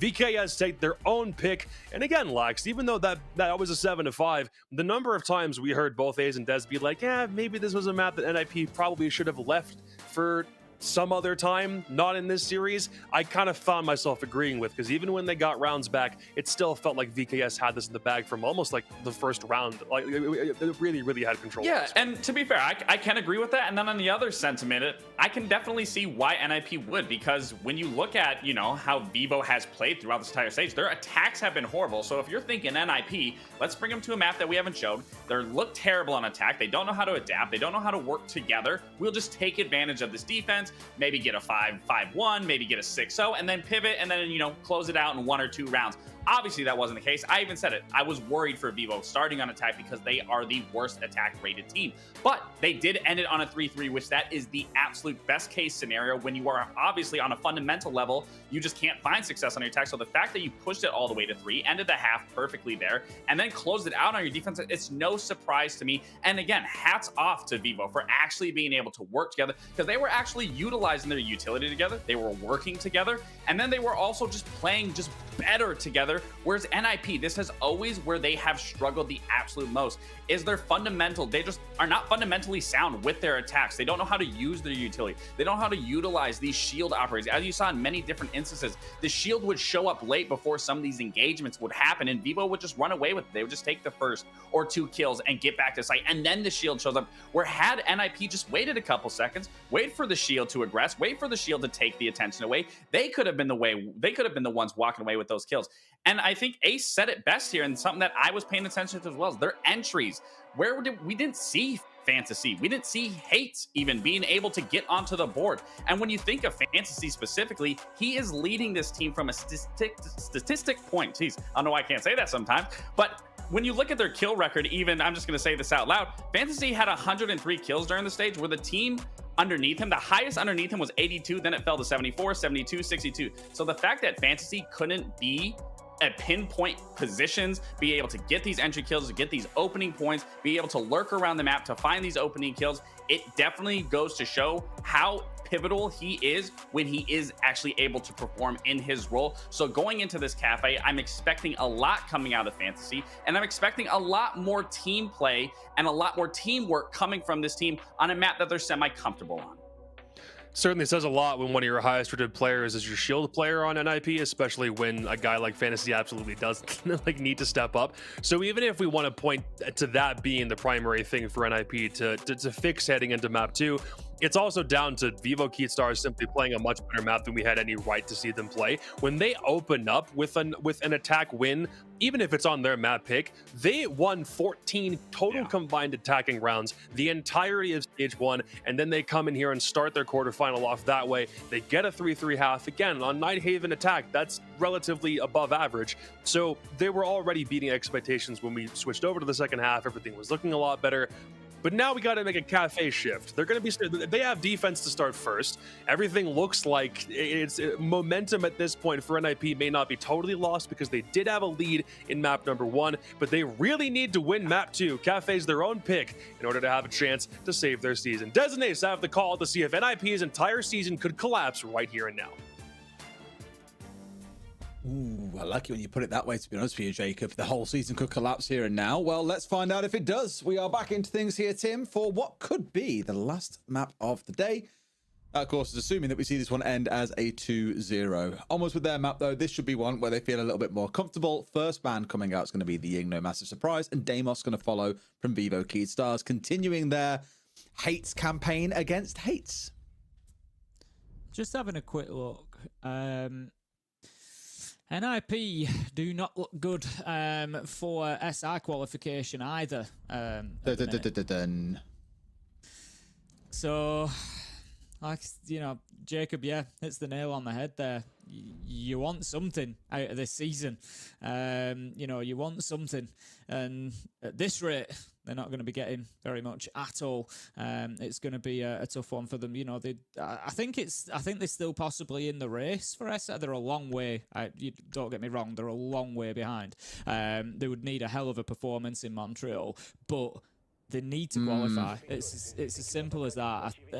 I'm not doing the maths, but I'm guessing it's one of those where they probably need to go and win the thing, you know, potentially. I'm looking at it now, and I actually think even if they did, they still wouldn't qualify because Cloud9 Beast Coast got 450 points from qualifying and from winning.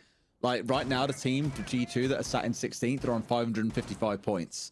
You don't jump anywhere near that because NIP got nothing from stage 1, so it may even be that even with the performance here, they still don't make it to the major, which is obviously quite a heartbreaking thing for them to have to think about. They're such a storied org, but that's how the cookie crumbles. You've got to be the best if you want to be amongst the best at the end of the day. You certainly do. You know, you still want to get that Montreal. You know, yeah, if you're going to miss out on SI, I'd argue that the Montreal major becomes even more important then. You know, it's even more important to at least be present in one of those big events for the year. And yeah, the wars continue for NIP at the moment. But let's see if they can improve things at least for a little while here on Cafe. They're going to start off on the defense. Vivo Keystars, of course, on the attack. And just having a look, they've got the Blitz coming along. It's going to be an attack onto top floor. I will reserve judgment. I will reserve comment until we see how it goes. If NIP get it held down, then fair enough. Going through their way through these castle barricades, and of course, there's also mirror windows to worry about as well. Compared with also the fact that there is the 1 mile on side, it's very much like it feels very old school, except for, of course, for the sentry on side, but everything else for me feels very old school Cafe in a way. So for NIP, you can understand why that comfort is there. It's something they've played as a team for quite a long time, one of their favorite maps over the years, quite consistently. So no big surprise at all. So really, the attention here will turn towards the other side. Vivo Keystars to break down what has been kind of a very storied team on this map to bring something a little bit fresh. Maybe the Blitz turns out to be that freshness they need. Daffo is ready to go. I think he's just waiting for a bit of intel and a bit of utility to come in from the Capitao, but it's going to be a bit of nitro that comes in from Hits to kick things off, takes down Neski, and that's the gridlock as well. If the track stingers weren't deployed, then it might just leave the flanks open for NIP. First kill does come in for Vivo, though. Managed to level things up at 4v4 inside of the shop here. Cons needs to be careful. I was going to say, might find himself trapped, but hatch is open and he can drop away and move himself back up White Stairs. Yeah, done a good bit of work there to waste a bit of time as well and just keep that Blitz busy for a little bit longer, down now to the last 60 seconds or so, at least approaching up towards that point. The first to the top floor, though, the problem is it's not a whole lot of map to clear. As soon as you get control of Piano and get top red into Cigar, you're not in a bad spot to be able to start thinking about an execute here. So as much as they've slowed them down, Tim, they don't need to gain a lot of ground. They've got the smokes here on the Blitz, as an example. They've got the Capitao, I imagine, sat up on on Skylight, ready to make use of that utility. In fact, no, it's already all gone. So they're a little bit short here on tools to execute with outside of those smokes and a few flashes. Capito, Lender maybe needs to put that Gon 6 to use, but what a jump out. Gon straight out of the window. There's nothing there to prevent it. No claymores have been brought along, no air jabs, and that is the risk you run if you want to play on the cocktail windows, and they've just found out exactly why. Stemp taken down. The bulletproof cam at the minute is going to be feeding tons of intel into NIP as well, because they couldn't really get close enough to take that down, which is where I was talking about the Gon 6 on the Capito, but the Blitz is dealt with. And NIP, I think, are going to have this round unless a miracle happens. Hang on a minute. Lender, a miracle. Find one apiece. Miracle gets another. It's all to Lender. 4 seconds left to go. He's moving through. I don't think he's going to be able to find his man. And no, the time runs down. But that was much closer than it should have been. Much closer indeed. Like, wow.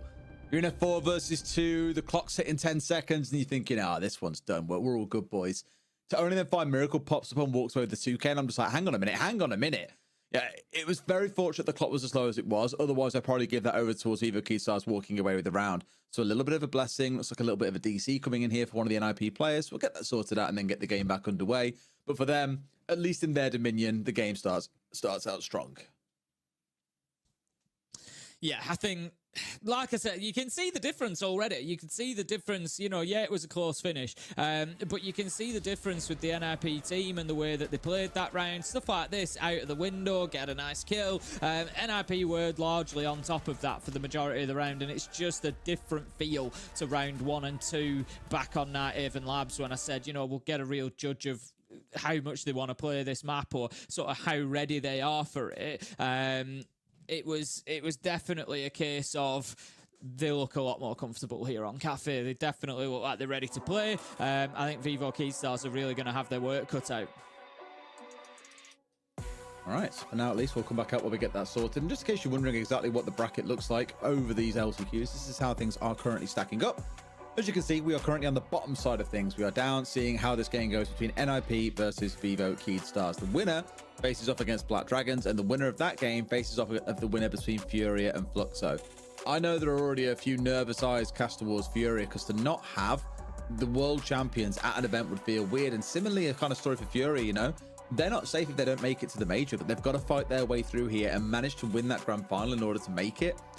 Nothing is guaranteed. You might just find that they have an off day against Fluxo, who come up and improve to the kind of standards that we saw Black Dragons doing. Equally, we could find whoever wins this series or Black Dragons putting on a blinder of a performance against them, and suddenly their year is over, and that starts to feel very, very strange.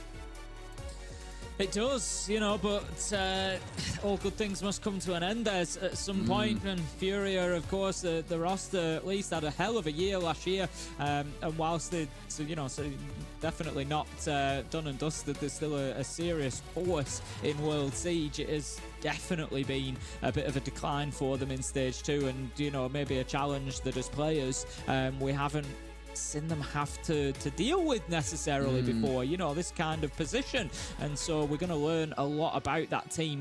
Would I think that Furia should beat Fluxo? Of course they should.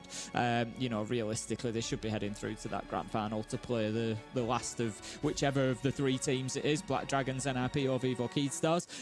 But yeah, definitely been an interesting one for Furia.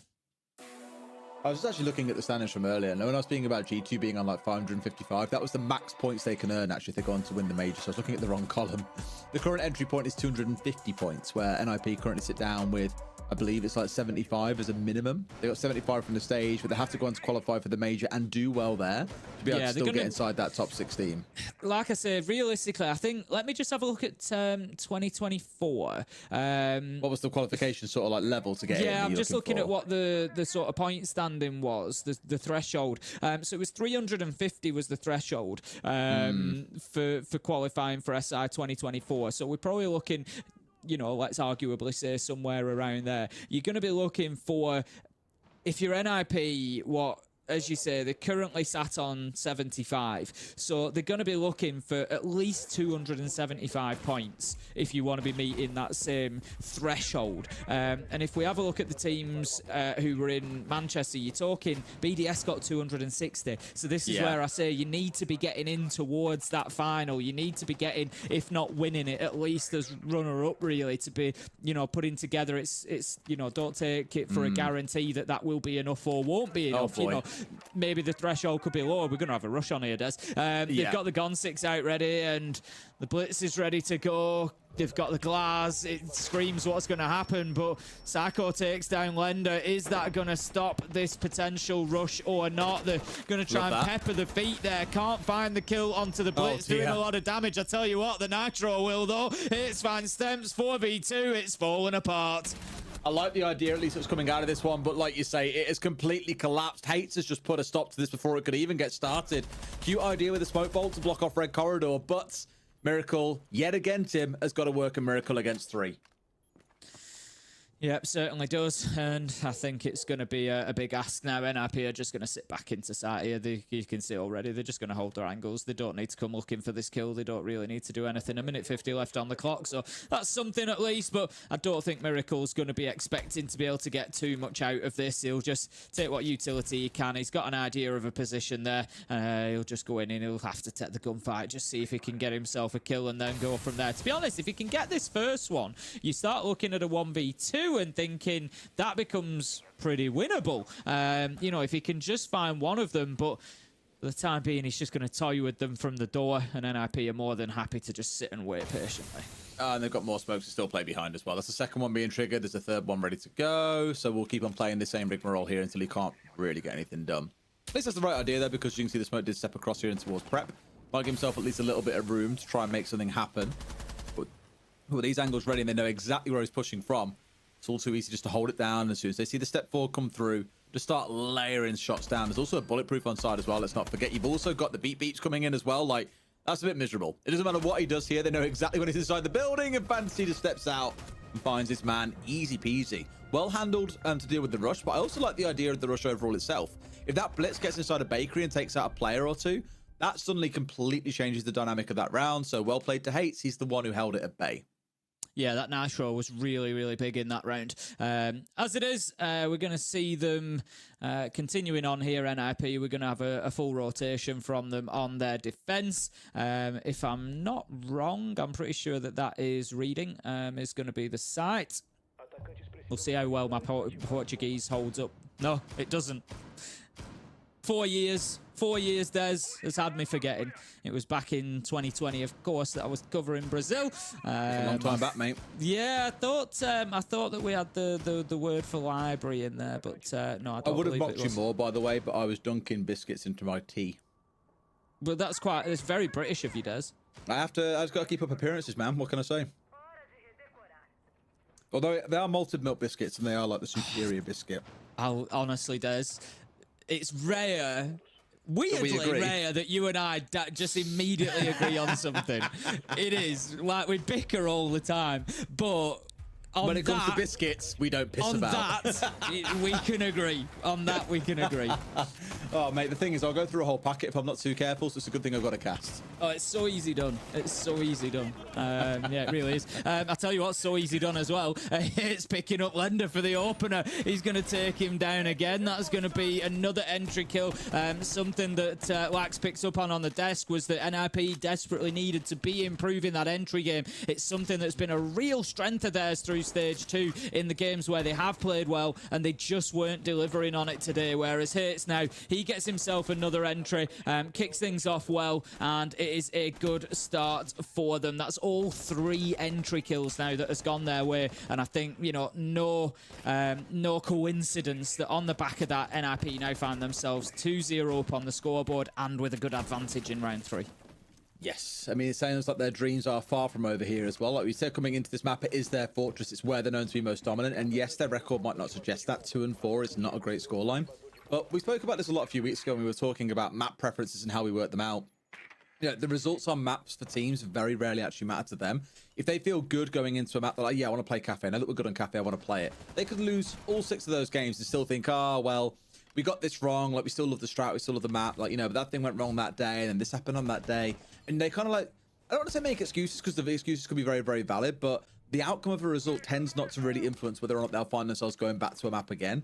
So don't worry about the record. A great example is their record on Clubhouse, I believe, is 1-6. But there are still maps that they would rather avoid than going to a map that they've lost now, you know, what, like 6 and 7 times they've played it. So don't worry too much about that in terms of the overall result. For them, they still believe they can get the win going on here. And given how the game sets up so far, I tend to agree. Still a lot of work on top floor to be done here for Vivo Keystars, and it's not going to go well for them as Hits manages to get one. Neskin there for the trade, but the double might just be damage done. Fantasy was taken down elsewhere and leaves us now in a 3 versus 3. Just looking quickly across to see there is still at least one Nitro in hand. Now is your time. Now is your time. The players can't see the silhouettes. Of course, they don't know how close they came. It's going to be Psycho just missing that opportunity. Vivo, 40 seconds left to go here, and they've still got work to do. They've got themselves some vertical control. They can start to do a little bit of verticality, but they don't have much soft breach. They've lost the RAM, and that is potentially going to be big for this round. Cheers, man. I managed to scran like 3 malted milks, and that was a really good little passage of casting. Thank you.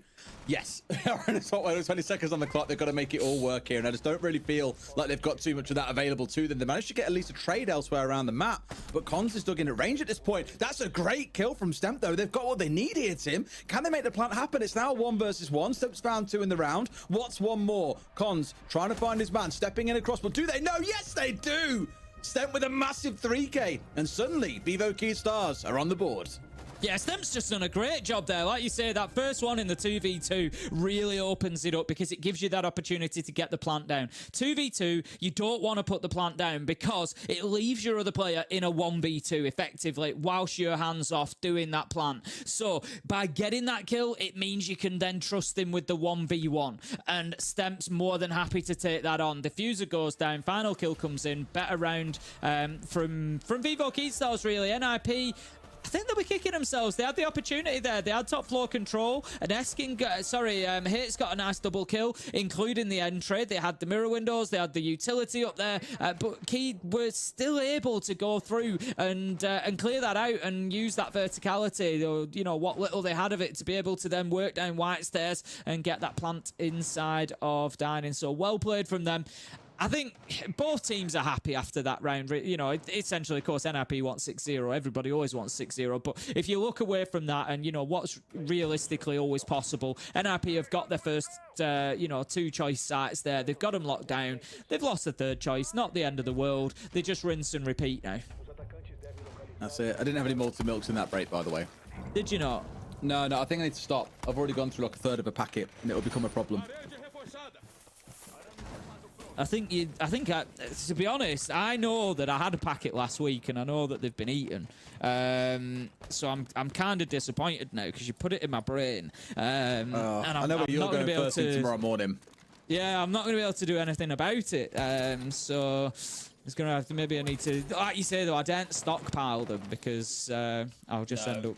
Yeah, I've been trying to put weight on, but I've not been trying to put weight on by scarfing biscuits every 2 minutes. More about the protein. That's what you want to load up on. Absolutely. Yeah, I'll stick to the biscuits, I think. Far more enjoyable. For now, they've got themselves focused here on top red, though, trying to get the entryway in towards the building. Now, of course, in touch on this Monty once again, it did take about 4 rounds on the previous one until we saw a Monty get bought out by Lender. And mixed effects. I think we saw NIP making much better use of the shields, admittedly, in the second half of that game, even if the outcome didn't prove to be what they wanted.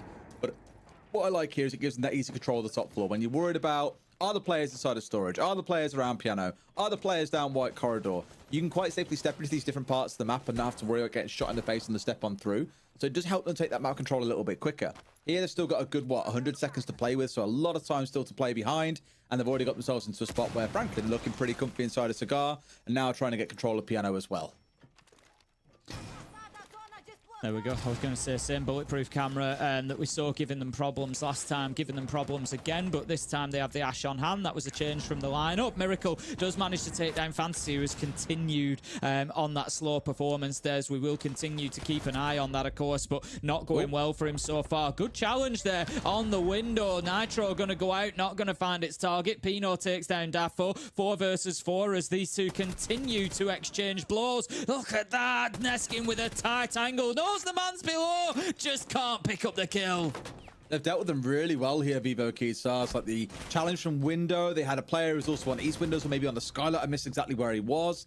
All the C4s have now been drained from NIP, so they can't easily stop the Monty. And they've also got Blank Watch on the go. It is just super well played. Doesn't count for Toffee, though. If they can't get the kills, mind you, Stemp's the one who's now fallen, the hero of the previous round. And now here comes Monty in towards White. Knows there's a player down here as well, potentially to help out. And he's trying to get away with this one, but Lender is giving him chase here. He wants to find someone, manages to get one. How do you miss the Monty being so close? In towards Cocktail he goes. They see the last man. He knows where he is. Shoot the booty. Neskin finds his man, and the round is Vivo Keystars. I know that it's often the case that you kind of have to ignore a Monty because how do if he's got his shield extended, you can't challenge him front on, and you know that there's bullets raining in from elsewhere. But there was 2 players from NIP there, and I think it's a little bit of miscommunication because the Mirror and the Castle have both turned their back on the Monty. They know that he's coming lumber, and it's as easy as that. Drop the shield, yeah, I'll have a few shots, and I'll get myself a double kill. So, really well played there from Neskin at the end. I've just heard from our producer that the storm is now starting in Sao Paulo, and that's part of the concern for tonight's game, why we maybe had those issues earlier, was related to a storm that might be coming over Sao Paulo. So fingers crossed, players can hold it together. I'm sure NIP, they want to see this one go the full distance. They want to fight their way back into it, and hopefully a storm outside doesn't give them too much bother. Fingers crossed. Fingers crossed. Hopefully it doesn't give us too much bother with things like internet and power and other things that can be affected. Fingers crossed. It's you know what they really need, Tim? They need not as bad a cup as of anticipated, maybe. They need a cup of tea and they need some malted milk. So that'll sort everything out. To be fair, I didn't see many malted milks out in Brazil. I do have to say that when we were out there in Sao Paulo, it was one of the things I didn't see too many of. Did I see many biscuits out there, actually? I don't think I did. I can't say as I went looking, to be fair, Des. Is that a habit of yours? You travel abroad and the first thing you look for is, do they have malted milks? Was they not? I'm sure there was some really good biscuits. I'm sure there was some really good biscuits in the hotel, in like the little snack things that they set up for us. When we were casting the group fit, I'm sure there was some really good biscuits. I can't remember for the life of me, mate. Oh, yeah, they were like sort of like crackers, Yeah, they were really good. I can't remember the name of them. I've never heard you so animated, and it's about bloody biscuits in Sao Paulo. I went through a ton of them. They were really, really good. I remember them now. I never like a cup of tea or a cup of coffee, you see, so I can't just have biscuits in isolation. This is the problem with our job sometimes, is we travel, it's fantastic. It isn't a problem. It's, it's like a first world problem. We travel the world. We get to go to all these fantastic places and we get to eat all this brilliant food and these like little snacks and stuff. And then we can't get them again afterwards. We've had brilliant chocolate in Sweden. We've had fantastic biscuits in Brazil. Didn't you buy a whole box of that to take home with you or something? No, that was the stuff from SI in France back in 2021. Yeah. There was some really good salted caramel chocolate there. And so, yeah, when we went back working in Paris later, I went and found some in Paris. There's a game on here, Des, anyway. There is, yeah. But when this round's done, producer Andre wants you to describe the biscuits in more detail so we can try and see if you can figure it out. But now, though, we'll see how this round ends out. A lot of the work has been done upstairs, as you've seen. So we're really looking towards that vertical play coming into effect here, right? You've got Stemper course on the book. You've got the Ram on side as well. Plenty of vertical control to be opened up, and they've got it going around this minute-and-a-half mark. That's sort of benchmark that we always give and say if teams are doing it by then, they're leaving themselves plenty of time to then start thinking about the execute a bit later. Very common to see nades getting dunked in through the ceiling here. You've got a bunch of flashes to work with as well. Those that are playing on the verticals can open things up and make things a hell of a lot easier for those pushing on the downstairs. My main concern is as the clock runs down, you've got a smoke on side, you've got a clash, you've got the yokais, you've still got to deal with some castle barricades. There is a lot of stall here for NIP. Now stop typing about biscuits and cast the game. Gonna be the IQ just spot.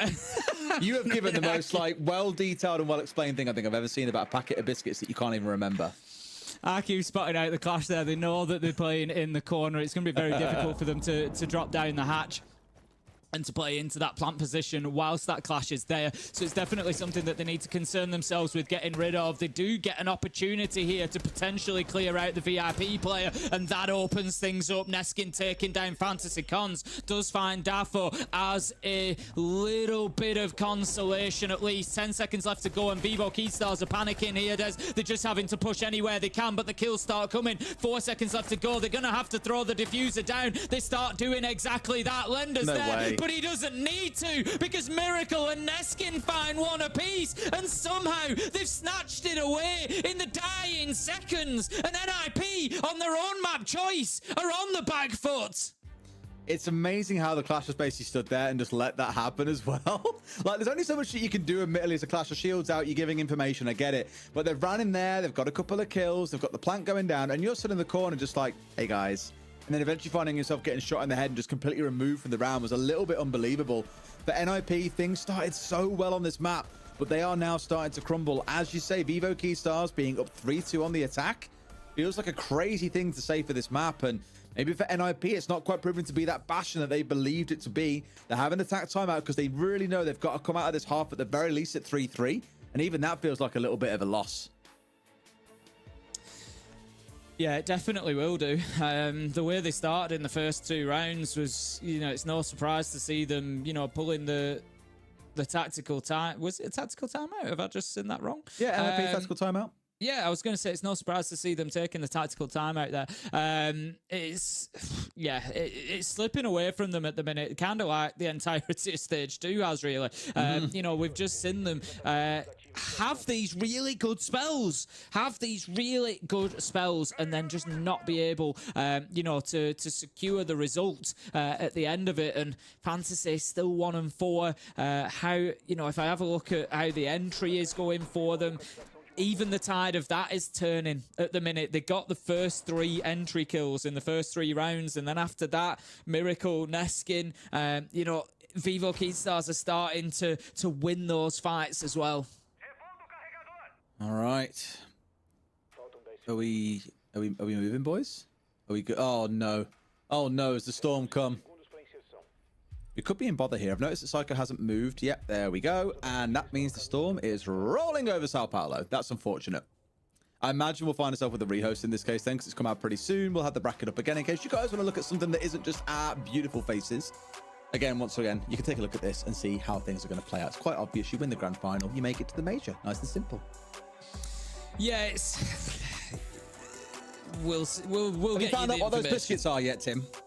Don't worry, Andre's on it for me. Andre's on it for me. I've given him a very good description, and he's confident that he knows. I think they were yellow and blue. Were the? I think I know which ones you mean. In the hotel, they were on the little snack stall next to the fridge. Like a thin cracker, yeah, but it had like perforations across it, so it was broken into 3 pieces. It wasn't it was like a solid, but when you got it out, you could like snap a piece off, and it'd just break into 3 even pieces because of the perforations, and it was kind of just a plain cracker, just lightly salted. They were belting with them. Yeah, they were really, really good. I did try to Google like Brazilian biscuits, and I couldn't find what I needed because it was recommending like recipes and pictures of Brazilian biscuits, as they call them. They don't look like biscuits the way that you and I think them to be. And now I'm starting to think, is that whole conversation earlier a waste of time? People are thinking of something different when we say biscuits. How many people around the world actually know what a malted milk is, for example? Not many, I'd wager. Very few, I'd imagine. This is like the time that I had to ask if how widespread hedgehogs were around the world, because I'd like start going on about hedgehogs, and I was like, is that just like a UK thing, or I honestly don't know. Maybe a bit ignorant of me. Surely not. No, it's not. It turns out that it's not. I had people from like Croatia and all places around Europe, especially. I think somebody from Brazil actually said that they had them there as well. But I didn't know how common around the world. Interesting animal fact for you, Des. Did you know that a koala bear is not actually classified as a bear? Oh, really? So what's it called, a koala bear then, Tim?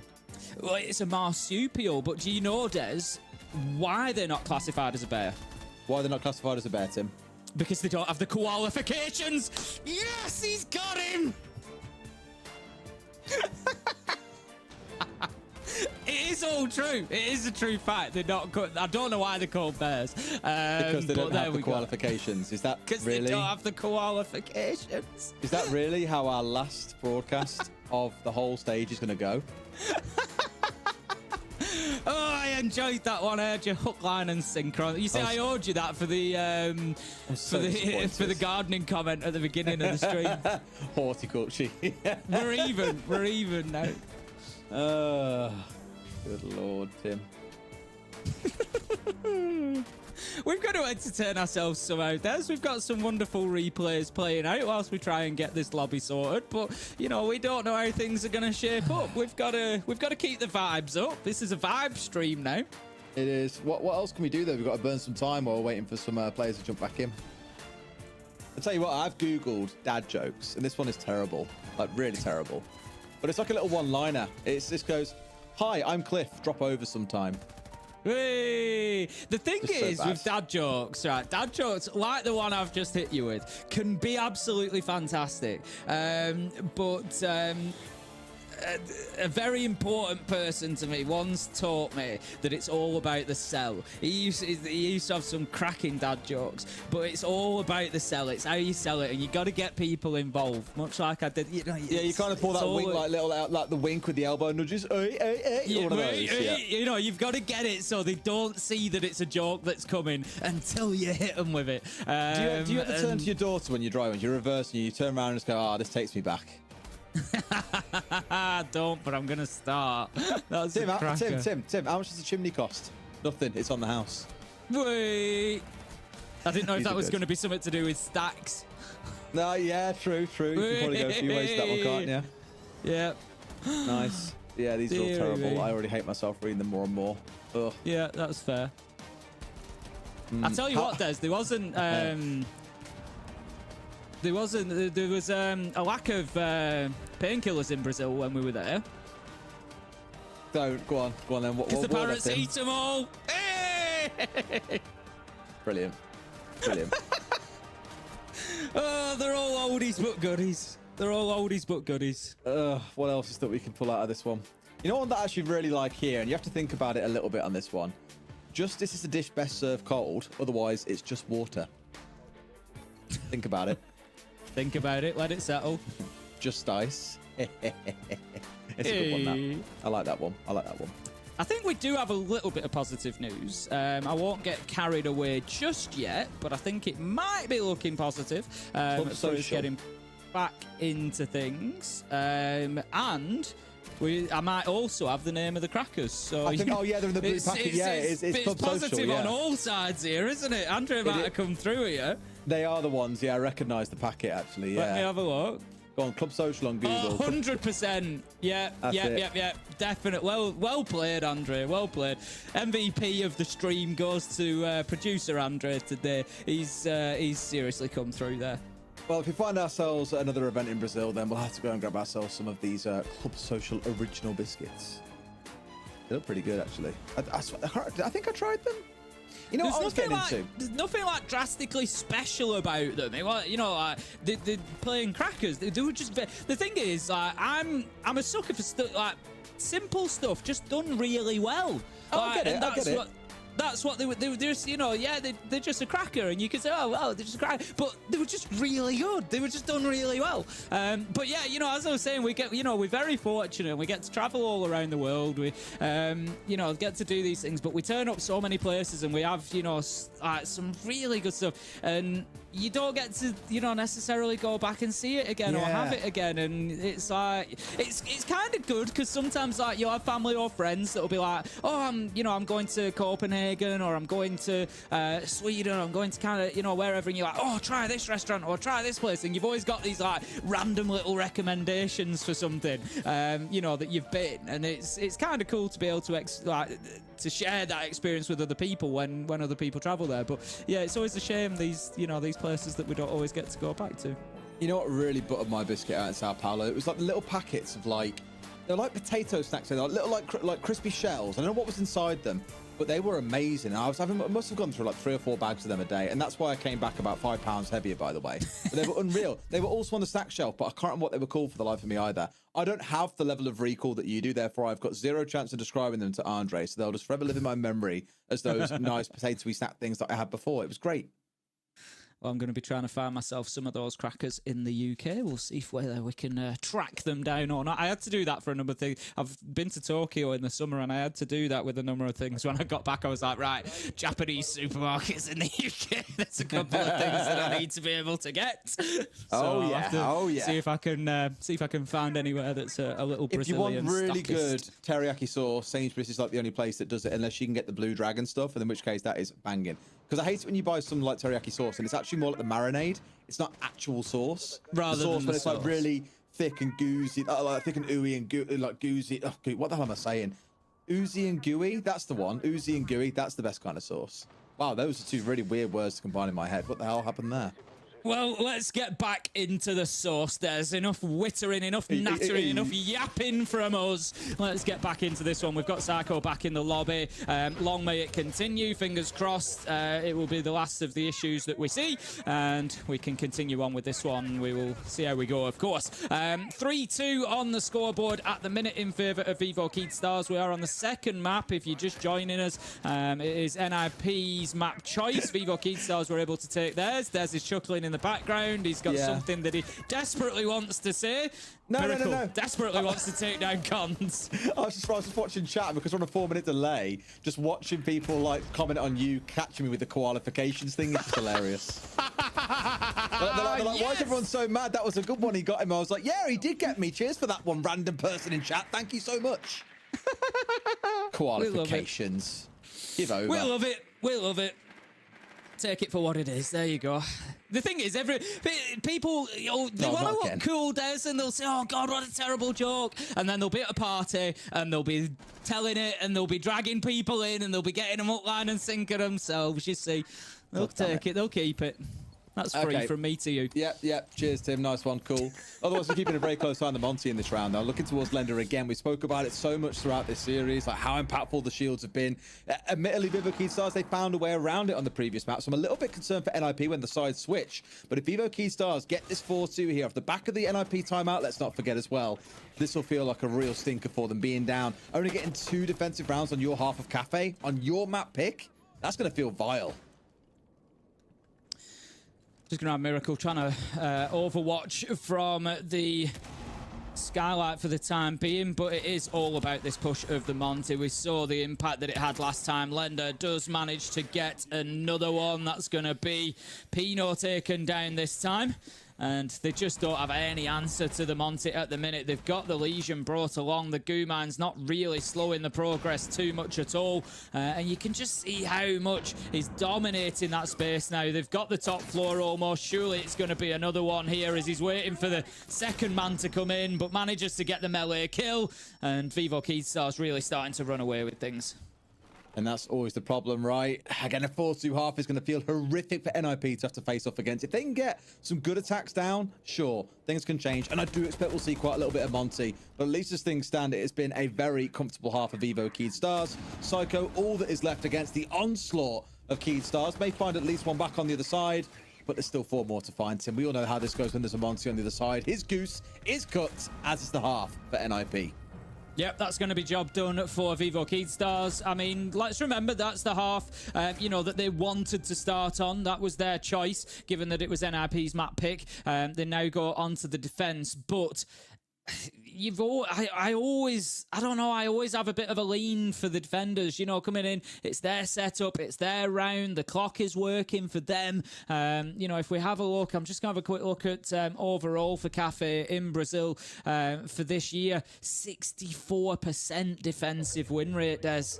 A 64% defensive win rate. Granted, it's only over 14 rounds, so it's not a huge sample size. It's one game, but we've seen the attackers, struggling on this side, on this map, and now you've got NIP coming in, having to get a result in this second half. All right, as said, there's that Monty being put up by Psycho, who I know once upon a time, Tim, pretty fair to say, was regarded as probably one of the best shield players around the world. I think we had a player from each region that everyone feared. It was Anaton from over in APAC. It was Mint in North America. Pengu, I think, unsurprisingly, that player in Europe. And over here, it was Psycho. Not really seen him be able to kind of like live up to that name of old, I guess, in a way. Seen different players in the team. It was Cons back on the previous map playing it quite a bit as well. But hopefully here we see some of that old form come out, because my God, are they going to need it?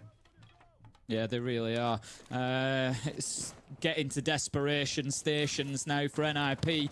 As we said, the year is...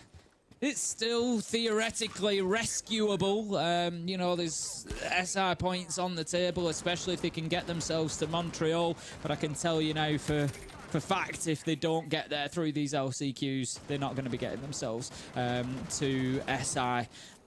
And that's the reality that they're facing at the minute. They could be just a few rounds away. 3 more for Vivo Keystars. We'll see NIP drop out. And we've seen NIP have some tough years there. You know, they won, of course, back in 2021. They won SI 2021 in Paris. And it was tough for them following that. They had a couple of bad stages and it was tough for them to get back into it. But yeah, this one, it feels like it's been exceptionally difficult. And Stem, look at that. Oh.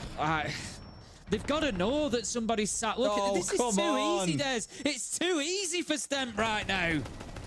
These are the basics at this point. They can't even pinch a single player inside a cocktail. He's done so much damage there just by planting his feet and taking 3 different firefights all at the same time. And it's only set to get worse as well. Don't ignore or forget the fact that there's a Maestro on side here alongside 3 bulletproofs. They have got so much information.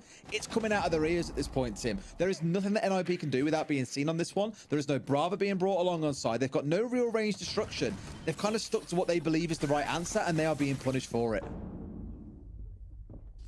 Just trying to get something going here, getting aggressive over the balcony. They need to find a couple of kills here, do NIP, and that's gonna, I thought they were gonna lose out another one there, but Fantasy does manage to pick up Stem, so that is something for them to build off. There's a minute left on the clock, so they do have time. Fantasy seriously low health now, though. They do have the shield to play in behind as well, so there is still, you know, plenty for NIP to work with. It is winnable at the moment, but are they aware of where everybody is on the side of Keystars?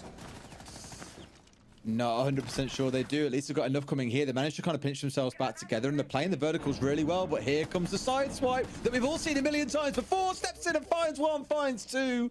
That's all Neskin really needed to do. Now Hate's trying to do what he can, but Daffodil has got the shutdown. Vivo Keystars up to 5 and 2, and NIP do not have attack timeout. This is looking rough. And that is why I said, you know, that is why I asked the question, are they aware of where all these remaining defenders are? Because I knew that Neskin was having a little bit of movement there. I knew that Neskin, you know, was going to get a little bit slippery. And the answer is that NIP did not have it locked down. And he's just absolutely broken the back of anything they were trying to build. This is why I questioned it earlier, Des. I think it was, I don't know if it was brought up by mistake. I saw it flash up and then I saw it disappear. And that's why I thought, that's why I said, was it an NIP? And I don't think it was a tack timeout. I think it was just brought up by mistake. So we do have an NIP tack timeout now. But I don't know if it's too little too late. I just feel like the mental's gone. I just feel like it's broken here. I'd rather it now than compared to E1 who called in their attack timeout when they were 6-1 down. Like, at least it's at 5 and 2 when you can still somewhat do something about it. But it is a very tall hill to climb is going to be the problem. By the way, Tim, how do you know when your clock is hungry? Goes back for seconds. Oh, that's perfect for us. That's a good one, that is. I know exactly where we can wheel that one out.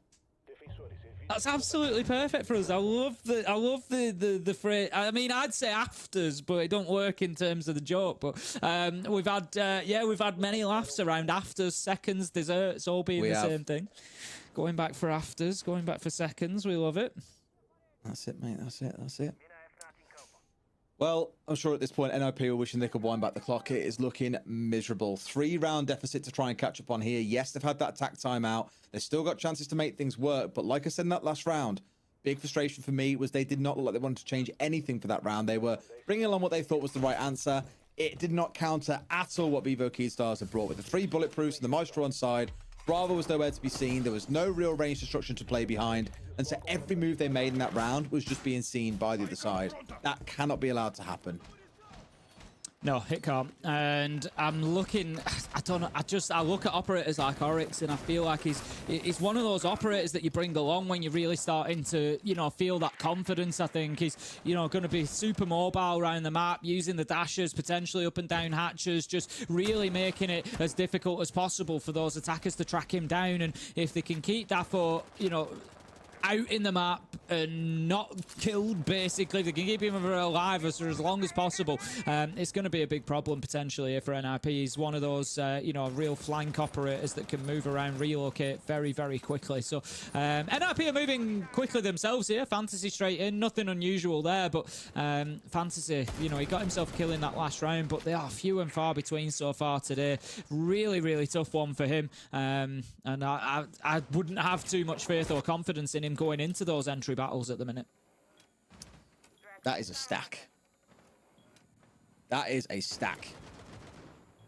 Like, what are they... I was going to say a Twitch is going to have a field day. And guess what's on side, Tim? There's a Twitch. Admittedly, the shot drone's on the wrong side of the map here, but that's three ADSs basically waiting to be ripped apart. That right now are obviously all covering out flour or rice or whatever the hell you want to call it. That spot is like a nade-free zone until a Twitch gets in there. It's just trying to, I think, defend that shield. Any throwables that go at least high enough to clear the shield out or get taken out by that. There's no Ash or anything on side. There is a Gun 6 that might be able to beat those ADSs if it stays low enough in front of the shield. Fantasy does manage to get one. Miracle picks up one in return onto Cons. So we've got the Oryx gone. That is a really big one. Like I said, they don't want, that operator being ultra mobile for that length of time for any longer than necessary. So that's a really big start from Fantasy there. We've been tough on him so far today, but that is a big opener when NIP needed it. I think everything else, the Oryx, if he gets that knockdown onto the Bandit, that's a whole different conversation we're having. But in missing, not really helping anyone out there. Nice attempt from Stem, but Psycho gets the shutdown.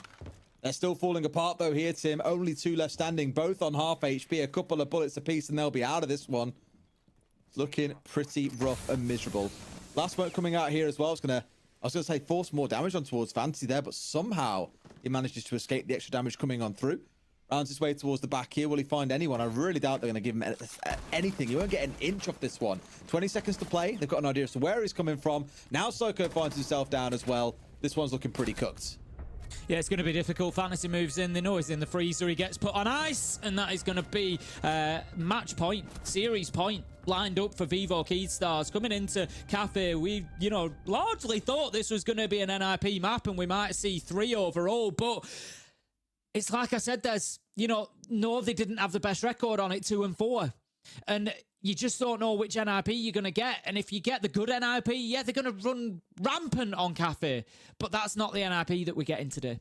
They're really, really struggling now. It looks like the mental's gone. They're just being picked apart. And by contrast, you've got a team on the up in Vivo Keystars. They are absolutely bouncing the way through this. And I tell you what, Des, looking at the bigger picture here, coming into today, we knew that we were going to be casting E1 versus Black Dragons and NIP versus Vivo Keystars. And if you'd have told me that that semi-final tomorrow was going to be Black Dragons versus Vivo Keystars, I'd have said that I wasn't too sure about that. Put it that way. I wouldn't have thought that we would have seen both E1 and NIP. I'm not saying, either or couldn't have lost, but I'm very surprised to see both of them losing potentially on the same day. Yeah. I think many more.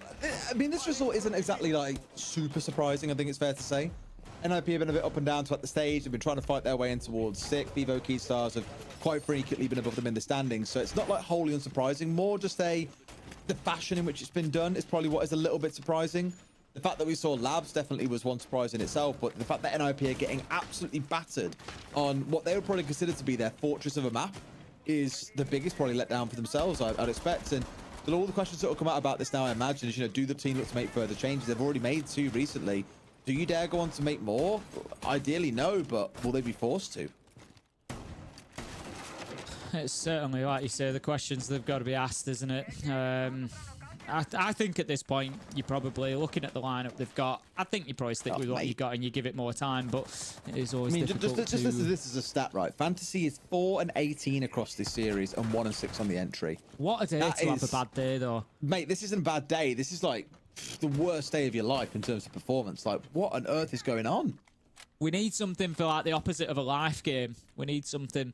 A death game? I don't know, you know, but it's, yeah, what a day to have a bad day. If it's just one of your stage games, it's not the end of the world. You know, GG, go next, you move on to next week, but that's not possible here in the last chance qualifiers. They are exactly that, your last chance, you win it or you go home, simple as that. They do manage to get, it's those kills they've got to be getting, Des. Neskin's wide open for a kill there and they don't manage to pick it up. As it is, he deals a lot of damage back onto hits. They do manage to pick up Neskin elsewhere, so that is something at least. They chase him into somebody else's gun.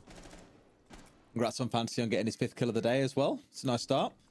Still a lot more to do, mind you. There we go. The second one they need. I tell you what, Tim, we speak about him, what a car crash of a day he's having, and he steps up and gets 2. Hates the other newbie alongside him, collects a 3rd. NIP looking far better in this round.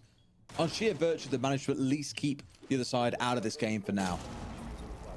Nice attempt. Yeah, this is... I was going to say a round that probably goes to NIP, but hold the phone. Miracle manages to take down hits. The problem they've got is Psycho marching in, at least towards site. He's got himself into reading. He can start to pressure towards dining soon with the shield. He's got Diffuser in hand, and that's exactly what he's going to do now.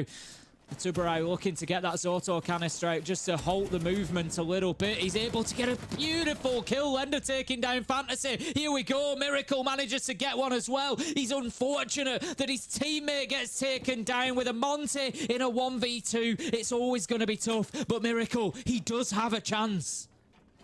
Oh, man.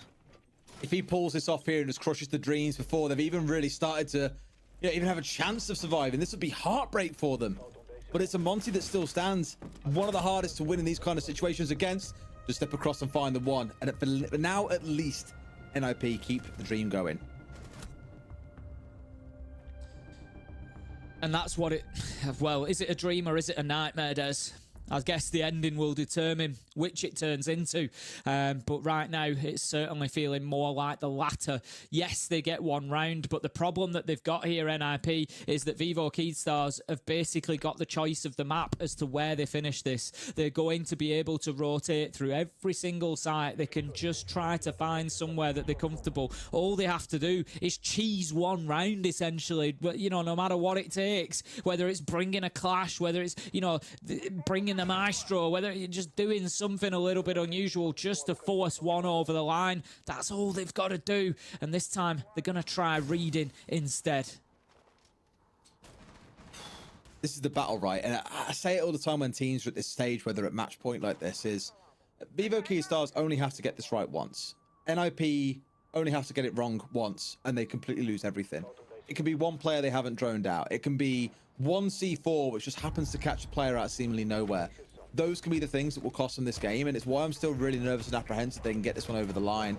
That last round they almost managed to throw away, which again doesn't really instill a whole ton of confidence. Again, they're going to find themselves leaning behind the Monty here, as we said that they would. But look what's back on side. We've got ourselves stacked up with 3 bulletproof cameras. We've got ourselves a Maestro on side. There's no Brava, but at least here there is a Flores to help with that. Battle, of course, being those 3 bulletproofs, they can zap the living hell out of those Roteros if they want to. No early deaths here for NIP, so that's something at least. Getting themselves set up again for another quick entry into the map. We've seen, you know, despite a tough day, Fantasy continues to go in with confidence and look for those entry duels. He's certainly improved over the last couple of rounds. It's not to say it's a complete rescue for the day, but it's at least something for NIP to start building from. Look at the pressure here that Vivo Keystars are going to find themselves under quickly. It's interesting, Neskin is in the same position. NIP dealt with this really well last time. They nearly lost the Nomad of Hits along the way, but they didn't, and they were able to push him out and get that opening kill. It was Fantasy who actually took him down, so Neskin, not sure about that pixel spot. No, not too sure, but as long as you keep yourself alive, then that's the most important part. It's just about trying to run the clock down here. We spoke about NIP, you know, historically a slow team. You're also playing with the Monty, that can slow you down even further. On Cafe, I think, actually, it helps you go that bit faster because there are so many kind of no-go areas on this top floor of Cafe that you have to worry about, but Monty helps you negate. As we've seen, he's marched his way forward already and towards Piano. Started to force his defenders back, have now had to abandon top floor entirely. Taken about half the round to do it, but they still found themselves a kill, so not at all a bad start for NIP. No, that's it. Maybe they're getting something going. Maybe this is the foundation that they can build on. They're moving now quickly, purposefully across that top floor, taking down the bulletproof Calm, and again, just trying to clear out that utility, start to get into a position where they can get that sledgehammer working, get some verticality. It's reading that they're attacking onto, so there are so many angles that they can use to clear this site out. The Rotero drones can potentially do the same thing as well in opening up those angles, but look at this, getting cheeky. Lender just going to be using those Maestro cams to zap out. He's going to lose it to a nade, but still a little bit of intel, a little bit of damage. Who knows the impact it could have in the long run. 40 seconds left to go. NIP, they are ready to go in and plant. This is exactly what I was talking about. You haven't got really a whole lot of ways of dealing with all this information, and now it's starting to sting you. They tried to make the drop happen, but look at the Monty. A little bit boxed in here. Sure sees his man, but he can't easily move. He exposes his back if he moves too far away. So Trias, they need to get some kills. That's exactly what they were looking for. The Maestro gone, gives him the room. Now the planet is going down. This is looking rough, but they've lost one more, Tim. On the retake, it's always possible. Hertz manages to take Miracle, and the fact that Hertz has kept that vertical presence above is really big for this round. The shield is up, the diffuser's down, and this is going to be tough now for Vivo Keystars. They're running into utility everywhere. They know that they're going to try and take top floor back. Hertz is ready for it. Air jab after air jab telling him that he's coming. He takes down Stemp. 1v3 now. Neskin, this is unlikely to say the least. 13 seconds left to go, and he's just facing an absolute tidal wave of pressure against him as the Monty pushes forward. Psycho takes him down, and NIP say it might be a bad day, but we are not done yet. Oh boy, this is going to start getting real spicy if Vivo Keystars keep letting this slip. Yeah, dare I say, this is the kind of time where if I were them, tactical timeout should come on through. You only need to get one. There we go. That's exactly what I wanted to see. You've got 2 rounds here to make this work. If you let it go to the very, very last round, you're then sending in a Hail Mary to hope for the very best. At least here, you give yourself 2 bites of the cherry to try and make this work. You've got to figure out here what is working against us. They're trying to be a little bit aggro in the early round. They're trying to cause a spot of bother, but NIP, as I said, are playing really slow behind that Monty, but then also using the Monty to go fast and take a lot of map control at the same time. They've got to change something here. I like the attempts earlier on of using the Oryx to try and do it, but I think against the Monty, you're not going to have such joy. You don't find a Monty charging ahead of the team in the same way that a Blitz would. So I'm really curious to see what they change in the next round, because for now, NIP feel like they've got this one figured out. Certainly do, more so over the last couple of rounds than they have done at any point before. The question, of course, always with NIP is whether they can maintain that momentum or not. So 6-4, they find themselves still no mistakes possible for them. Just one round for Vivo Keystars will see them move forward. And I don't know, I feel with the way they've played, I feel like this is just poised. It's just waiting for an Eskin or a Lender to really just step up and grab a hold of this. Miracle to just turn it around with a bunch of kills early in the round, get a 2k, and all of a sudden NIP are 3 versus 5. As it is, they're going to be heading down to Kitchen. It gives them an opportunity to maybe get out into the map a little bit. You know, maybe see if they can get Stemp firing. Once he gets those FNATs down, activates the ones they want, he can move away. It's not the end of the world if he makes those challenges. No, like, I do agree. The thing is, you're trying to make those kind of plays happen, and then something goes wrong, and suddenly you're back to how you were before, like attack timeout, and suddenly you start doubting yourself again. And when that doubt creeps in, it's hard to see it removed away. But immediately my eyes turned towards this comp, and I thought to myself earlier, top floor, you make it too easy for the Monty to push on through. Even first floor, as you saw in the last round, half the round goes by, they've got a kill, they've got full control of top floor because the Monty's enabled it. I like the idea of going downstairs and looking to really push that clock down. So much so, actually, that it's forced NIP away from playing on the Monty. Now they've got to deal there with things like the Glow being on side, the Yokais, the smokes. They've got to deal with castles as well. There's lots and lots of challenges put up before NIP here they'll have to work their way through. The more time that can be wasted realistically by Vivo Keystars around the map, the better. So we've got the castle up on that 3rd floor. We've got Fenrir hanging around on the 2nd as well. They are looking to waste a bit of time. Let's just not see ourselves losing lives the whole way through as well. The lack of a Monty, actually, Des, you pick up on it. It's a really interesting point here because so many of the attacking rounds, you know, particularly the last 2, have been for NIP built behind that shield, have been built behind, you know, Psycho being able to create space with that gadget, and it's just going to be completely unavailable this time. So it's definitely one to watch out for, whether they're able particularly to get map control NIP here, and that's just giving yourself away far too easily. Cons with a big big double, and that's exactly what NIP needed. Lender does manage to find Pino elsewhere, but just consolation at this point. Not the end of the world. It's the Ram that's lost, so there is some verticality there, but Ace has got the soft breach charges. How about this, though? Lender manages to find Fantasy as well. That's the Twitch gone, and all of a sudden, NIP could be in trouble. That's pretty massive as well, because I really thought you'd see the shock drones being committed in towards site to start softening it up for later in the round. Those Goyo canisters, the Yokais, if they can find them, those could be massively disruptive. They've managed to get rid of Lender at the very least, but now again, you've got to deal with the stall queens downstairs of Goyo and the Echo. Not the end of the world. It can be done. They've got a lot of utility with which to do this. Got the track still to place down. They've got the hard breach. They've got basically every bit of utility available to them, including a whole ton of drones to work through as well. NIP should be able to get this one done, but can't help but feel a little bit nervous. Absolutely.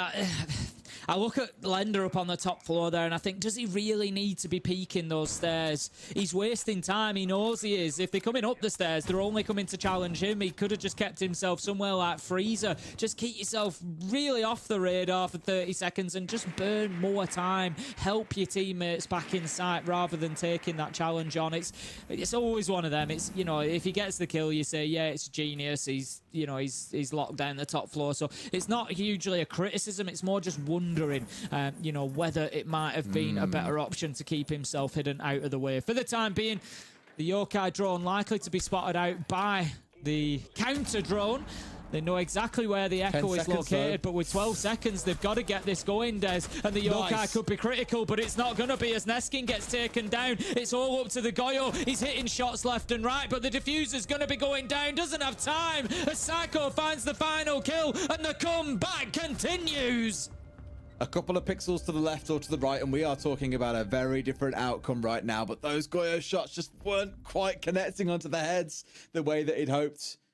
Unfortunate for Vivo Key Stars, it could have been done, but NIP, from down in the dregs of 6-2, we're back up to 5-6. One more round, they career us through to overtime, and then we really start to wonder about what Border looks like. Laxing was saying in the pre-desk, Border, if we get there, will be a really interesting map. We could well do it, because Vivo Key Stars, it looks like we'll not be able to close out this game. They're going to try downstairs one more time here. A changing comp entirely, over towards something different, and we'll see how NIP deal with it. Just looking at Border for Vivo Key Stars, 9th preference, consistently banned out by them. It is a map that they don't like to play. For NIP, 3rd preference, consistently banned out against them. We saw it's banned out 6 times against them in Stage 2.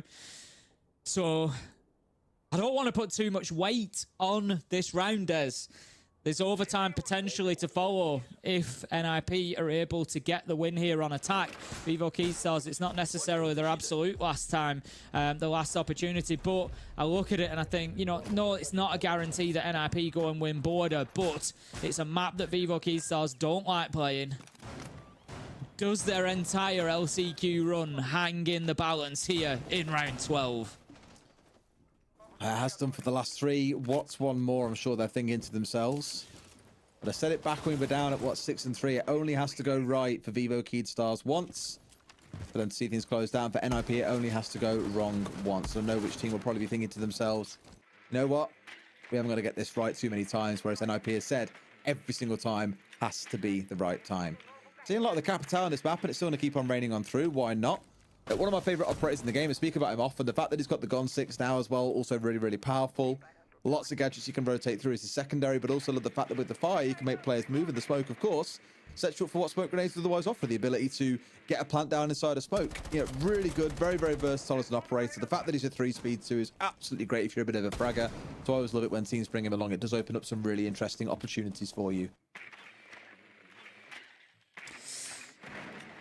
A lot of droning going on here from NIP. Psycho just continuing on through there towards the halfway mark. They've not managed to pick up that entry kill just yet. Vivo Key Stars certainly managing to avoid those engagements a little better than they have done previously when defending this site, but it is allowing NIP to start that vertical work. It's not something they were able to do last time. They lost the Ram. It was a big loss of utility. They were still able to get the round 1, so you look at it from that perspective and you think, you know, this is potentially going to be be even more difficult for Vivo Keystars to hold on to than it was last time around. Capito going to use that smoke there. Cons will be able to push in and just maybe get himself into a position there, using that block line of sight to move through into Bakery. It's also make sure they can get the wall opened up in towards Bakery, so they can't play on that sort of corner at the top end of like the Bakery counter. It forces them back in towards site and should free up Bakery for them to be able to push their way through. So a nice little bit of smart play. We've seen them make use of the Capital smoke in that way. Previously, it was the charge through coming out of the Blitz, if you remember, trying to make something happen off the back of that. So both teams have had their opportunities with that operator in this map so far to try and do something. With that now out the way, though, with the Capital rotated away, they've got to try and find their way through. Smokes have been expended here as well to try and hold them back. Down to one more in pocket as we get towards this last 35. That's not a whole lot of time here. NIP have got to get a wiggle on.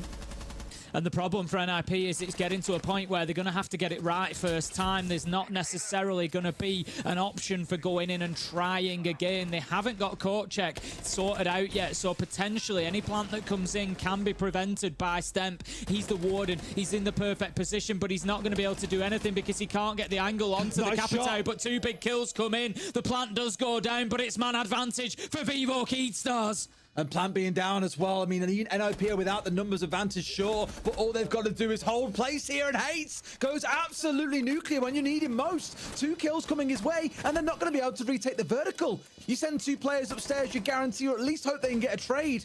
But that is not going to be a thing, and with that, NIP might just hold on. Cons falls down as well. Down to 20 seconds in a 2 versus 2, and no vertical to play behind. Hates, take a bow, my son. 4 kills in the round sends us through to overtime.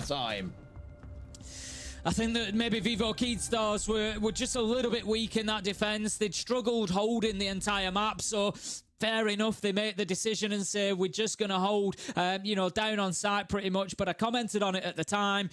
All that extra, time on the clock gave NIP the opportunity to use that verticality, to use that utility that they hadn't done previously. It was always going to make it even more difficult for Vivo Keystars to hold on. They had the position in court. They were unable to get the angle onto the Capito. The player under red stairs was preventing that, and the plant went down. They had no real plan for stopping that diffuser being planted inside of the breach. It was great opportunity spotting from NIP. They knew exactly which space they needed to plant in. They knew exactly where they needed to hold the crosses to prevent anybody being able to do anything about it. Really good from them, and they continue on the attack, which I think really helps NIP. Oh man. I mean, again, what's one more? They've won 4 in a row. What's winning 1 more and putting yourself in a spot to go 7-6? We thought that their goose was cooked. We thought this game was over when it was down at 6-2. We didn't see a way for NIP to fight their way back in, but that's exactly what they've managed to do. Don't get me wrong, there's been some close rounds on that journey as well, but big moments call for big heroes, and it was Hates in that previous round that did all the work required to make sure they got it over the line. He loses that vertical fight against those 2 players that came upon him.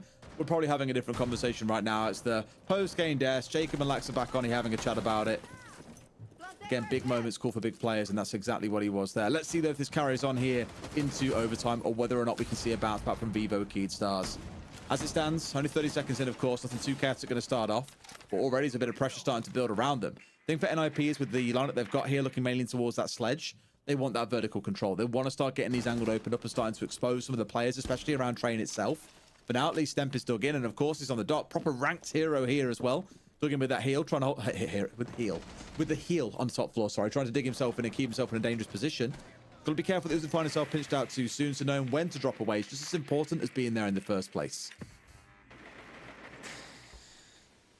Drone's just still trying to get a clear picture of that top floor hold and exactly what's going on. Toxic Babe canisters being used very, very early to try and keep them in that position up on the top floor, but it is utility that we know can be so key later on. Neskin able to just relocate a little bit from Freezer there. He was concerned about a potential presence in the side of Piano, knowing that the shield was there. Got Pino on the white window repel as well for a little bit of support, and it's going to force Daffodil to just move his way back a little bit deeper into the hold here. Hates manages to find Miracle, and this is not looking good for Vivo Keystars right now. 1:20 left on the clock, and the pressure is already really mounting already.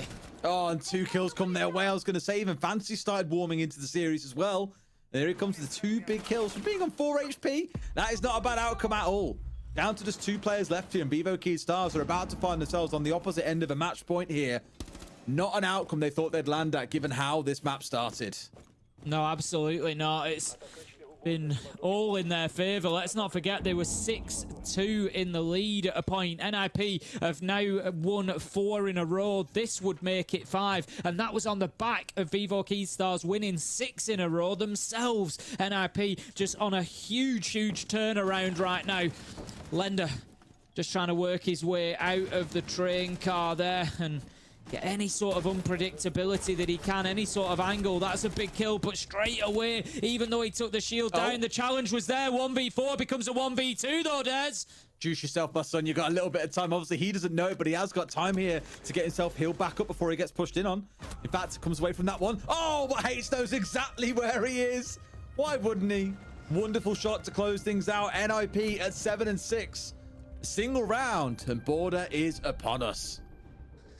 You just wonder what would have happened if, like you say, he'd maybe just kept himself covered in behind the bomb there and had the nerve to just take that little bit of medicine out of his doc stim and try and get himself juiced back up. Maybe it would have been a different story. We've seen them have huge moments like that before, but it wasn't to be this time. NIP continue their onslaught here. 5 consecutive rounds now to go from 6-2 down to 7-6 up. We know that Cafe is one of their maps. They didn't show us it for an awful lot of this game, but they've definitely turned it on now, and they've hit the afterburners. They are moving with speed.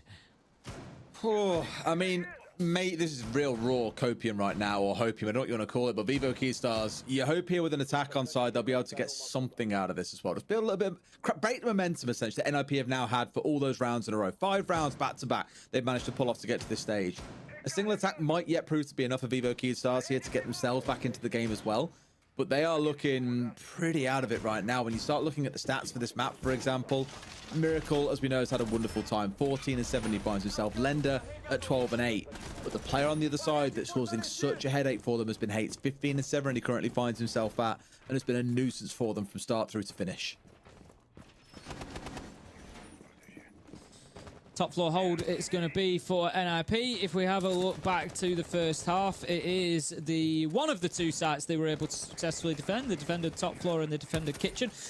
Top floor was in the first round. It was lost in the 4th round to a Vivo Keyed attack.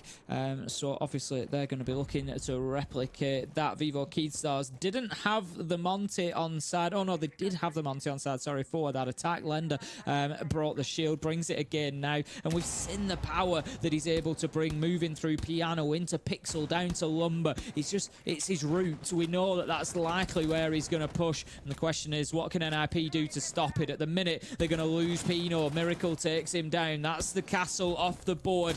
Not the best start. A Stemp manages to find hits as well, and Vivo Keystars, as you suggested they might, Des, are just seeming to find a little bit of a second wind, a bit of momentum here. They're able to make things difficult for NIP. Could be another kill on the cards soon. Cons dropping the hatch and spinning onto the window for the turn and burn. That should never happen. That should be a freebie onto him, and just like that, Vivo Keystars from being in a commanding position down to a 2 versus 3. And NIP might have done just enough, Tim, to get it over the line and send us on to Border. Still got to keep away a Monty and an IQ pairing, but they have such little map control right now. They've got Cigar where the Monty was earlier. IQ, of course, up on Skylight, as you saw. But that's all they've got to play with. That's not a lot, but they have got time to work with. Yeah, Vivo Keystars, I think, have just lost the map there. You've got somebody on Red Window watching the hatch. I assume that's why they stood there, cutting off the rotation, and there's a hatch drop right in front of them.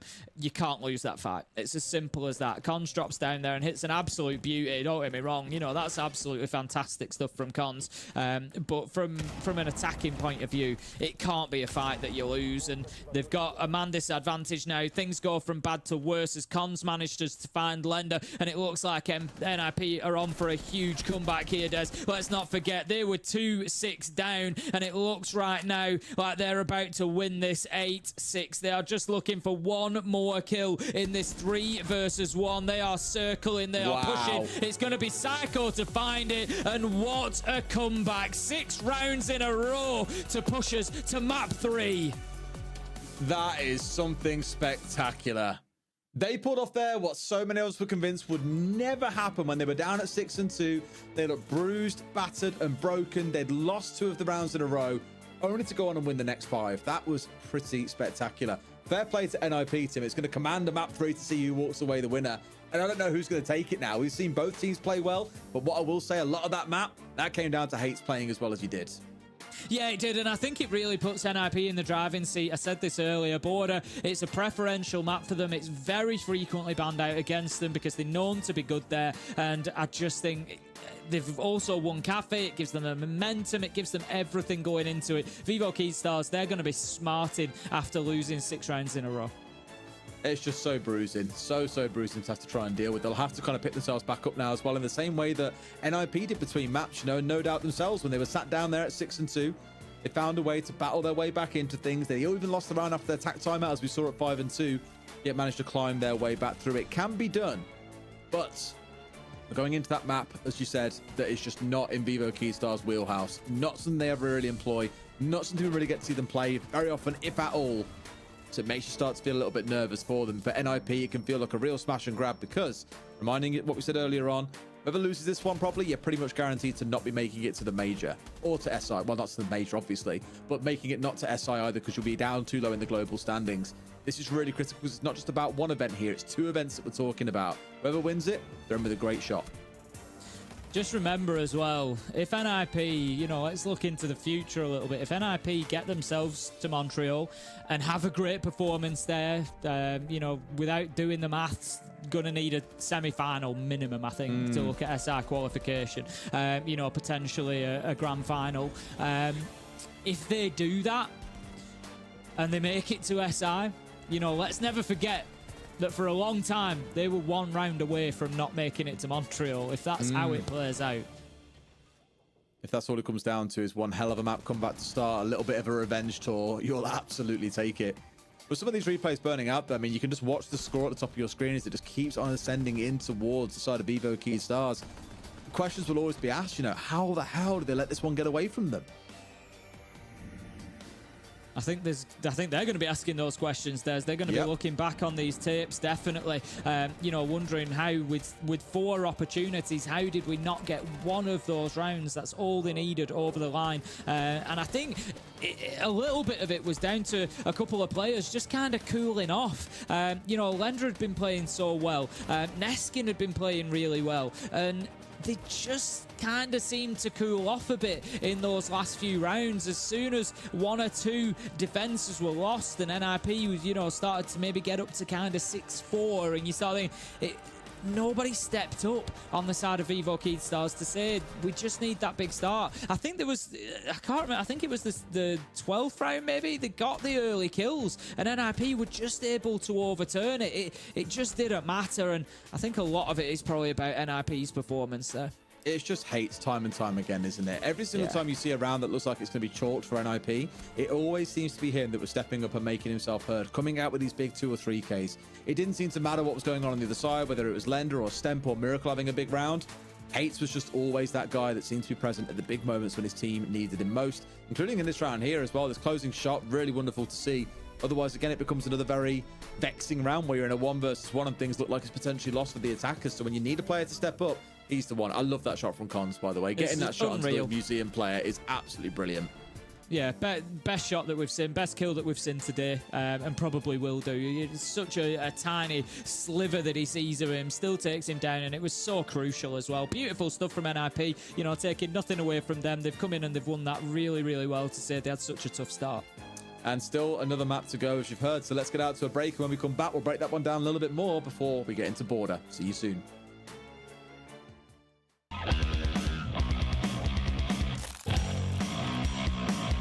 Vai ter a pressão. A subida vem. A bang tá lançada. Neide lança C4. Não pega ninguém.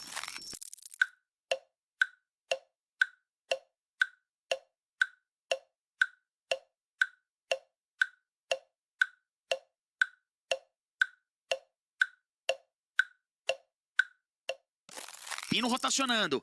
Vai ser forçado o domínio garagem, olha o Pox. Meu Deus, olha o Felipox. Olha como ele vem. Quase que ele pega aqui o Nayana. Vem a trocação, ele garante. Vacilo do Pino. Pode ser punido. Musa espera. Olha o Neide. 9 segundos e o Felipox. Com uma rotação milionária, garante o round. 6-4, ponto decisivo para a Fúria.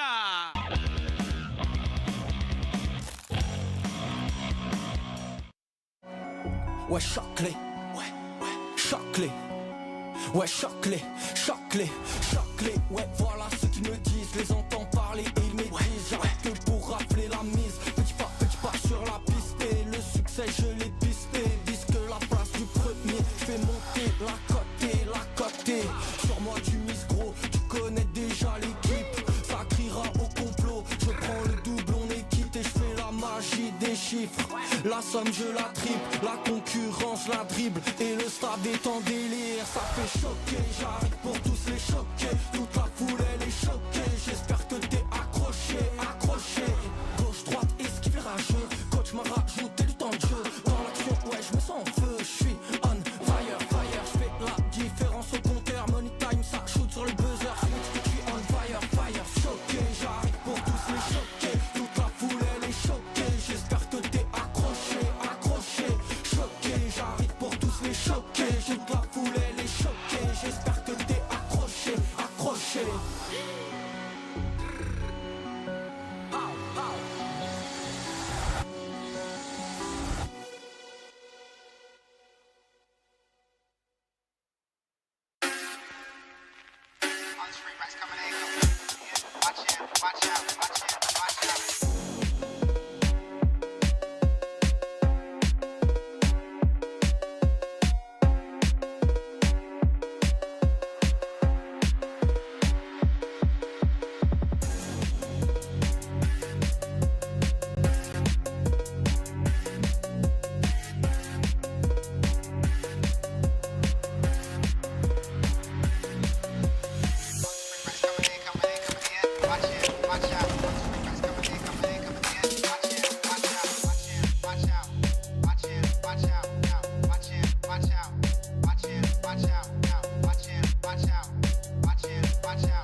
Did you like it?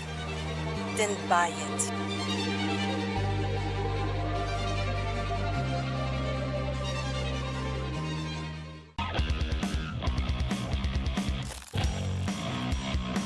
Troca! Harry vai chegando, sorrateiro, na moralzinha, tá preso no rotate, ele vai passar com o seu Oryx, vem a bala, não, ele espera, não viu o pé.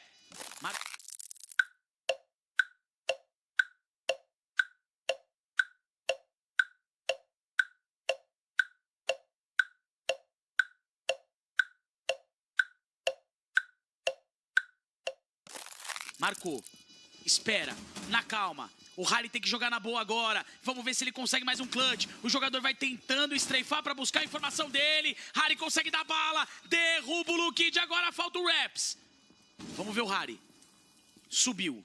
Pra caçada. Meu Deus. O Raps está de costas. Não é possível. O Harry espera. Ele estreifa. O Raps ouviu. Que isso? Olha o nome dele! Que isso, Harry?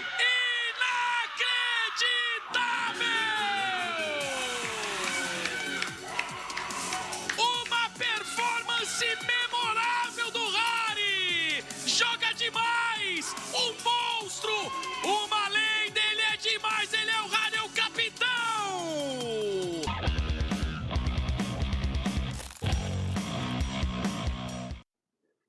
Well, the part of me from the pregame desk that said that I wanted a 3-map series is absolutely still there, banging around at the back of my head, but I didn't think it was going to happen at the back of VKS winning 6 straight and then losing 6 straight. And all of a sudden, now we've got a 1-1 ball game. NIP are right back in this thing, and now they're going to a map that they like, that VKS don't like, and suddenly the writing is on the wall in a way that it was not when this series started.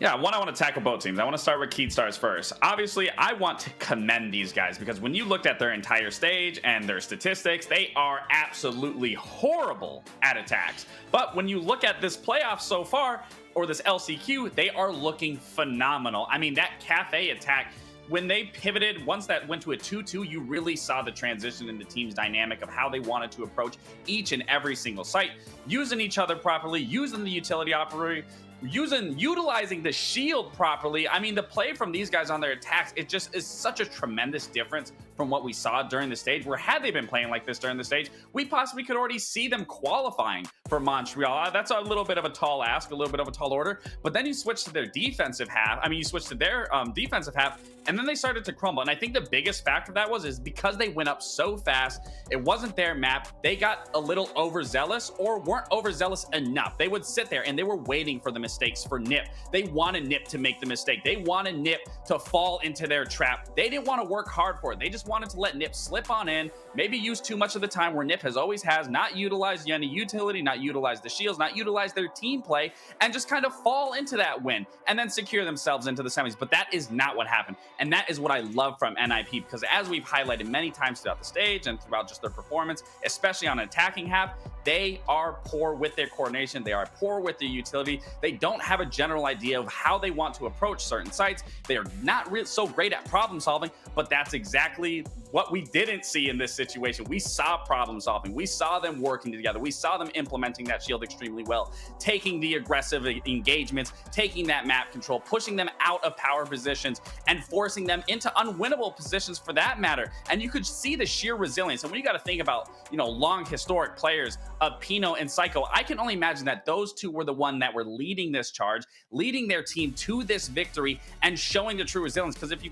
remember in that last round, they went down in man count. And the difference between Vivo and Nip, what you saw in those moments, was Nip was, it's either now or never. We have to capitalize. We have to get aggressive. We can't letting these numbers trickle down. We have to fight for this power. We have to fight for this control. And that's exactly what they did. And because of that, that's what truly allowed them to find success. That is now pushing them to this third map where we just didn't see that from Vivo Keystars on their defensive half. Again, they were waiting for that to happen. And what's even scarier is now you're going on border, and especially when you saw how Nip was attacking and how aggressive they were, this map is solely off gunfights. It is going to be so gunfight oriented in these power positions that it is a very scary situation that Vivo Keystars are now going to find themselves in.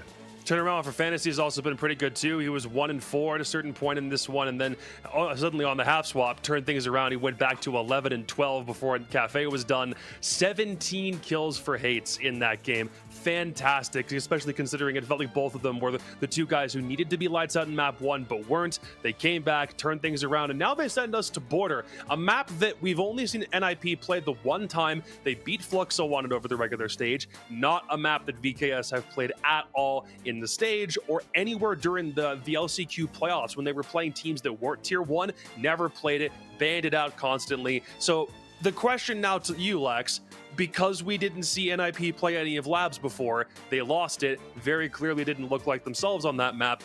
Could the same thing be said for VKS on Border, or are their attacks good enough that maybe they actually have a decent shot in this one?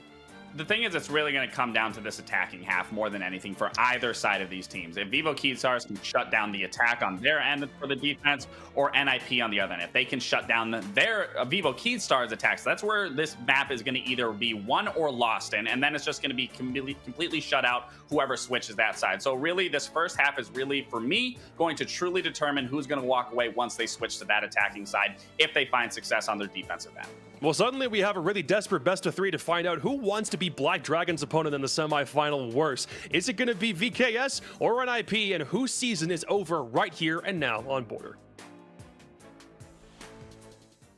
Indeed, Jacob, we are about to find out. It's come down to this, our final map of the day. It's going to take all three to see who walks away as the winner and goes on to a date against Black Dragons.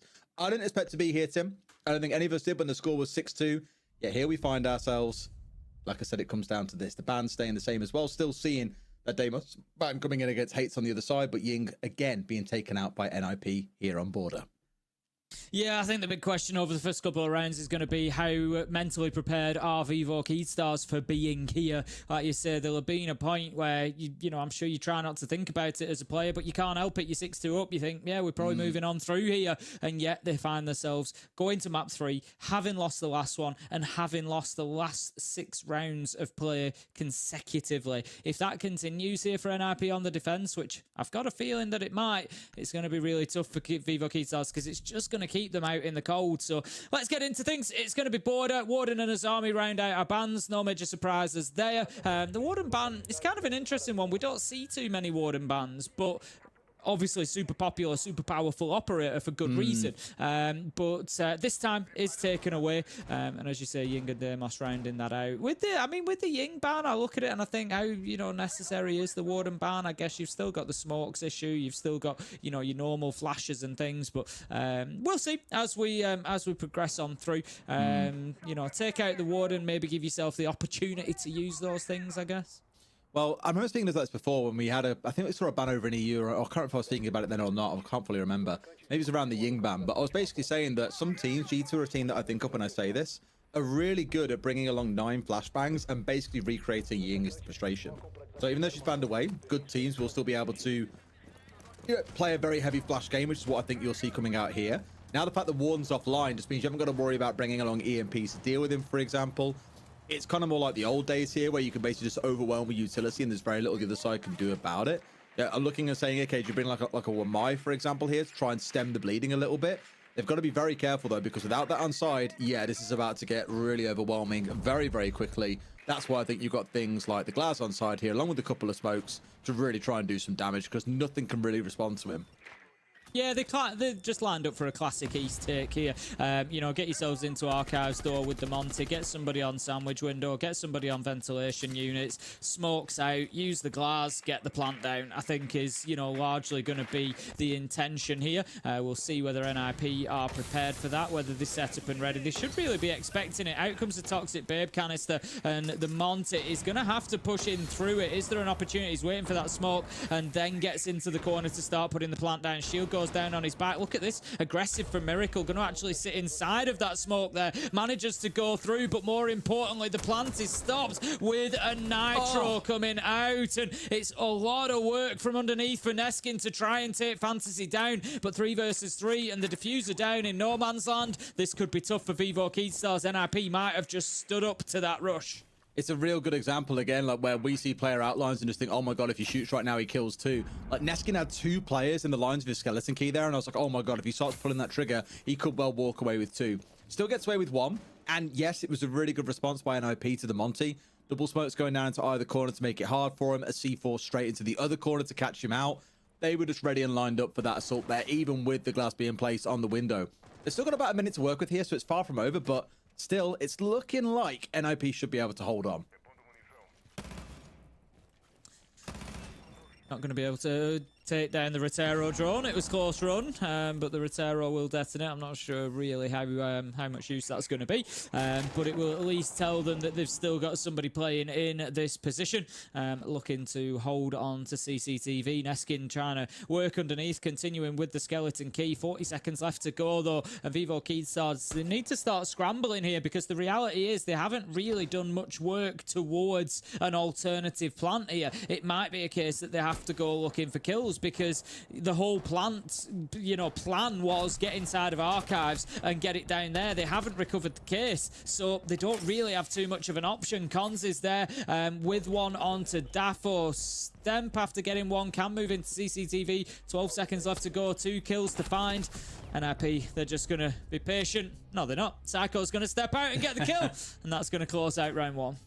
Yeah, really not much to be said there. You know, the rush was the rush or the Monty plant, whatever you want to call it, was no doubt the main game plan going into that round. And when that failed, it was then trying to piece together a round kind of on the fly.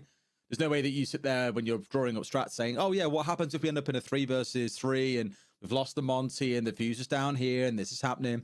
You just have to kind of figure a round out from that point forward. And ultimately NIP just looked far more comfortable there, I think, in the close.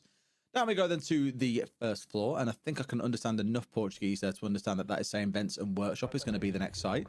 Quite an interesting one, because normally we see Bathroom and Cellars coming in as our second most popular site on this map, but nope, here it's going to be Vents and Workshop. And the nice thing about it is it plays out not wholly dissimilar to what we saw on the previous round, where you have to hold that top floor, you defend from verticals, the attackers want to force you away from that top floor, so whilst it won't be as stacked on the top floor, the defenders want to try and waste as much time up here as possible, as the attackers want to force them out of there as quickly as possible.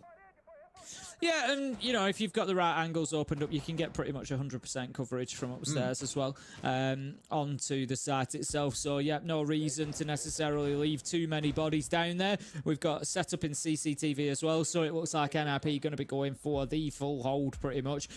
We've got office hatch has been opened. East wall has been shredded with a shotgun as well to try and make it difficult for them to work their way in towards east. They're going to be very conscious and cautious of anybody potentially playing inside of office, yeah, Vivo Keystars, they need a round sooner rather than later is the top and bottom of it. NRP have now won 7 in a row, and I think this is going to start getting very, very difficult for Vivo Keystars to overcome. I think as Shooter normally says, winning's a habit, right? Yep. Well, losing is very quickly becoming one as well, unfortunately, for Vivo Keystars. Like you say, got to break that round loss streak at some point just to start getting some kind of semblance of control.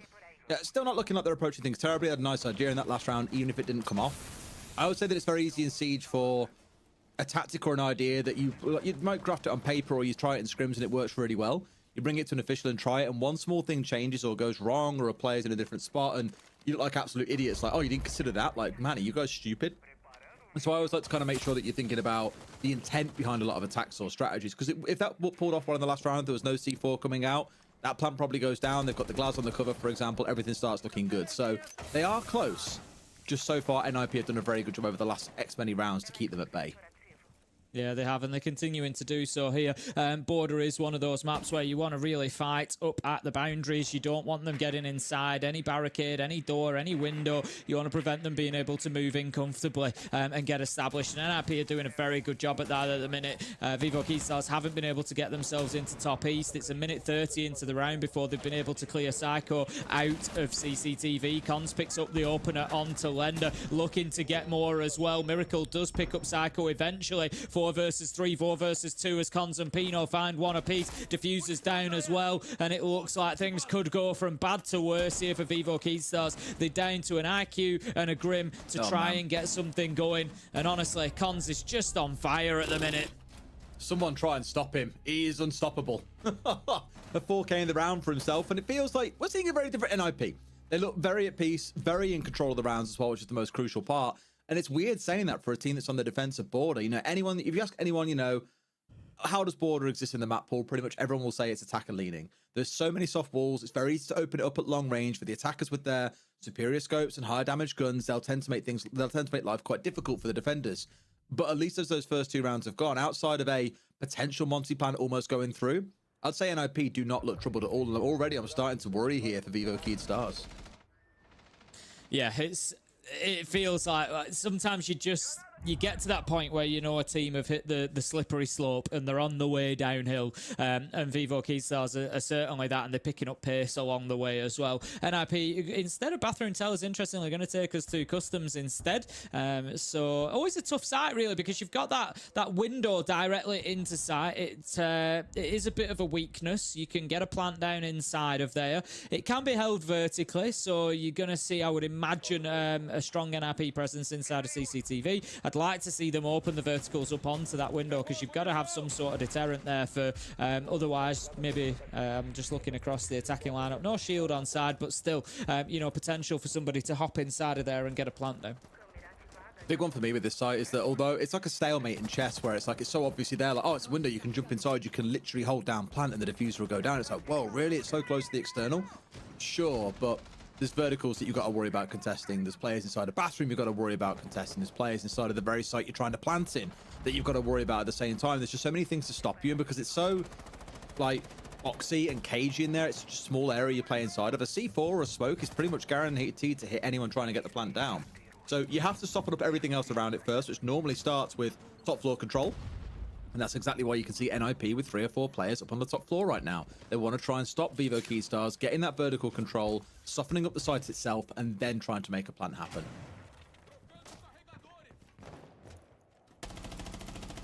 Looking to hold on to CCTV then. Plenty, as I said, of numbers. No surprise to see that from NIP. First couple of kills are going to be particularly important here. Maybe an opportunity. Fantasy just dips away at the last moment there, but he knows that somebody's going to be pressuring from East Stairs. He's in a bit of a spot here, really. He's got his rotation back out, but he might just find himself with one on either side. Now that Neskin's been able to move into top East and starts working through those castle barricades, it could be a problem, I was going to say, because he'll get pressure from break room at the same time, but it's not going to matter as Fantasy manages to find the opener, picking up Lender. 5 versus 4 now, and Vivo Keystars, as I said, if you remember, they're going to be fought at the boundaries, and they still are. They're not inside of the map yet. I don't know, the main battle here, I think, and nothing else, is that yet again they found themselves the entry. Look at the number of kills that currently sit on the side of Vivo Keystars across 3 rounds here. They've got 4 across the whole team, and on the other side, Cons, he's got more than that just to himself. Really goes to show how the 2 teams have started in the game so far. Now trying to force their way through, and again with no Warden on side, you'd hope to think that they'd be really good at trying to break these positions open with flashes, but no one really being moved out yet. The Legion, as we saw, got flashed, but not yet taken down. May even find themselves able to recover Fantasy here, which would be an interesting one to go for. Trying to see what they can find. Neskin missing his chance, though. Now manages to collect a second one. Things are looking better here. Only 2 now left on side for NIP. Yeah, just a few missed shots there as well from Pino. Unlike him, he would normally be landing those, and he's going to drop himself away. Sees the gun barrel, but can't quite find the shots on the man. Needs a rotation out to be able to have another option to get back to site, and is able to do that on the fly with the super shorty. 2 versus 3, 20 seconds left to go. And I tell you what, Des, it wouldn't surprise me in the chaos that's about to ensue that NIP might just be able to hold on here. They've burnt so much time away from Vivo Keystars. The first kill is going to be critical. If it goes the way of NIP, they might just be able to hold on to the round. Pino, he is going to get it. Can he get a second? No. And there they go. Neskin able to pick that up while Psycho drops elsewhere, and Vivo Keystars stop an 8-round run for NIP and finally get themselves 1 on the board. It's 2-1 here on Border. Whew, finally they get themselves over the line. For a couple of seconds there, I was like, wow, how the hell have NIP managed to get all their players, both of their players back onto site? Because I think it was Pino that we saw was dancing around, had to go rotate out towards bathroom side and then back down past waiting room, back in towards site itself. I thought surely at this point he gets himself picked off for some weird, strange angle, but it just simply didn't happen. And so for Vivo Keystars, they are over the finish line. You might look at this and think, okay, well, why attack timeout now? Truth is, I think they still struggled across those 3 rounds on average, and they know now they're going back into those same sites again, and they failed on 2 of the 3.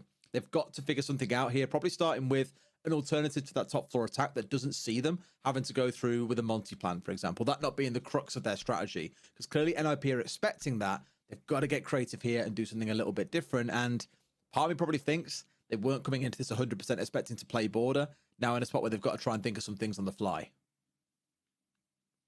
NIP, I think, you know, they'll just continue on. If they can get a 4-2 half, not too bad at all. And it's back up to the top floor again. it's not really been close in a lot of these rounds. You know, Vivo Keystars there, even with that win in the last one, it came down to a 2v2 effectively at the end. You know, yes, they were able to get it done, but it was I don't know if it was a little bit of a wobbly site choice from NIP as well. You know, Customs, of course, always being an interesting one. We'd normally see Bathroom Tellers used as a secondary choice, let alone, you know, sitting all the way down in 4th choice. So it may well be on this next rotation that NIP go to Bathroom Tellers instead. 5-1 still wouldn't surprise me here. If they lock down top floor and then, you know, avoid Customs next time, then maybe they'll see a little bit of a different outcome. But for the time being, just looking at the defensive lineup, it's pretty much what we've seen so far. They're going to have the smoke for the time and entry denial, and then the Banshees as well, just to try and give that pre-warning of any pushes coming through. Legion with the goo mines, so all pretty stock standard. Interestingly, on the side of Vivo Keystars, they've kind of gone halfway towards what they did the first time here. They tried to do the rush plant, of course, on the Archives door, which didn't work out. They've still stuck with the glass. Last time they used him as a little bit of an entry. Miracle kind of walked into site and stood in the middle of the smoke grenade instead of trying to work through it. So we'll just see whether that same aggression is there from the glass or not. The big one for me, honestly, comes down to the Brava in this round. Like, think about it on the previous map. NIP didn't bring it once, despite facing off against, like, three bulletproofs and Maestro as well. Here, they've got the option to deal with that. They've largely ignored it, which worries me a little bit here. Cons in for 1, Hate's good for a 2nd, Fantasy for a 3rd, and like that, NIP have already shut this down. I don't really know why you want to rush this one. There is so much utility that you could hack away. There's 3 bulletproofs, which obviously counter the smoke as well. You've got to deal with the fact that you've got the Malusis on side that you have to try and push your way through. And NIP, without even having to worry about or rely on that utility, have already chewed up and spat out the majority of Vivo Keystars. Again, don't really know why you feel the need to rush this. No, I think maybe for a little bit of shock and awe to buy them around, but when you've just got yourself the last round, like say, why take the gamble with it? You know, maybe just play a more clinical round. Just go and try and take some map control. Try and, you know, that's how you make things difficult for defenders, really. You take space away from them. You get yourself inside of the map. You take utility away, as you've pointed out.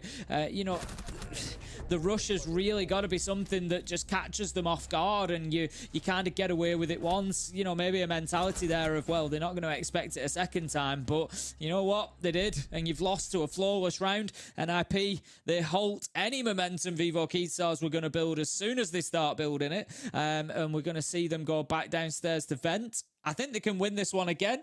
My big question is going to come round 6 over that next defensive side. Do they go Customs or do they go Bathroom? That's assuming, of course, that they win here. Then regardless, no matter which way you try and look at it now, it's certainly showing a little bit of trouble for Vivo Keystars. Yes, they got that one round and we thought, cool, they've broken the curse. Chain has been broken. They're back in the game. But after that last round, I am suddenly not so convinced. And you know what? Fantasy, he started off terribly this series. He definitely recovered in that second map. He's starting to bounce back in the numbers overall. So much so that he's now rewarding himself with a boss G round, Tim, on the Vigil. Running around trying to cause a little bit of chaos. Not that I think it's strictly needed. He's done great work already, I think, in really running Vivo Keystars down and stopping them getting involved. Again, I'll ask you to cast your eyes over the kills in the bottom right corner of your screen. It ain't a pretty sight. 9 kills across 4 rounds. Barely breaching 2. That's how not close this game has been. It's how far ahead NIP currently stand. Round 5 then. We move on in. It was a top floor hold last time. NIP taking the age-old method of defending border by just preventing anybody from getting inside of the map. The thing is, the reason for that, the reason I keep pointing that out as well, is that border is such a small map. Once you get established on the inside, the attackers will win rounds more often than not, because from one room away, you can start picking away at utility. You can start finding vertical angles. You can start really dominating the map very, very quickly. With only a small amount of control, and so that's why you've got to really try and prevent them getting in and getting established, and NIP have done a great job of that so far. So 30 seconds in, Vivo Keystars, let's see if they've learned anything from the last round. You know, really here they need to be thinking about, let's get a good survey of the site. Ooh, Fantasy, I was going to say he's missed it, but he's starting to feel himself a little bit more now. The Bash G's out, but Daffo is going to take him down. He can't peek a glass like that. We'll try and make the plant happen here. They might be able to get away with this. Of course, they've got the glass for cover as well. Surely at this point they hear it. The Solus on side. Doesn't matter what you bring along. They might be able to find a way. You've got to go sooner than that, my friend. How on earth have you let him get away with it? Plant has gone down at this point, and yeah, sure. They managed to get the smoke off, but they have stuck it all the way through, and now suddenly a rush has actually worked, and NIP have got to fight their way back in. But look at this. This is a horrible vertical they've got themselves sat on, but can they get the awkward enough angle to get the defuse in? I don't know. It's going to be a tough one. It's always very difficult in that position. Cons is going to go for it. The question is, can he stick it? I think he is going to be able to. There we go, round one. And what a retake from NIP. Kills just flowing in everywhere. But I've still got to be a bit critical there. Solis above, and you're just able to plant with no challenge onto the Solis. And he saw him. And it was just a really weird passage of play where he didn't start spraying through the floor. And it was all very strange. But one way or another, NIP able to rescue it. And they're going to be grateful that they did, because if they watched that back and they hadn't, they would have been pretty upset, I think. But yeah, they managed to get the job done. Like I say, Fantasy maybe just waking up a bit now, 5-3, having a much better game than he has done maybe on the other maps so far. And you know, when Fantasy's getting that Boss G out, you could potentially be in trouble. Yeah, that's beautiful as well. The retake from the Legion, you know, full hats off to him there as well. Getting rid of the glass that was on the vertical rappel, then killing players trying to jump in to stop the defuse going off. Because what they managed to do is sort of tuck themselves in, out of view to the right-hand side of the window, making that diffuse go through. That was just, it forced them inside of the building. So to be able to capitalize and play the timing off, that was beautiful. I also think that's kind of also what hindered the Solis a little bit, was the fact that glass was on the window. Solis wants to step over there and try and challenge onto that plant from above. Chances are you're getting tagged in the backside as you try and do it. So don't really blame him all that much. Like, I get what was going on, but when he was given that little bit of freedom and he had the idea on the scan where that player was below, you really would have thought he'd landed a couple of shots down there and not had to force that crazy passage of play that broke out not long after. All that matters, though, is that NIP are up 4-1. The Vivo Key Stars, this has been a car crash of an attacking half onto border. Yes, a map they don't like, nor they don't play it, but you'd expect to see at least a little bit more coming out of them. Yeah, it's not been good from them at all. Just, you know, rush after rush after rush. 3 out of 5 rounds they've attempted to just rush in and put the diffuser down, and it's not worked for them. Once, okay, but you can't keep trying it. You know, you've got to learn your lesson at some point. And once again, they're going to be stacking up, trying to clear out break room. It's a position that they've had problems with previously. It's been Fantasy who's been holding on to it, and it is going to be again. Just showing a bit of a mastery of this position. He was able to come away with the entry kill last time, which interestingly, I came into it saying NIP needed that better entry, needed to improve those stats. They are 5-0 on the entry at the moment with 4 of those rounds converted. More of what we expected to see earlier in the series, admittedly, so you certainly cannot be complaining too much. Either way, last chance of Vivo Key Stars to try and make this one work. IQ on side here. I'm always curious when I see the IQ being brought out in situations like these. There's no Yokai's on side, there's no Valkyrie, those awkward small gadgets that are really annoying to find. But it does mean from the roof, for example, that you can potentially tag through and highlight, okay, where are the FNATs? Where are the bulletproofs? You know, there are a lot of things that you can still tag out here. It's very commonly that you'll see an IQ brought along for one of those other 2 operators that I mentioned earlier. Again, you know, you look at all the positions for Vivo Key Stars here. Nobody's inside of the map really yet. Nobody's there confidently able to, you know, actually claim any space. Fantasy and Hates managed to get a couple of kills again, so it means 6 out of 6 entries have now gone to NIP. Lender does manage to find one back, but again, 3 versus 4. Bit more damage done, just being chipped away at Vivo Key Stars here, and that's before they even start working towards site realistically. I'm glad to see that NIP have gone to bathroom tellers rather than customs. I suggested that that might be the case this time, and they are just looking a mile better for it. Aren't they just? Yeah. Still a bit of time to burn through as well. Still got, of course, the Fenrir here of Fantasy hanging out on the top floor. Enough to disrupt them. The information coming in from the Banshee as well should be enough to give him a freebie here, and they have absolutely no idea that he's still here. How can you let him get away with that one? Now from the top rope as well, find one more below. Not that he needs it. They've already got the help from elsewhere. Another one goes down, misses the one in the breach, and suddenly it's a 1 versus 1. But it's Cons. Absolutely nuclear start to this game for him. Now inside 20 seconds, he's just got to stave off Lender, but no, the Frostmat! The Frostmat's not going to kill him, but he is down. Will he get the final shot? Of course he will. Cons is in there, and Tim, it might not be an instant round ender, but it may as well have been there at the very end as it gave Cons that free shot. What a great half for NIP. Yeah, Frostmats really do win rounds. I've been in 2 today, Des. Really? Oh, man. Yeah, I've been in 2 Frostmats today. There was a little bit of ranked going on before we kicked off tonight, and yeah, it happens. But NIP 5-1, very, very confident defending half.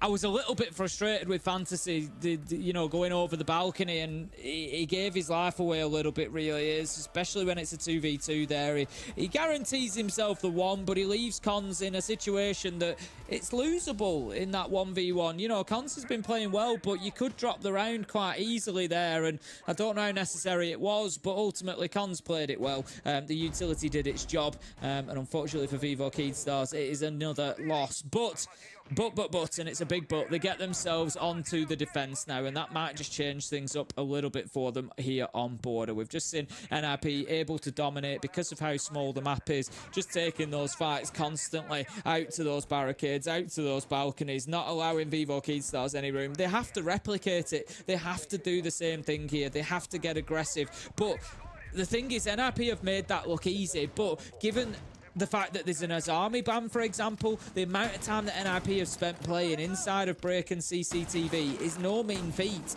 because they've done it without Kiba barricades. They've done it whilst potentially being challenged all the time by Vivo Keydstars, and they've still come away with the kills every time. They've still been able to burn the time, and so they're going to have to show us an ability to do that just as well. I just love out here when I'd say there's less things. There isn't really. The Bravo's now actually being brought along. Something that was really crying out for them to be bringing along on the previous map, but they chose not to time after time, despite there being Maestros and 3 bulletproofs in the same round. Here there's only the 1, but they've also got to deal with the Capcan and the Malusi, so I don't blame them at all here for being in a spot and saying, you know what, actually, might be a pretty good pick for us. So fair play, respect, they are willing to change that up and show they can do other things as well as the game progresses. Of course, also have the Twitch on side to help them out with that too. First one falling down is Daffodil. Hate starting out strong, keeping that entry record going for his team. I tell you what, someone's got to stop this man. He has had one hell of a half, a hell of a series even, and it's only continuing. Hits is just so good. Hitting 2 beautiful shots there. Does get taken down eventually, but you know what? His round is done. Unfortunately for NIP, they did lose Cons elsewhere, so that's the hard breach gone. They might be in a little bit of a sticky situation here. They're going to have to push Archives likely instead of the West breach if they had any intention of heading towards that. They do have Capcan on low health. Stemp has taken damage along the way, so that's at least something for NIP to build on. Minute and a half left in the round as well, so plenty of time for them. I think honestly next job is get this player cleared out of office, and then it's going to force the break room player to do something about it. That's it. Just one baby little step at a time, and you've got a shield to bully with, you've got a couple of smokes to play with as well in the back pocket of the Capitao. In fact, you've already had him, Pino, find one of the players. Lender's now fallen down as well. This is theirs for the taking. Great use of the Monty as well for a bit of info. But look what's come up behind them. Stem came up these stairs and has found one. If he kills out the Capitao here, then suddenly it starts to look really, really messy. Only 35 HP for his name. A C4 downs the Monty. We've already seen him clutch up once, but it could be yet another one coming out for him. And my God, do his team need it. Pino, right idea as to where the man is. Ping's coming through, but Pino don't miss those. Finds his man, and NIP so far in the lead now that it feels like it's inevitable that they'll take the win. But Tim, we were saying this back on the last map. We were, but if you remember back on that last map, when it was 6-5 to Vivo Keydstars and it was their last opportunity to get it won in regulation time, I said at the time, it feels like this round could decide the entire match for Vivo Keydstars. If they are unable to get the win in that round, round 12 of Cafe, I don't think they get anything out of this. And here they are, 6-1 down, and NIP absolutely running rampant over them at the minute, just absolutely steamrolling them. So much so that Vivo Keydstars are going to move on. They're not going to go to the top floor again, despite it being considered generally, you know, the peak site on this map. They're still going to change it up. They're going to go down to ventilation, and that is a gamble from their perspective, because they've just made the situation more difficult, essentially, because now not only are they going to try to hold on to top floor, they're going to try to hold on to it with less utility. It's just crazy to think that NIP are 12-1 on rounds across our last 13 rounds. Yeah, end of round 8, that's when things look done. 6-2 to the side of Vivo Keydstars. They'd won, 6 rounds of their own in a row as well, and we just thought, yeah, that's it, this series is done. Time to pack it up. But just like that, NIP have completely turned things around. We've seen many a great series. Sao Paulo being a wonderful example of series or maps that look done and dusted like they were over and that was the end of it. Just seemingly out of nowhere get turned around. It can just take that one round for a momentum shift It seems to be that's exactly what NIP have found. I know what we said in the last map. I don't want to jinx it again, but I don't see Vivo Keystars coming back into this now. I'd be absolutely amazed at this point, Des. I think NIP have certainly got the experience and the talent to just crush this now, to you know, crush Vivo Keystars under their boot and just make sure that the game is done. They're not going to give them any quarter here or any opportunity to get back into things, I wouldn't expect. They'll have a round or two on attack, and if they don't get it won, I think you'll see the Monty get brought along. I think that'll be the next one. As soon as they think they're going back up to top floor, you'll see that Monty brought out, and they'll just try to brute force their way in. Wouldn't surprise me to see a Blitz alongside it as well. But for the time being, Fantasy does manage to get the opener, takes down Lender. Neskin is there for the trade, but I think NIP will be pretty happy with that. Psycho manages to take down Miracle as well, and this could be the bottom of a very long, slippery slope for Vivo Keystars. Looking miserable. To pull off a 3 versus 4 already feels like a bit of an uphill struggle, but knowing the context, it makes it feel even worse. Looking on site, they may well be, but look just how much time NIP has still got to play with as well. Utility thrown into the mix. They can still afford to get these shot drones up that haven't been used yet, Hates, by the way. To take away those FNATs, the Black Eyes, the Goo Mines, take your pick. You can really soften things up here if you don't want to just feel like you have to steamroll through. Still got all the utility in the back pocket of the Capitao as well. Yeah, if there's one thing NIP have been good at throughout this series, even during the tough moments, I think it has been taking their time and playing and showing real discipline.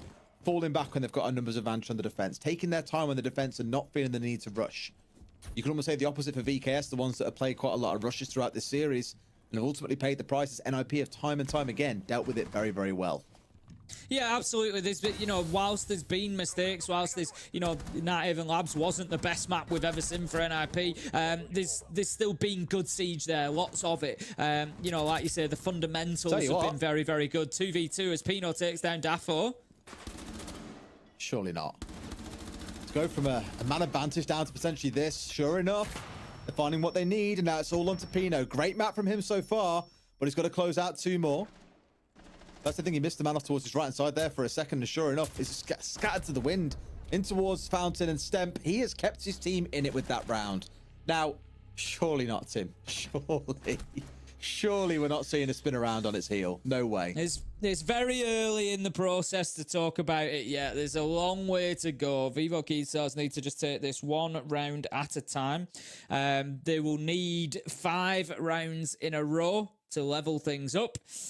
And of course, it's certainly been a match of rounds in a row. We had 6 in a row on Cafe from Vivo Keystars, matched them by NIP. They took 2 here. They've now had 4 in a row, I think it's been, that they've had. And then Vivo Keystars managed to break that momentum. They're going to go back up to the top floor.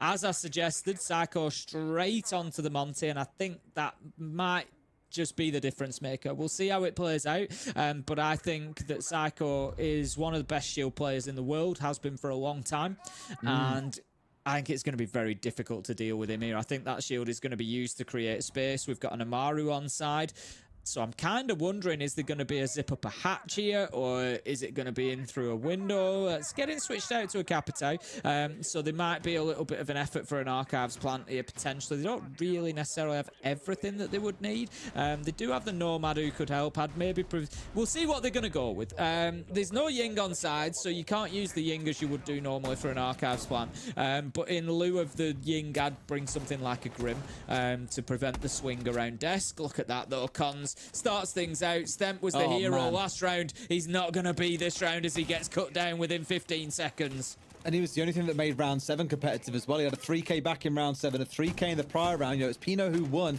the 1 versus 1 in round 7 that gave the round over to NIP. Without Stemp at this point showing up, I'm starting to get concerned. Again, look at the kills in the bottom right corner of your screen. Stemp has more than the entirety of his team combined. I'm worried. I'm starting to feel a bit... Okay, he's got the same number as the rest of his team combined. He's going to be real precise about it. Going to do some maths on it. But the point is, he's the player that's kept them in the game. Without him online, I think their goose is cooked.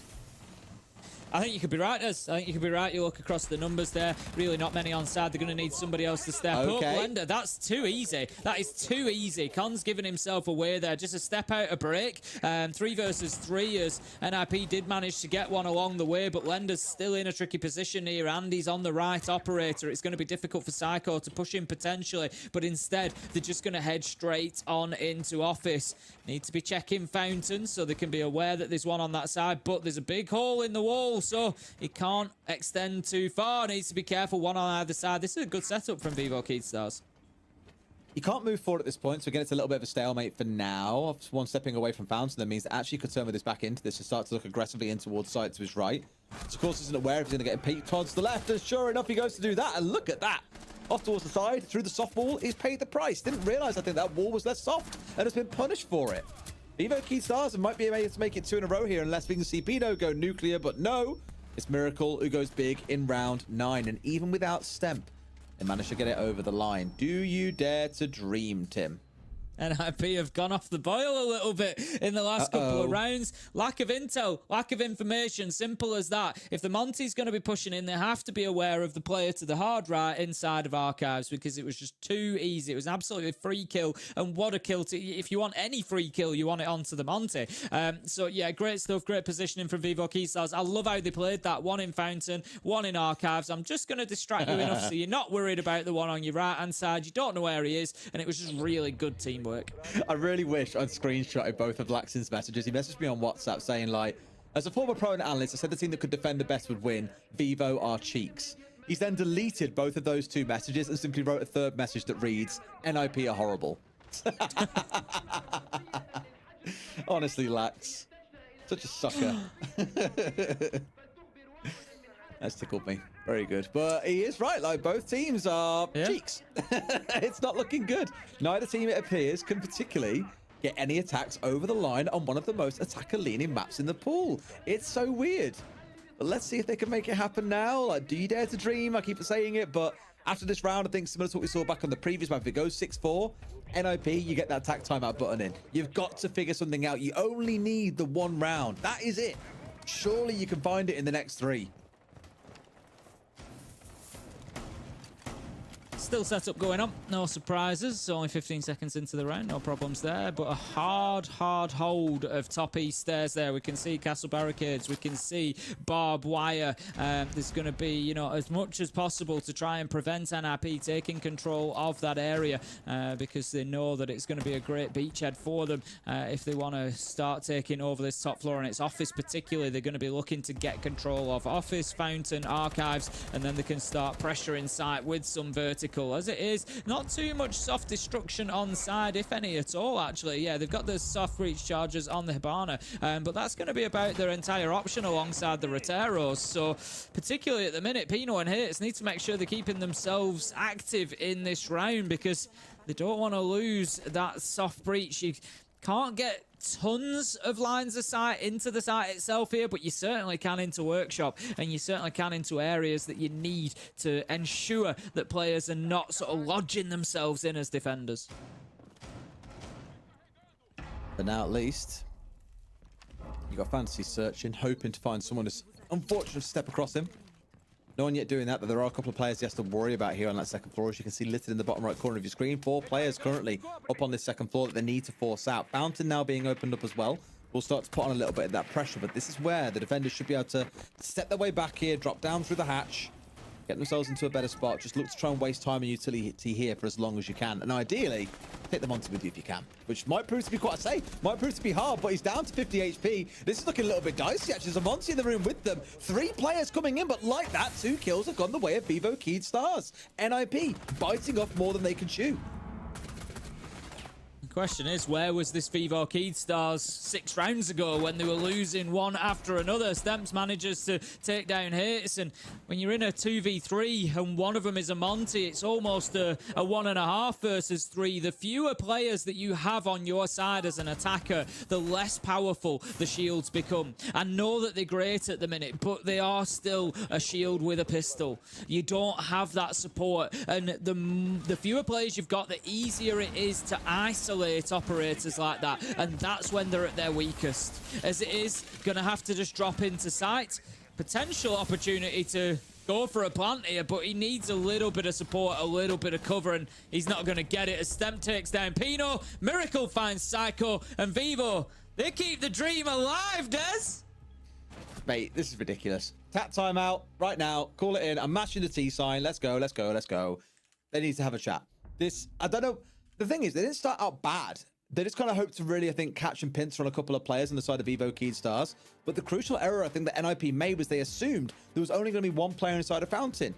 They were correct. There just happened to be 2 players inside of Office who were ready to trade and guarantee they got kills back the other way. Like, you can't full send like that and just think it's going to work out. Like, where we've seen NIP do well throughout this series and what I've commended them for across the 3 maps is when they slow things down a little bit and take a more controlled approach to a round, they look really good.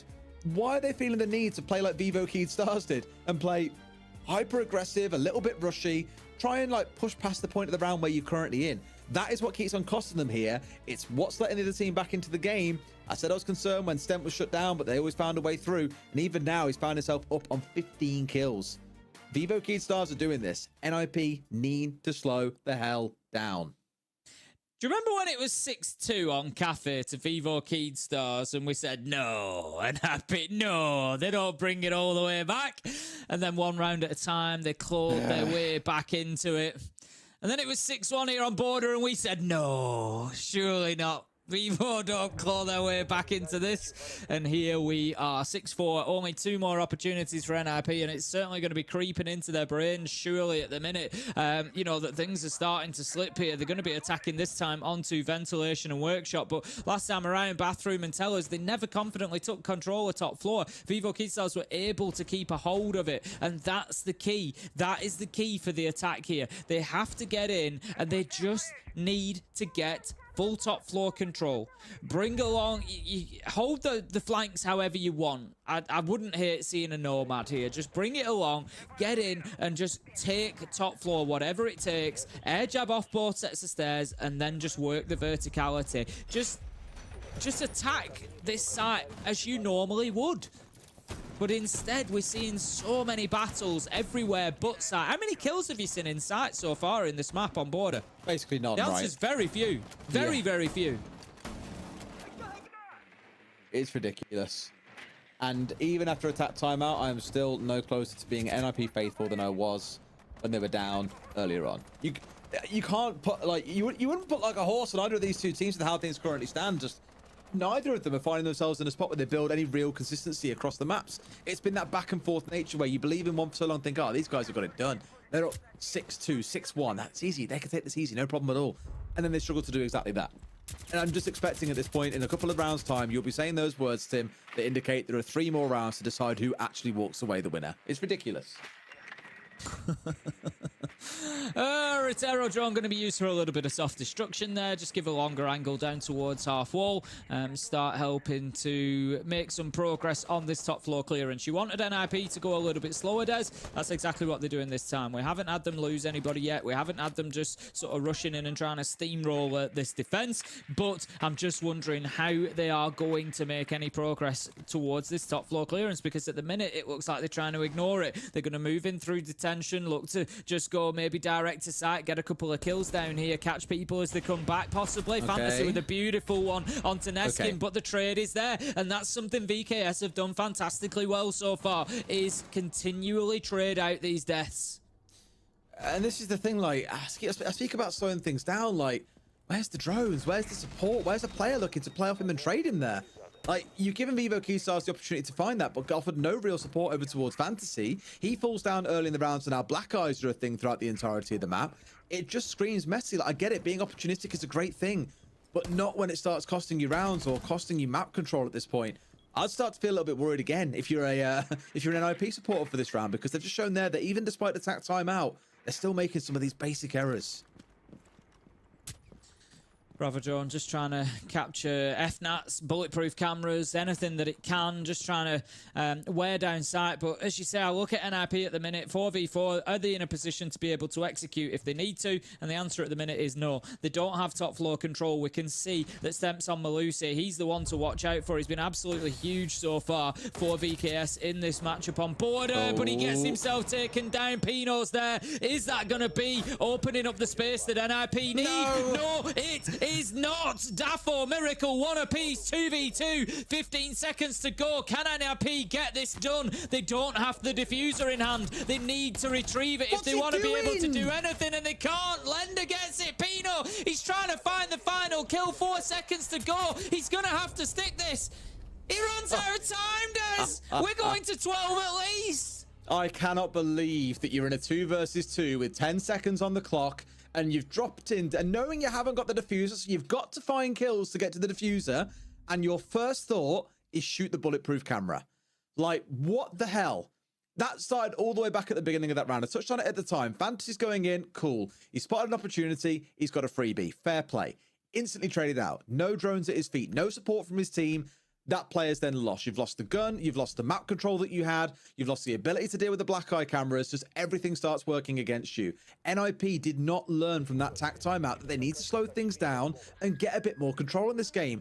And now they're looking to go for broke maybe in this round. Like, I don't know.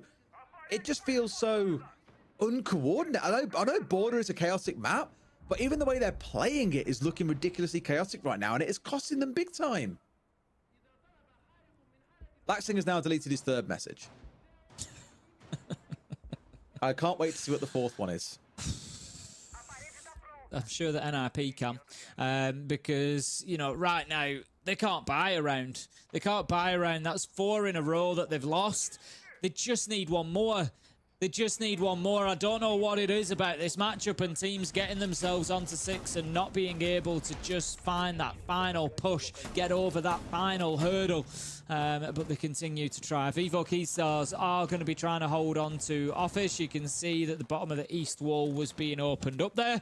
And again, the scrap, the battle is all going to be over that top floor. But again, I just feel like it was a problem that maybe NIP created for themselves. They know that they need to get top floor. They know those are where the kills are that they need to find, and yet they've got 3 players pushing in from underneath. Fantasy gets one through the hatch, fair enough, but then he's immediately traded out, and they do nothing else from underneath. I'd just like to see, you know, this time they don't have too much of a choice, but I'd just like to see all 5 get in, get control, top floor, and just work towards sight. I've said it already. Just let's have a normal attack.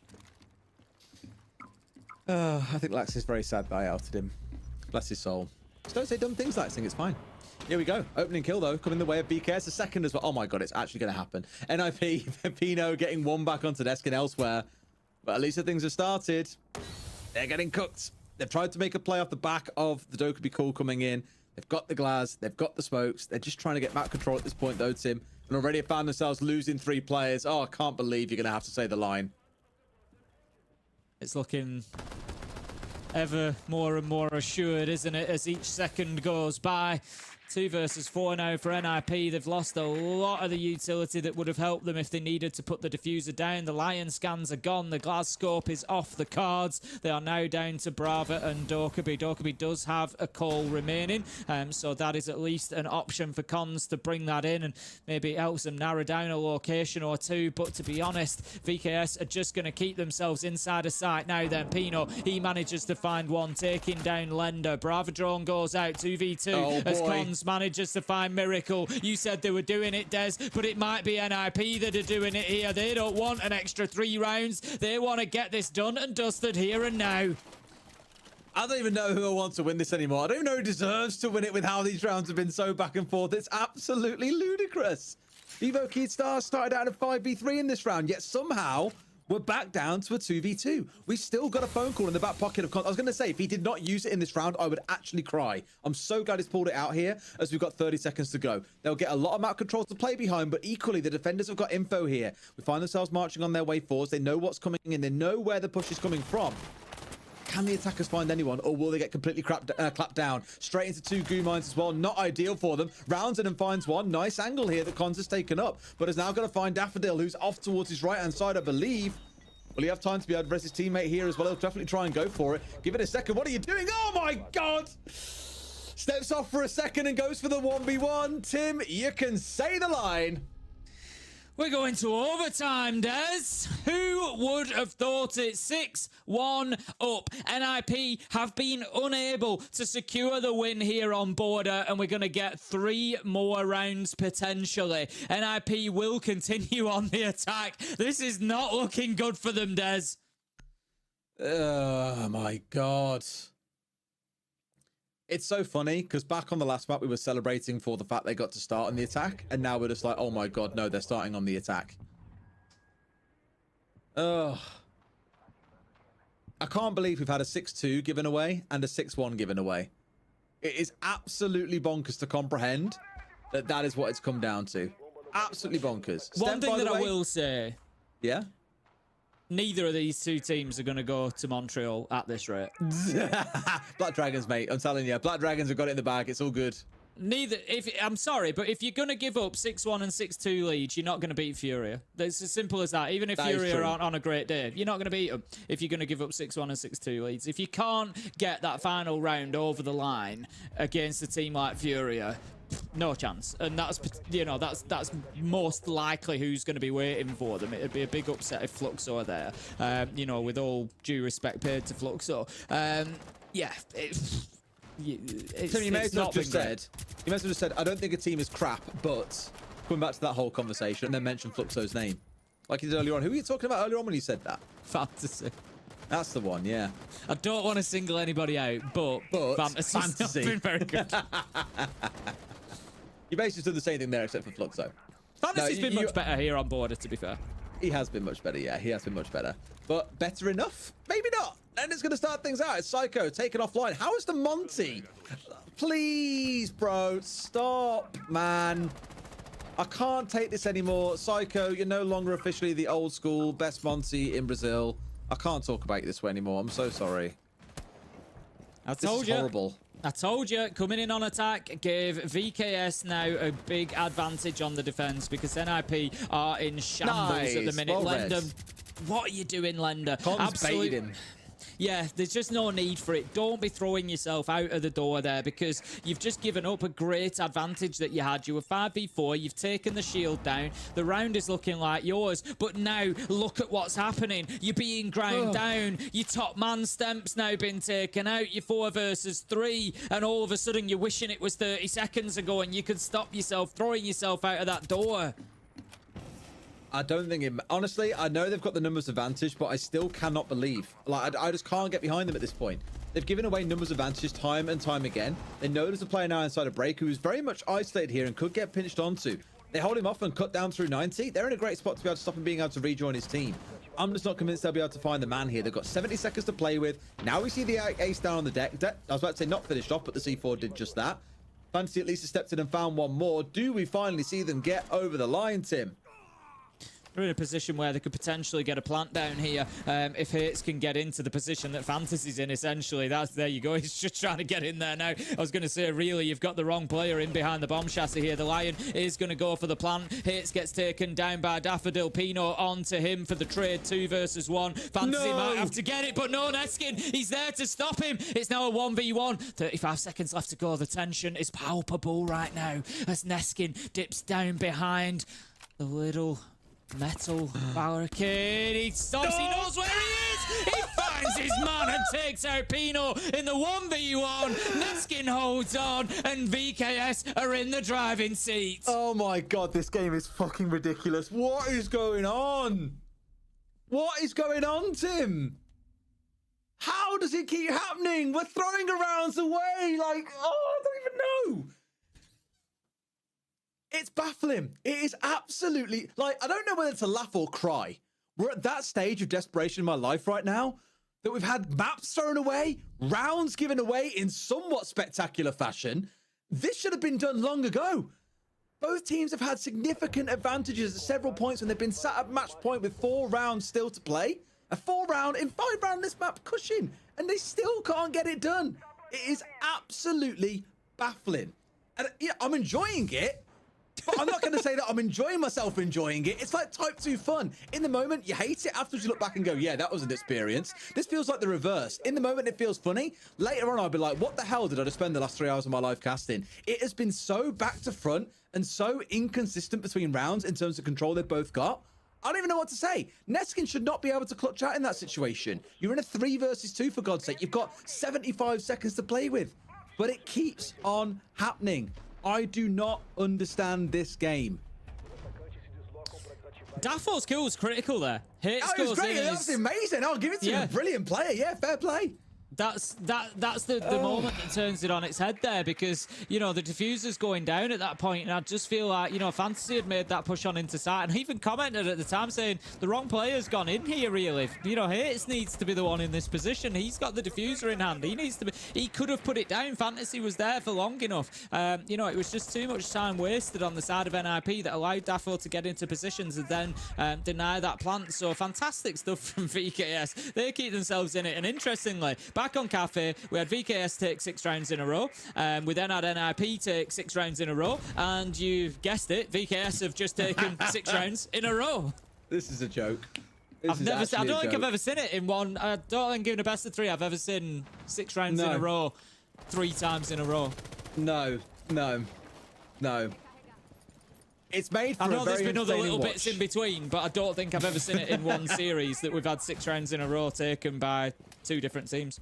No, that is why I'm so baffled. But the thing, I know the quality has been questionable and amusing in the equal measures, but this has just been something else. Look, for God's sake, man! Where are the drones? I swear to God!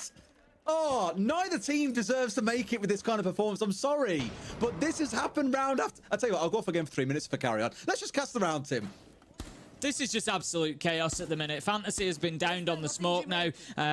He's going to be picked up. That's a little bit of a surprise, a little bit of a risk, but a worthwhile one, I think. Cons does manage to do a lot of damage and continues holding on. Manages to find Neskin. Steps takes the 20 off the smoke, and it's once again VKS. Step, he has been the man for VKS. Is he going to be the one to push it over the line? 2 versus 3. Cons is down. Effectively 1 versus 3. Pino, 41 HP, and all alone. Can he surely he sees the man but can't quite pick him up as well. Now they know exactly where he is. The same spot that Neskin clutched out last round. Will it be a repeat? Will it be a deja vu case? Has already found himself one. Cons off in Narnia can offer nothing here in terms of information, even while he's down on his backside. One coming in from Fountain, and the pre-fire is there. Vivo Keyed Stars, they get it over the line. They knock out NIP and basically deny a chance for NIP to make it to SI, let alone Montreal itself. Well, if you were sat thinking that the 6-2 comeback was a one-off from NIP, that it was an unbelievable occurrence, how's about a 6-1 comeback? Vivo Keystars just looking and saying, anything you can do, we can do better. I'm looking at the stats here. Like, look at your screen, Tim, for the stats. 11 rounds in a row, NIP had the entry. Yeah. 11 rounds in a row. And they still managed to absolutely bottle what should have been a free game for themselves. They were up 6-1. Christ on a bike. I feel like I've lived aged about 20 years from that series, Tim. Yeah, NIP, I look like I have. NIP, they pay the ultimate price, as you say. You know, that's going to see them now not able to make Montreal Major, not able to make SI. It is a big loss for them. And it is, you know, surely it has to be. I'm not saying necessarily in terms of players. I know there's been changes recently. And I actually think that It's and Fantasy are both great players. But it's got to be back to the drawing board about what they're doing and how, because you've just thrown away a 6-1 lead. You needed 1 round to get yourself to the Montreal Major. You're done. I'm honestly half speechless. That is absolutely bonkers. Now, to give Fantasy a little bit of credit, he was having a rough time. He was like 4-18. He was 1-6 on entry. Somehow, he has come back to be 9-7 on entry. That is a miraculous recovery. That is really impressive. Still negative, still 25-35 on KD, but at least he's made himself not look absolutely abysmal. That is still, even with that recovery, a poor performance for him across the series. On the other side, I'll give it to Stem. 42-30. He's looked absolutely phenomenal throughout that series. Miracle, a great series from him. They tried to ban him away with the mute in an earlier map, and it still didn't come to be. Just, yeah. That was a game of Siege was played today, Tim. A game of Siege was played, and that is all I'll say. Yeah, it was definitely played all right. We saw every little bit of it. Overtime cafe, overtime border, comebacks, 6 rounds in a row, over and over and over again. Absolutely phenomenal stuff one way or another. Like you say, not necessarily in terms of quality. Mistakes were made along the way. Opportunities were missed by teams. But in terms of us sitting here enjoying it, the entertainment factor has been off the chart. Absolutely loved that game. I tell you what, as bonkers as it was, I had a lot of fun. Is that everything? It was very music. Yeah, if you like watching clutches, if you like watching throws, then you'll be a very, very happy fan today. But if you were a fan of either team, I can only imagine and apologize for the hospital bills you're going to have from all those heart attacks. That was ludicrously back and forth. It was unexpected. Like you say, having 3 6-round wins in a row is like unheard of in the series, I'm pretty sure. Absolutely bonkers, but it did deliver at the very least. And that's our last stage that we're casting now for all of stage 2. So for us, that was a great series to end on. At least amusing. Was it high quality Siege? Probably not. But amusing, yes. We'll give it that badge at the very least. Yeah, what a way to finish it. You can't ask for better, really. Like you're saying, it's a big headline as well, Des. NIP are a big team in Siege, and to see them, to cover them essentially going out of the running for the major, out of the running for SI, it is a big headline moment, realistically. It is, because again, I mean, you and I were there many years ago when they managed to find themselves listing trophies, for God's sake. I'm thinking back to SI21. They were the overall winners. They beat Liquid 3-2 in one hell of a marathon series. And it was like, wow, maybe this really is the start of something special. But the last few years just feel like constantly waiting for them to get back to that high they once held. And they've never quite managed to achieve it again. And it's a real shame to see them going out in first round of the LCQs. That's miserable.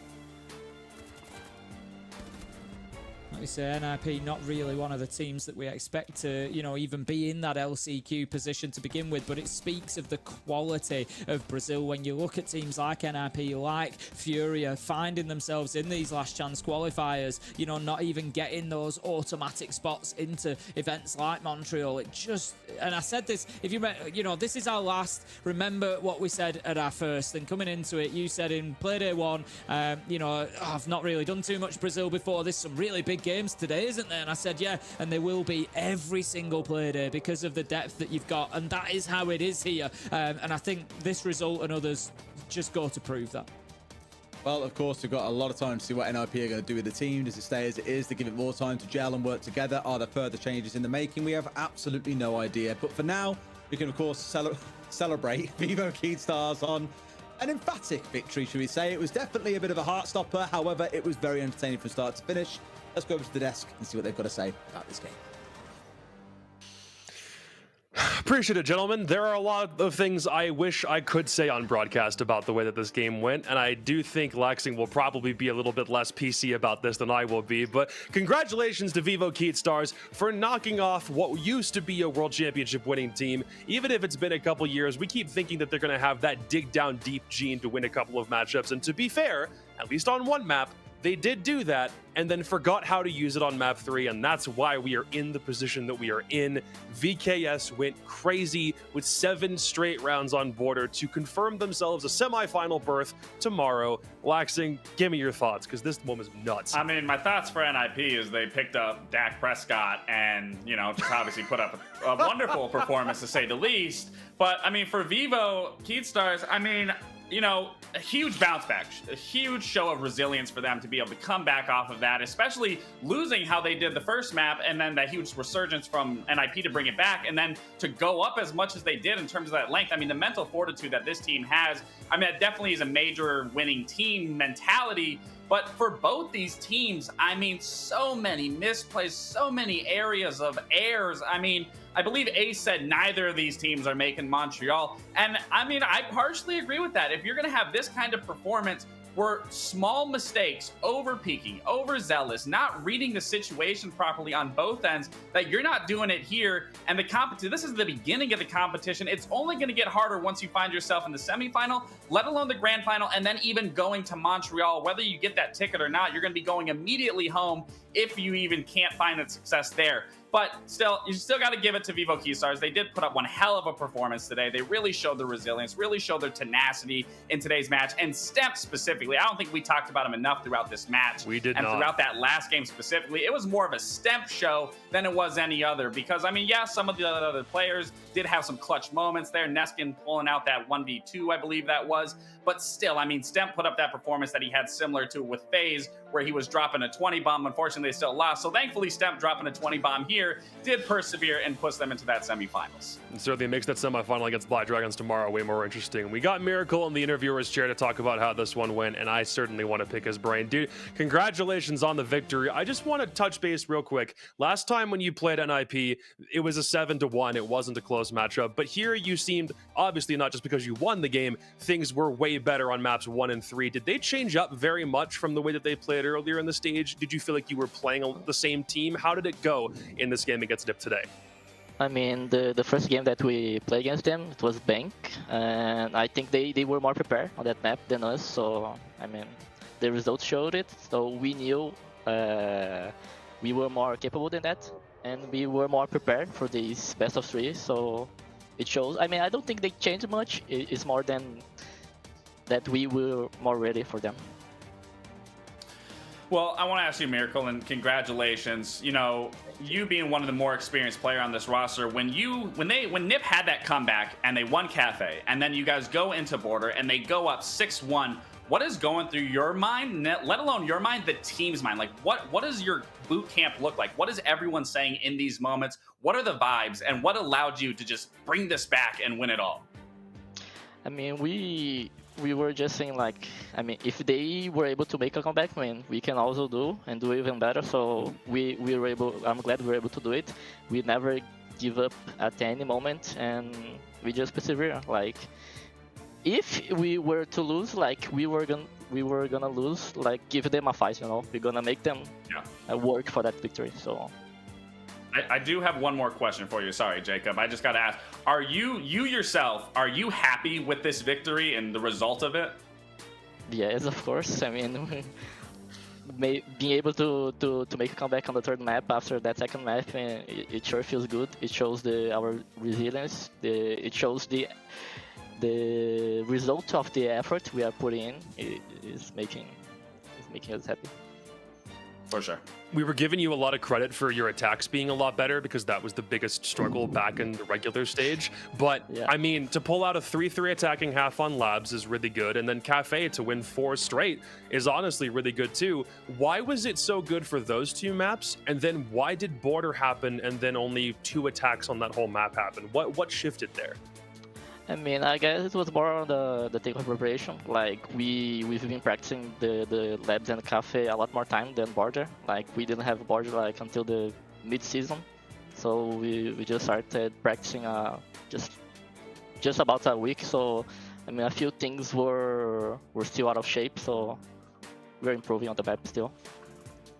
Last one for you. Black Dragons tomorrow. How do you feel about that matchup? I mean, I'm feeling pretty confident after today's match. I mean, it's not gonna be the same Black Dragons we face on the Brazil round, so we're gonna be ready for them. Yeah, that one's gonna be a good challenge based on how their game went earlier today. Again, dude, congratulations on the victory, and we certainly hope that that same resiliency from today shows up again tomorrow. We'll see you then. See ya. Who would have thought a semifinal would have been Keystars and BD? I think everyone, if you were a betting man, I think it would have been pretty safe to assume it would have been E1 and IP tomorrow. Completely flipped on its head. And what is it with LCQs for some reason for this particular major not going the way of the favorites in almost every respect? There's only one like really storied team left in this LCQ, and it's Furia. Everybody else was an underdog and everybody else won. Yeah, I mean, honestly, I couldn't tell you. Something's in the water. Clearly, something's in the food. I don't know. Maybe lack of sleep. Maybe a lot of sleep. I don't really know. But, I mean, yeah, if you were to look at this bracket today, I easily would have thought E1 would have been in the semifinal. But the fact that Black Dragon is definitely the one that needs the biggest credit here in terms of overall performance and how well that they've had, you know, throughout their first stage, well, throughout this last stage, and then obviously going into this LCQ and performing the way that they have. And then, again, this second matchup of the day, I mean, I thought this was the equal equilibrium of teams in terms of the bracket of who was closest, who was going to find, that success of just coming out, who was just going to be the better team. But that really came down to the wire there. And I definitely had to ask Miracle if they were happy with that performance, because granted, they did have that huge bounce back. They did have that resurgence. I felt a lot of those rounds were in their favor. They could have just played. They could have just moved to a different situation, doubled up together, maybe played a little passive, and they wouldn't have found themselves in this situation, which, yes, it is important to take away that they did bounce back, that they were able to maintain their mental fortitude, but it shouldn't have to get to that point. Yes, it does sometimes get to that point, but it can be avoided because it's just simple, small mistakes that put you there. But ultimately, again, they did find the win. You do got to give them the respect. You do got to give them the credit. They did persevere. And as long as we can see them improve tomorrow and things don't look as shaky, and these rounds aren't such a drastic lead and that they have to come back from, I will be happy seeing them going into that semifinals and a potential grand final shot. You're also 100% right. We did not talk about Stemp before this matchup started at all, but honestly, we didn't need to because he spoke for himself. 45-30 with a wonderful cost, was not the entry leader, but did not need to be. He held down the fort with the 20 bomb of his own right in this series, and I remember back when he was playing for that original LFO team, it had Cameraman, it had Fantasy, it had Daffodil. Now seeing what he's been able to put together over the past couple months to now get to this point, it's got to feel really good if you're Stemp, but ultimately, the whole region's probably been sleeping on him if he's able to pull performances like this out of a bag.